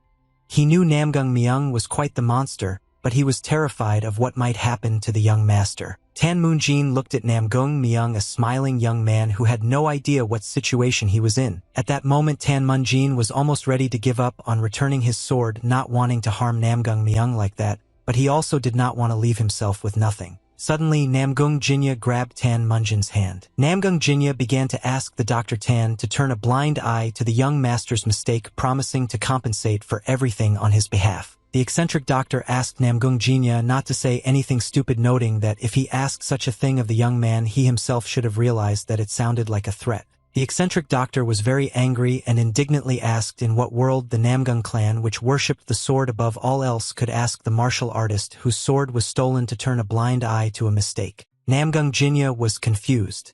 He thought Tang Moonjin was just a healer, but then he realized that since the young man was Yu Chang's companion, he was both a martial artist and a healer. At that moment, Namgung Jinya realized that he would not be able to persuade his old acquaintance, and that the young master would have to answer for what he had done. However, it was up to Tan Munjin to decide, but Namgung Jinya asked the young man to think carefully about his decision. Namgung Jinya bowed his head and explained that Namgung Myung had committed such a crime only to gain his father's approval. The eccentric doctor heard Namgung Jinya's words and was indignant that he probably did not know what karma was. Yu Chun emphasized that Namgung Myung's skills and sins were his own responsibility, which further horrified Jinya, who was increasingly losing hope of saving the young master. The eccentric doctor emphasized that he understood perfectly well that Jinya was worried about his nephew, but in his case it was worth considering his behavior and attitude toward the Namgung faucet which he and his brother were protecting. Namgung Jinya looked at his brother, who was serious as always, and at his nephew, who was looking nervously at his father. The eccentric doctor asked Jinya if he wanted a child who lied and used the clan's name as the head of the Namgung clan, and Jinya could not answer that question. As he left, Yu Chun noted that if Jinya didn't want such a future for the clan, he shouldn't have interfered. Yu Chun, having said everything he wanted, quickly walked towards the clan head. Everyone present immediately felt that something serious was brewing. Many noticed that a man with the strongest energy and determination appeared in the crowd. The eccentric doctor decided to show up properly and immediately indicate what he was up to. Tang Munjin didn't expect that Yu Chun would act so quickly and not wait for his decision. Namgung Jinya looked down at the floor and froze in fear and worry that his nephew would be in a very bad way. The eccentric doctor made his way roughly through the crowd. People moved aside and began to look around, trying to understand whose powerful tread they were feeling. Yu Chun quickly made his way through the crowd and soon became the first person the clan leader would see. Namgung Jinshin looked closely at the guest who had come to visit and became confused. The eccentric doctor greeted the chief in a friendly manner, and noting that they hadn't seen each other for a long time, apologized for interrupting the celebration. When Namgung Myung heard that the eccentric doctor had come to return the sword, he broke out in a cold sweat of horror. Yu Chun pointed his finger at the divine sword and was very persuasive. The eccentric doctor pointed out that the sword was called the Soul Destroyer and belonged to a young man, after which he pointed his finger at Tang Munjin. Tang Munjin cringed and really wanted to run away, and he felt so uncomfortable and guilty. The young man was outraged that the eccentric doctor decided everything for him, and even cursed, but he closed his mouth in time, realizing that this was not a very appropriate situation. Namgung Jinshin approached the eccentric physician Yu Chun and emphasized that he lived up to his rank and appeared out of nowhere and said strange things, but it was also known that it was not in his nature to make baseless statements. Namgung Jinshin looked at Yu Chun with particular severity, and then at Tan Munjin, and demanded to know what was going on. Namgung Myung remained silent and looked down at the floor, trembling with fear, realizing how angry his father would be. Tang Munjin also understood that the young master would not be spared and did not dare to answer the clan leader. Without waiting for Tang Munjin's answer, the eccentric doctor laughed. Yu Chun himself decided to explain to the head of the clan how their dear Namgung Myung, completing his first journey through Jianghu, received his sword, but he was interrupted before he could finish. Tan Munjin flew out of the crowd, drawing all of Namgung Jinshin's attention to himself. Tang Munjin ran ahead of the eccentric doctor and began to ask him to let him explain everything. Namgung Jinshin's brows furrowed, trying to make sense of what was happening. It was clear he was already quite angry. Namgung Myung lay low and was afraid to even move once more, lest he bring more trouble upon himself. Tan Munjin spoke about how not long ago his family's priceless treasure, the sword that cut souls, had fallen from his hands, and on the trip he had undertaken to search for the sword, he had heard that Namgung Myung had found it, and that was why he had now come to return it. Namgung Jinya was surprised to hear such words from Tang Munjin, because he was convinced that the lie would be completely exposed. Hearing Tan Munjin's speech, Namgung Myung almost melted in his seat. He felt a slight sense of relief. Tang Munjin looked confidently at the clan leader and noted that he was undoubtedly at fault for not being able to take care of his sword. The young doctor bowed before the chief and asked him to help protect the treasure of another family. Silence fell over the room.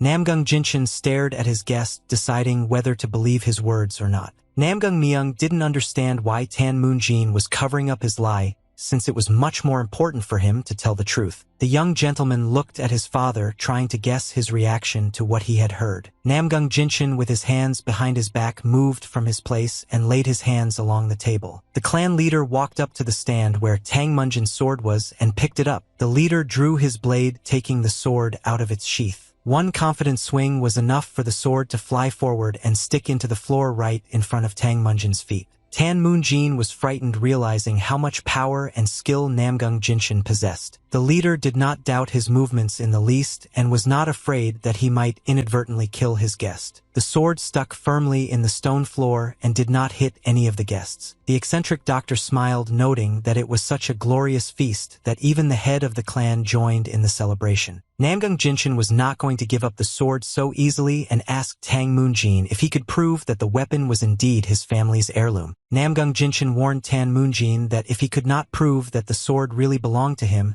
he would have to bear responsibility for his words. Tan Moonjin felt how piercing Namgung Jinshin's gaze was, and he felt uneasy at the thought that he might not be able to prove that the sword was his. It was obvious that Tang Moonjin could have been killed with the same sword in an instant if his words had been considered a lie. Tang Moonjin glanced at the eccentric doctor, trying to guess what he would do in this situation. Tang Moonjin knew from Yu Chang's look that he would have to figure it out himself, and he was right, because the eccentric doctor believed that since the sword was Tang Moonjin's family heirloom, he should also deal with this situation. Tan began to think that since he had declared that the sword was his family heirloom, it would not be possible to make it alone as evidence. Tan latched onto the thought that he might actually be able to claim that he could make another sword just like it. Quickly thinking of what could be done, Tan Moonjin turned to the head of the Namgung clan. The young healer stated that the sword that cut souls had one secret. Tan Moonjin told him that if he used his family's secret technique in a deserted place full of fire, it would give birth to another sword, but Namgung Jinshin did not immediately believe the young man. Tang Moonjin continued and assured that this sword was in fact in its last month of pregnancy and was expected to give birth to a child within 5 days. After Tang Moonjin's speech, silence fell once again in the hall. The clan leader stared intently at the young man. Suddenly, a loud roar of laughter erupted. Everyone who heard what Tang Moonjin said laughed. Tan Moonjin looked around and realized that what was said about the child was most likely unnecessary. Instead of his own name, Tan Moonjin was surprised to hear the name of the eccentric doctor. Namgung Jinshin turned to an old acquaintance and asked if he had acted as Tan Moonjin's guarantor, and if he could then confirm his words. Namgung Jinshin looked stern, and of course it was clear that he would not tolerate lies towards him and hoped to hear only the truth. Fortunately, the eccentric doctor Tang Moonjin confirmed his words. Giving his full name, the eccentric doctor noted that he might sometimes joke, but he never lied. Namgung Jinshin looked carefully at the eccentric doctor, then at Tan Moonjin, trying to make sure that their words were true. Namgung Myung and Namgung Jinya Tan Moonjin, all three were very tense, but they hoped that this lie would be perceived as the truth and trouble would pass them by. Namgung Jinshin turned to the young doctor and said that he could go to the abandoned forge on the southern hill, and warned that if Tang Moonjin could not bring him the child of the sword within 5 days, then he and Yu Chun would lose their heads for lying. Immediately after this conversation, under cover of darkness, the eccentric doctor and Tang Moonjin went to the forge. While Tang was busy lighting the furnace, Yu Chong sat down outside and sank into thought. After spending a long time in silence, Yu Chun finally said that Tang Moonjin shouldn't have done what he decided to do. Coming out to Yu Chun, Tang Moonjin asked if he meant that he shouldn't have told the clan leader the story about the pregnant sword, to which he replied that the story could have been about either that or about the need to breastfeed the sword with soy milk, but that wasn't the question. The eccentric doctor looked at the starry sky and asked why, in Tang Moonjin's opinion, he ordered him to be a mad dog instead of allowing himself to be used for other people's interests. Tang Moonjin immediately assumed that it was to avoid looking like a fool, to which Yu Chun agreed, and added that the most important thing was to make sure that others did not take advantage of him. Yu Chun explained that it was worth making others pay for such treatment rather than putting themselves out there for free. The eccentric doctor noted that Tang Moonjin, from his point of view, was a complete fool and did everything wrong. Tan Moonjin suggested in response that he simply consider himself a generous person and emphasized that it does not suit him to act with an eye for an eye. The eccentric doctor continued to insist on his own and explained to the student that this was not the time to show such generosity. Yu Chun noted that there were many simple things in the world that Tang Moonjin could ignore, but one could not respond with evil to manifestations of good,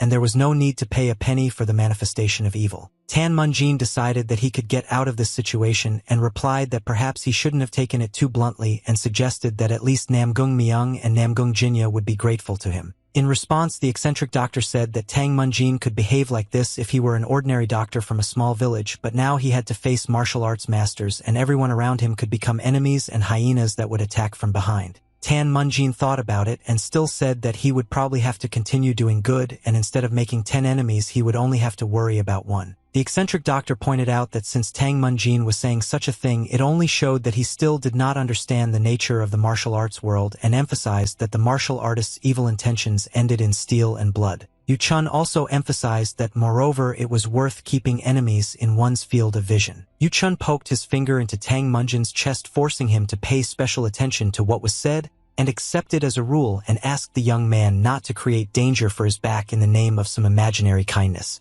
Leaning close to Tang Munjin, Yu Chun noted that he knew the youth was bothered by Namgung Jinya's words, and noted that this did not mean that he should let it soften his intentions. Yu Chun also emphasized that moreover precisely because Tang Munjin was a doctor, everything could end in a series of random good deeds, and this was worth paying attention to. Yu Chun tried to convey to the young man that no matter what a person did, good or evil, he should receive the same in return. With Tang Munjin, it was not worth becoming someone who would regret what he had done. Yu Chun really hoped that the young man would understand that enemies could not be spared and that they should get what they deserved. Although Tang Munjin still agreed with his teacher and promised to think about it. 5 days later, as Tang Munjin had promised, the child of the sword was brought to the palace. Tang Munjin presented the clan leader with a beautiful, finely crafted hilt and a sharp, shiny blade. One swing of this blade would destroy any weapon that tried to resist it. Tang Munjin demonstrated how his sword could cut off the blades of any other sword. Namgung Jinshin couldn't believe his eyes and was amazed by such skillful work. All the people who attended this performance gasped with delight. People found it hard to believe that less than 3 peaks were cut in half. Now no one had any doubt that Tang Munjin's sword was truly divine. Both swords that Tang Munjin defended were called divine, and this could no longer be doubted. Both swords were recognized as genuine, and any doubts were immediately dispelled. Namgung Myung looked closely at the sword brought by Tang Munjin and listened as his people assumed that this young man had probably just been looking for a similar sword for 5 days.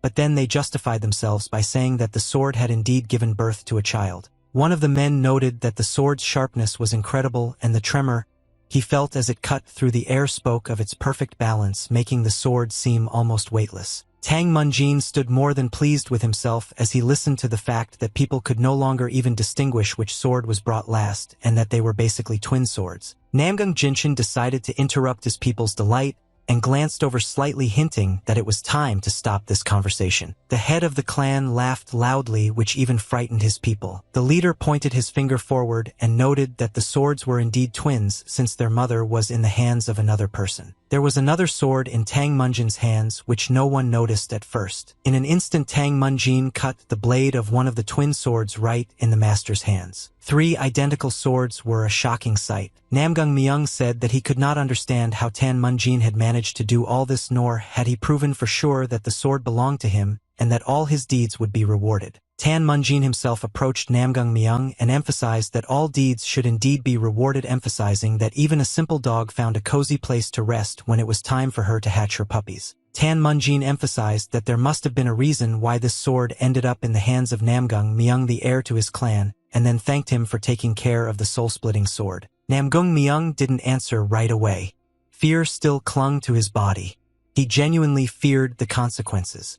Tang Munjin, however, didn't want to harm the boy and handed him the sword, asking him to take good care of it. Namgung Myung was shocked by such an act and did not even know how he should have behaved at that moment. Tang Munjin smiled.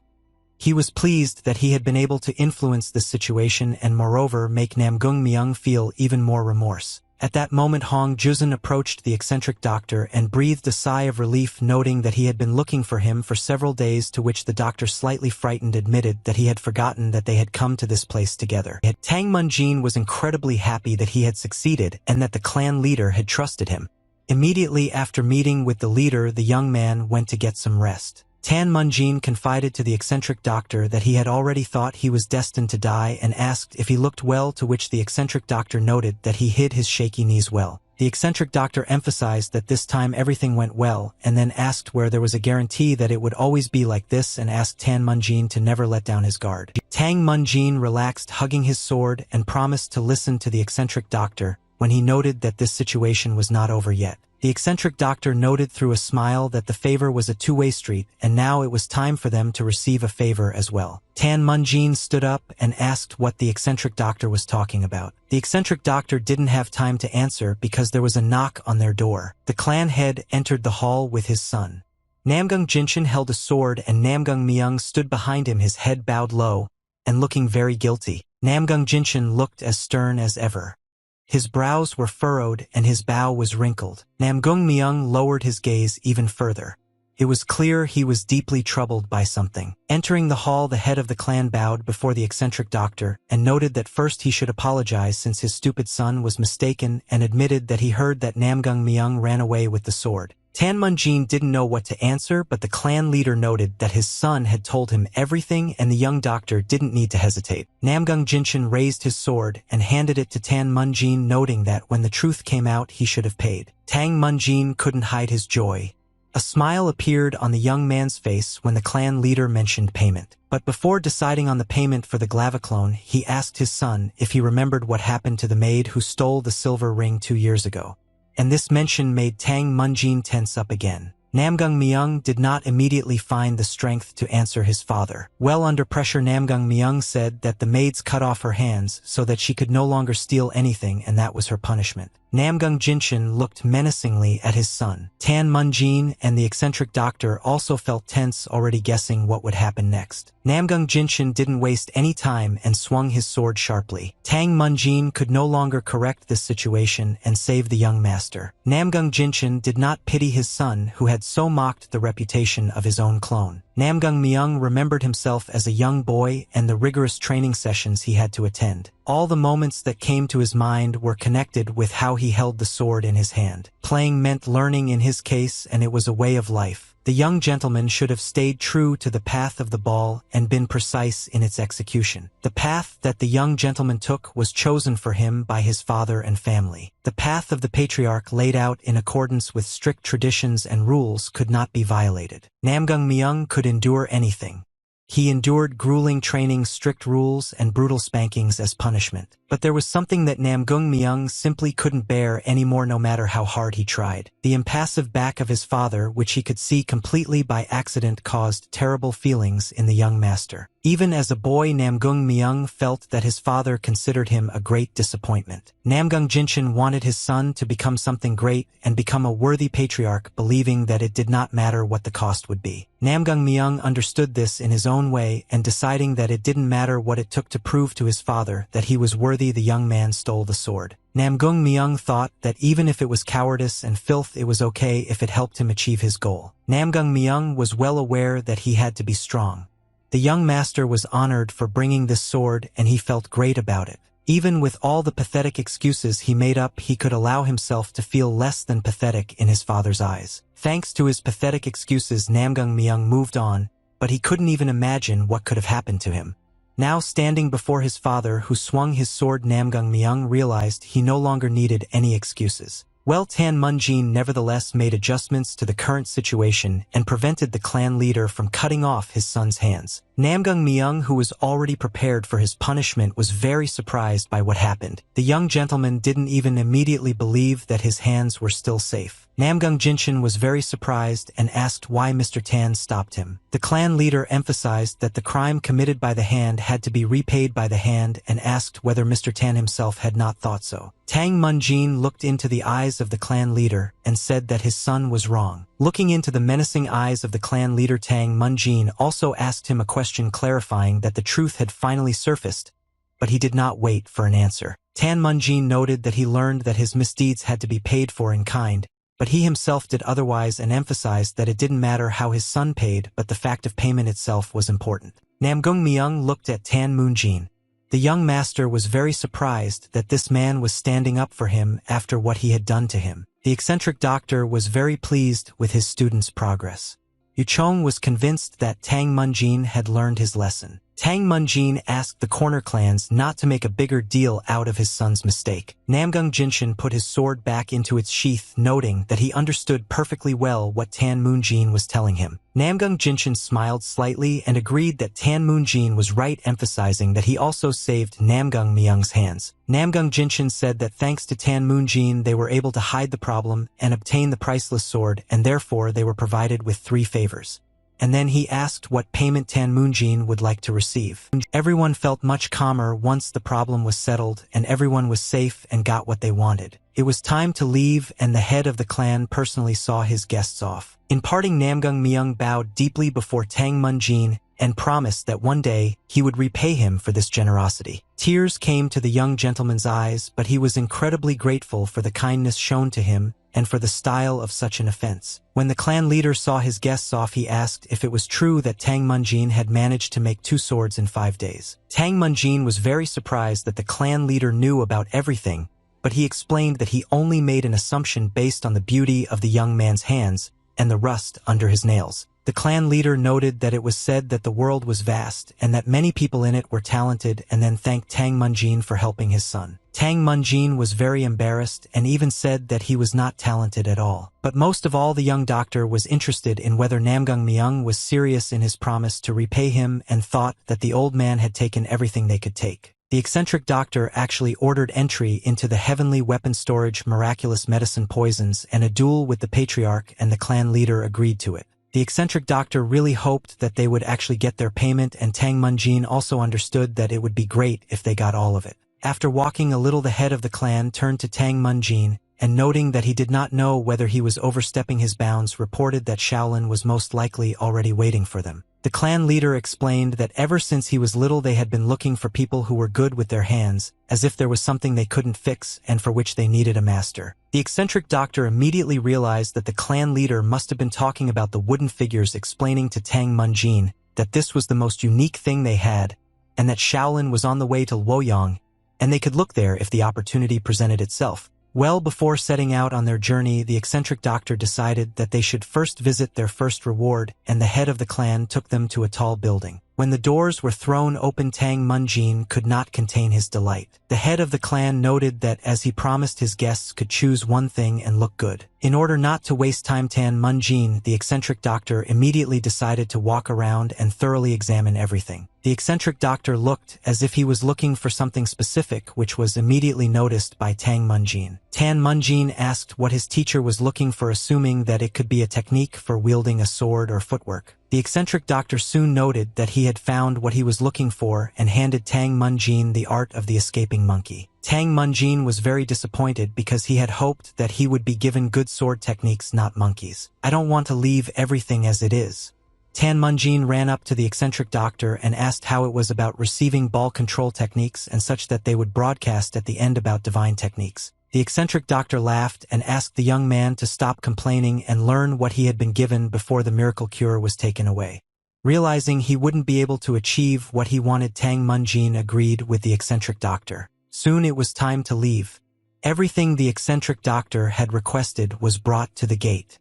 All the poisons, medicines, and some other herbs were collected in sacks. The eccentric doctor asked Tang Munjin if he had learned the art of the fleeing monkey, and he replied that he had read everything but did not understand anything at all. The eccentric doctor replied that simply reading and learning was enough, and that one should simply think about it during training, although Tang Munjin honestly replied that he doubted that it would be of any use. The eccentric doctor laughed again and said that before he could explain anything, Tang Munjin needed to eat something. Tang Munjin wanted to break free, but the eccentric doctor clamped his jaw and forcibly opened his mouth. Yu Chun took out something strange and forced Tang Munjin to eat it, promising that it was tasty and healthy, and then told him that it was a 7-stage snake venom. While the eccentric doctor was working with Tang Munjin, he completely forgot that Hong Juzhen was also with them, who at that time had drunk wine and was dozing in the stables. Tang Munjin still managed to break free and began to express indignation at why there was anything like that at all. Tang Munjin recalled that at first the eccentric doctor demanded that he memorize the art of the fleeing monkey.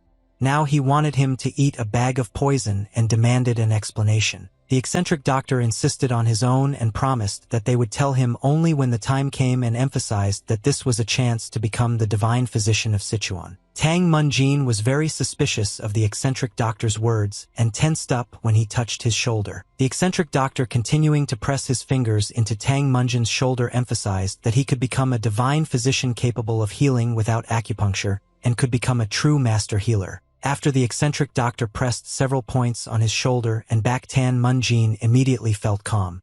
The problems that had previously troubled him subsided and he relaxed. The eccentric doctor asked again if Tang Munjin was ready to eat the poison, received a positive answer, and put the bag of poison into the young man's mouth. To prevent the young man from changing his mind, the eccentric doctor immediately grabbed him and covered his mouth so that he could not spit out the poison. The eccentric doctor warned Tang Munjin that if he did not want to die, he should not even think of spitting out the poison and should simply swallow it. When the young man began to complain that they simply wanted to kill him, the eccentric doctor emphasized that he said that he could have died and not that they wanted to kill him.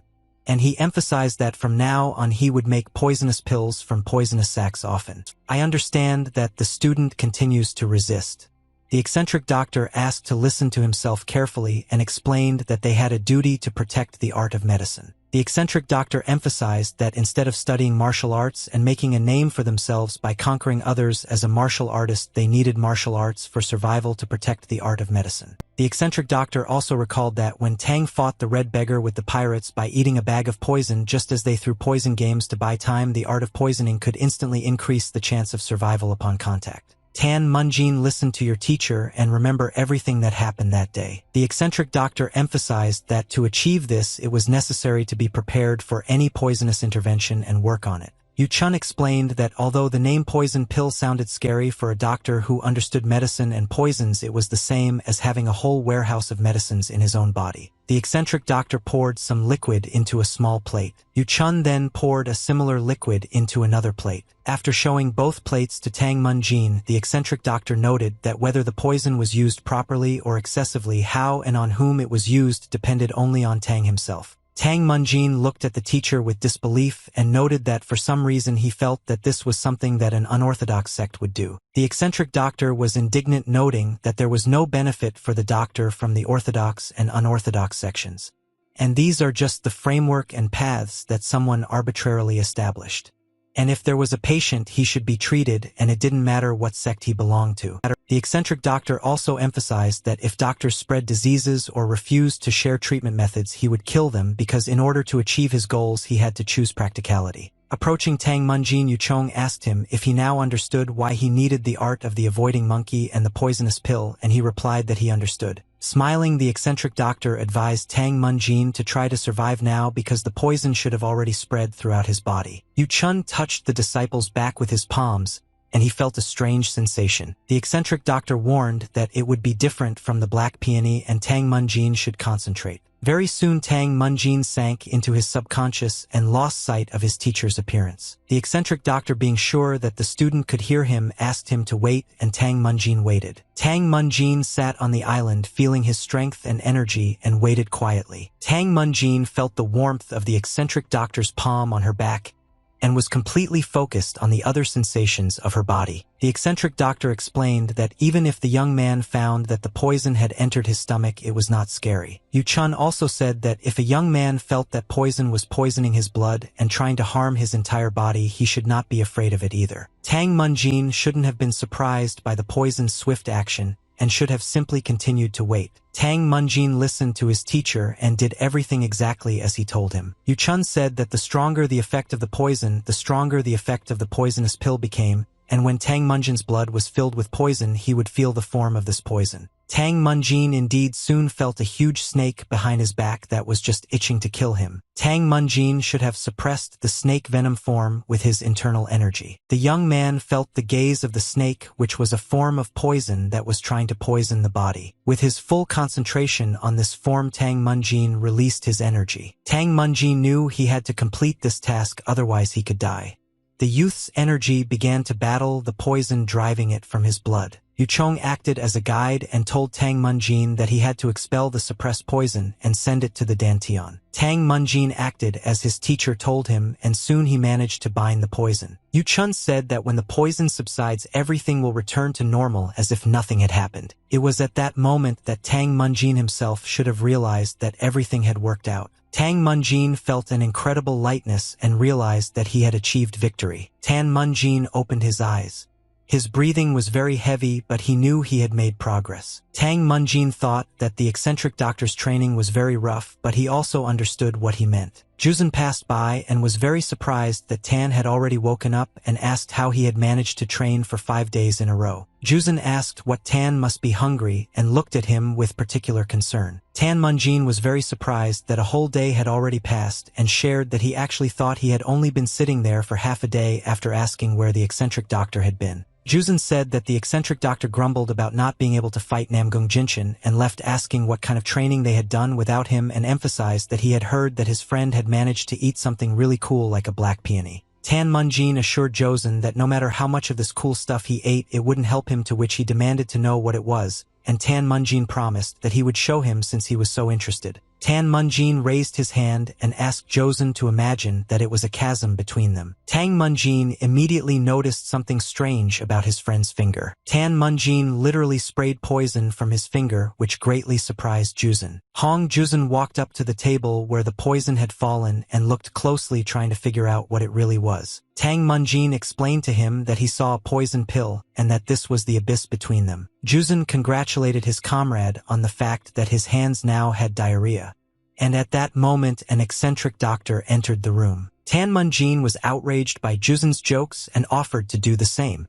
But Juzun replied that he didn't need to fill the gap between them with something that smelled like excrement.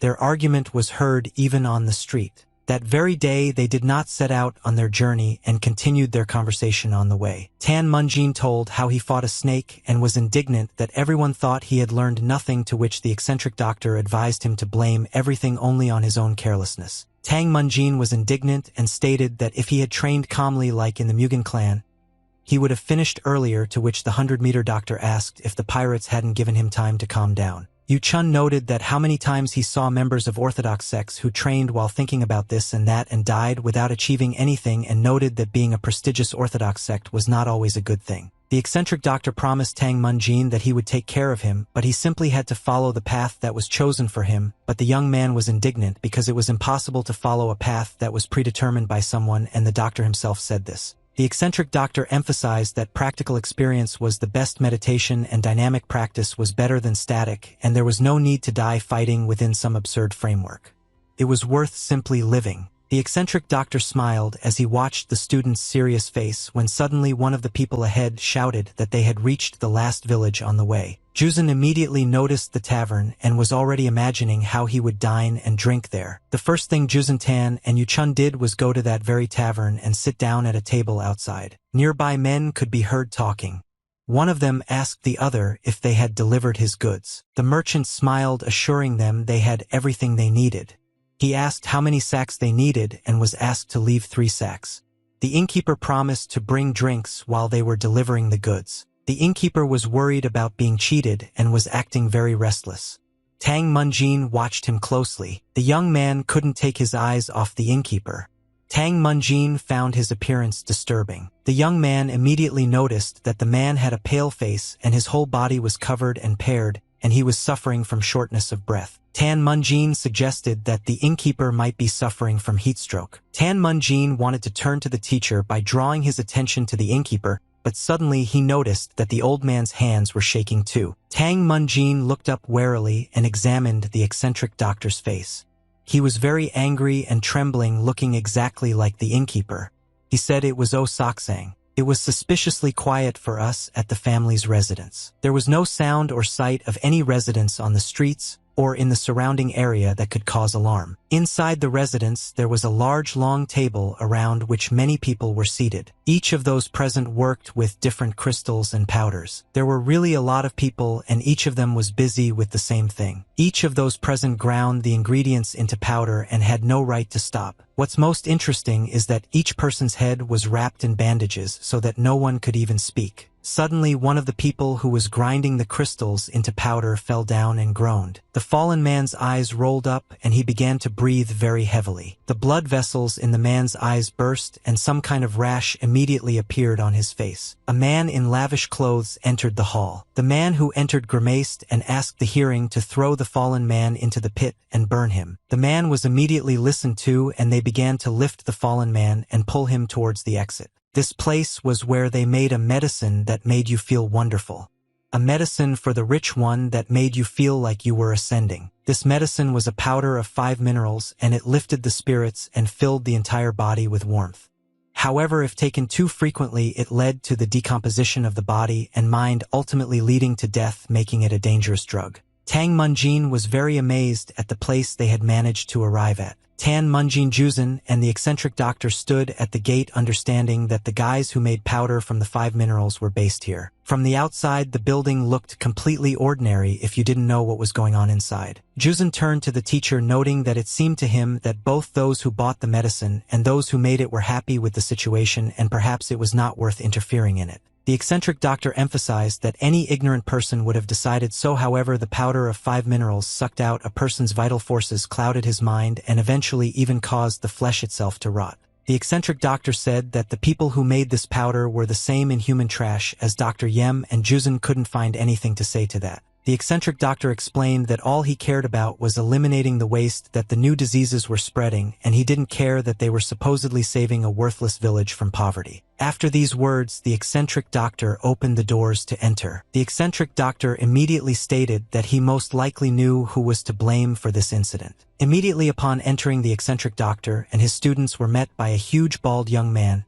who assumed that these people had been recommended by the young merchant, and noting that the owner of the residence was in the inner chambers, asked the travelers to follow him. The eccentric doctor and his students followed the young man who was supposed to lead them to the private quarters of the owner of the residence. Tang Munjin kept looking around, trying to see anything important. The young man was very wary and even angry at what was happening in this place. The young doctor noticed the unfriendly looks of the workers, who were apparently not at all happy that they had been visited. Tan Munjin decided that most likely all the workers had martial arts skills and asked the teacher what he was planning here, noting that if they had to fight someone they could lose due to the number of enemies. The eccentric doctor telepathically conveyed to Tang Munjin that the owner of the residence must have been in collusion with the black path that Dr. Yem had mentioned. The eccentric doctor also added that all those present were weaklings whom Tang Munjin and the red beggar could have dealt with on their own, but there was no need to create a mess. The eccentric doctor shared that he had a premonition and asked Tang Munjin and Juzin to enter the inner chambers first. Yu Chun asked the boys not to worry, promising that he would follow right behind them. Tan Munjin couldn't find answers to all the questions that arose.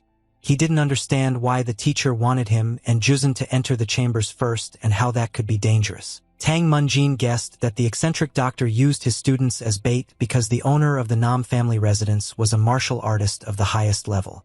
It was likely that as soon as the doors opened, a sword would fly at them. Before opening the doors, Tang Munjin tried to think of how to greet the owner of the residence and could not come up with anything better than to immediately demand powder from 5 minerals for 1 gold coin. Tang Munjin was preparing for the worst, and when he entered the room he expected that a sword might actually pierce him. But to his great surprise, Tang Munjin immediately saw a large bag of crystals right in front of his nose, and heard the friendly voice of the owner of the residence who invited the guests to enter. Tang Munjin was immediately presented with his 5 mineral powder for 1 gold coin. Tan Munjin was very surprised and froze at the threshold, thinking that the owner of the residence would seriously take out a weapon, and even shared these thoughts with Juzin, who was trying to move him deeper into the room. The owner said he'd already heard about his guests from the merchant, and that they had excellent taste in the product. Tan Munjin was even more confused when he heard that they'd been expecting him and had heard of him. The owner of the residence began to praise his product, noting that his guests had probably already heard that the quality was top-notch, and also noted that they were running a business for the first time, and therefore added a little product at the house's expense. Tan Munjin thanked the owner of the residence, but was in no hurry to take the bag of drugs, and wondered where the eccentric doctor was, and why he hadn't come inside for so long. The owner also thanked his guest in return, hoping that they would continue to collaborate for a long time to come. He also explained that he had been developing this product for the past 5 years and was confident that it would be to his liking. The owner of the residence even wanted to let Tang Munjin try his product, but suddenly someone loudly shouted his name and burst into the chambers. The eccentric doctor, having named the owner of the residence Nam Ryangbu, burst into the room and noted that he knew exactly who he was dealing with. Yu Chun demanded that Nam Ryangbu immediately take out all the goods he had and threatened to shove them down his throat. Nam Ryangbu was also acquainted with the eccentric doctor and was very frightened to see him in his chambers. The eccentric doctor's sword blade immediately plunged into Nam Ryangbu's throat. The eccentric doctor laughed that Nam Ryangbu wanted to escape again and warned that if he tried to get up, a new hole would appear in his throat. Juzan and Munjin watched from the side what was happening and did not intervene prematurely. Soon, at the request of the owner of the residence, the servant brought all the goods to his chambers and left them at the front door. As soon as the servant left, the owner of the residence took 3 packages of his goods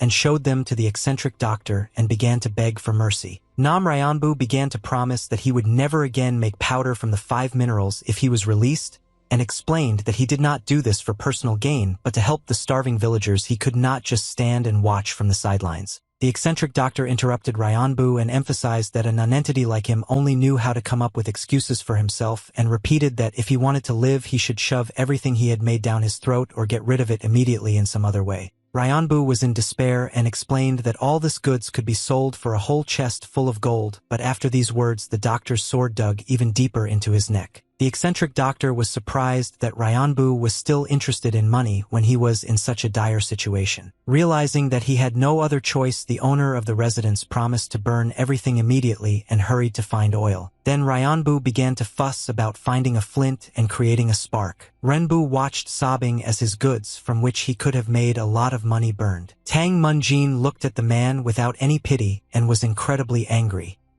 He wondered how they could take care of the master of the residence without being discovered by his servants. The young man didn't know if the teacher would be willing to do it quietly. The eccentric doctor calmed down a little and put his sword back into its sheath. Yu Chun asked the owner of the residence who else besides him knew how to make powder from the 5 minerals. The man quickly grabbed the metal with his head from side to side, assuring the eccentric doctor that no one else knew how to make this powder except him. In response to the stern gaze of the eccentric doctor, the owner of the residence noted that he would no longer lie in such a situation. Juzan, calling the owner of the residence an inhuman nonentity, noted that no one could believe him and his teacher would never allow those who treated the lives of others as a way to make money to survive. The owner of the residence's hands trembled, struggling to support his weight. The man begged for mercy and his life. The eccentric doctor exhaled and promised that he would not touch the owner of the residence, and asked him to leave as quickly as possible, which surprised his students. Tang Munjin couldn't believe his ears and couldn't understand why the teacher made this particular choice. The owner of the residence immediately rose from his knees. A broad, hopeful smile appeared on his face. Nam Ryanbu thanked the eccentric doctor, but at that moment a sword was pierced into his throat. The eccentric doctor did everything very quickly. This action left his students even more perplexed. Blood spattered across the walls. Both students' voices were heard asking why the teacher had done this. The eccentric doctor still addressed the owner of the residence and noted that he had ordered him not to rise, but emphasized that the garbage had no ears to listen. Yu Chun immediately turned to his disciples and told them that they should leave before there was a commotion, and they immediately left the village. The sun was already setting when the eccentric doctor and his students left the village and set up camp to rest. Tang Munjin shared with his teacher that at some point he had already believed that he would spare the owner of the residence, to which the eccentric doctor only laughed and assured him that he would never do such a thing. Yu Chun said that several years ago she learned that Nam Ryangbu was selling powder made from 5 minerals, and at the time he had barely 10 coins worth of powder. She changed everything by saying that this man was now collaborating with the dark side to sell entire chests. The eccentric doctor emphasized that no one knew what would happen next because trash attracted trash, and after a short time they could have turned into a huge criminal group similar to the Citadel on the Yangtze River. Juzan agreed that his teacher made the absolutely right choice and that Dr. Yem and Nam Ryanbu could not be considered people and were worse than beggars. The eccentric doctor grinned, noting that the beggars were much more honest and hardworking than such people, and also noted that from now on his students would continue to encounter countless subhumans and should get used to it. Yu-chun also explained that this would become more and more of a nuisance and glanced back to where a group of people were emerging from behind the hill. Yu-chun noted that the guests for dinner arrived faster than expected. While Mun-jin and Juzun were trying to figure out what was going on, the eccentric doctor literally disappeared from his previous place. A group of people was rapidly approaching the camp, and they were definitely not friendly. As soon as the group of people came close enough, Mun-jin recognized these people as followers of the Black Path. Mun-jin was very surprised that the Nam family sent people after their leader's killers so quickly. The eccentric doctor noted that they would now have to practice using these guests to wield a sword that pierced the heart.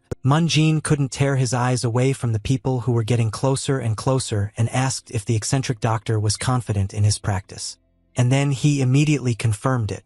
Yu-chun immediately rushed into battle and in an instant cut off the head of one of the people. The head rolled closer to the guys, who immediately jumped to their feet and grimaced. The eccentric doctor was also immediately recognized and his name was shouted out. The followers of the Black Path thought that they were not just hunting for some old man, but now they realized how wrong they were. As soon as they realized who they were about to fight, they immediately ran away. The eccentric doctor was not going to let them go and notified the students to take on the one who was swimming in the middle, and the boys also had to agree on who would run after whom. The eccentric doctor warned that if the boys screwed up, they would be in for a lesson, and Mun-jin and Juzun immediately rushed after the followers of the Black Path. The eccentric doctor ran ahead, a broad smile on his face.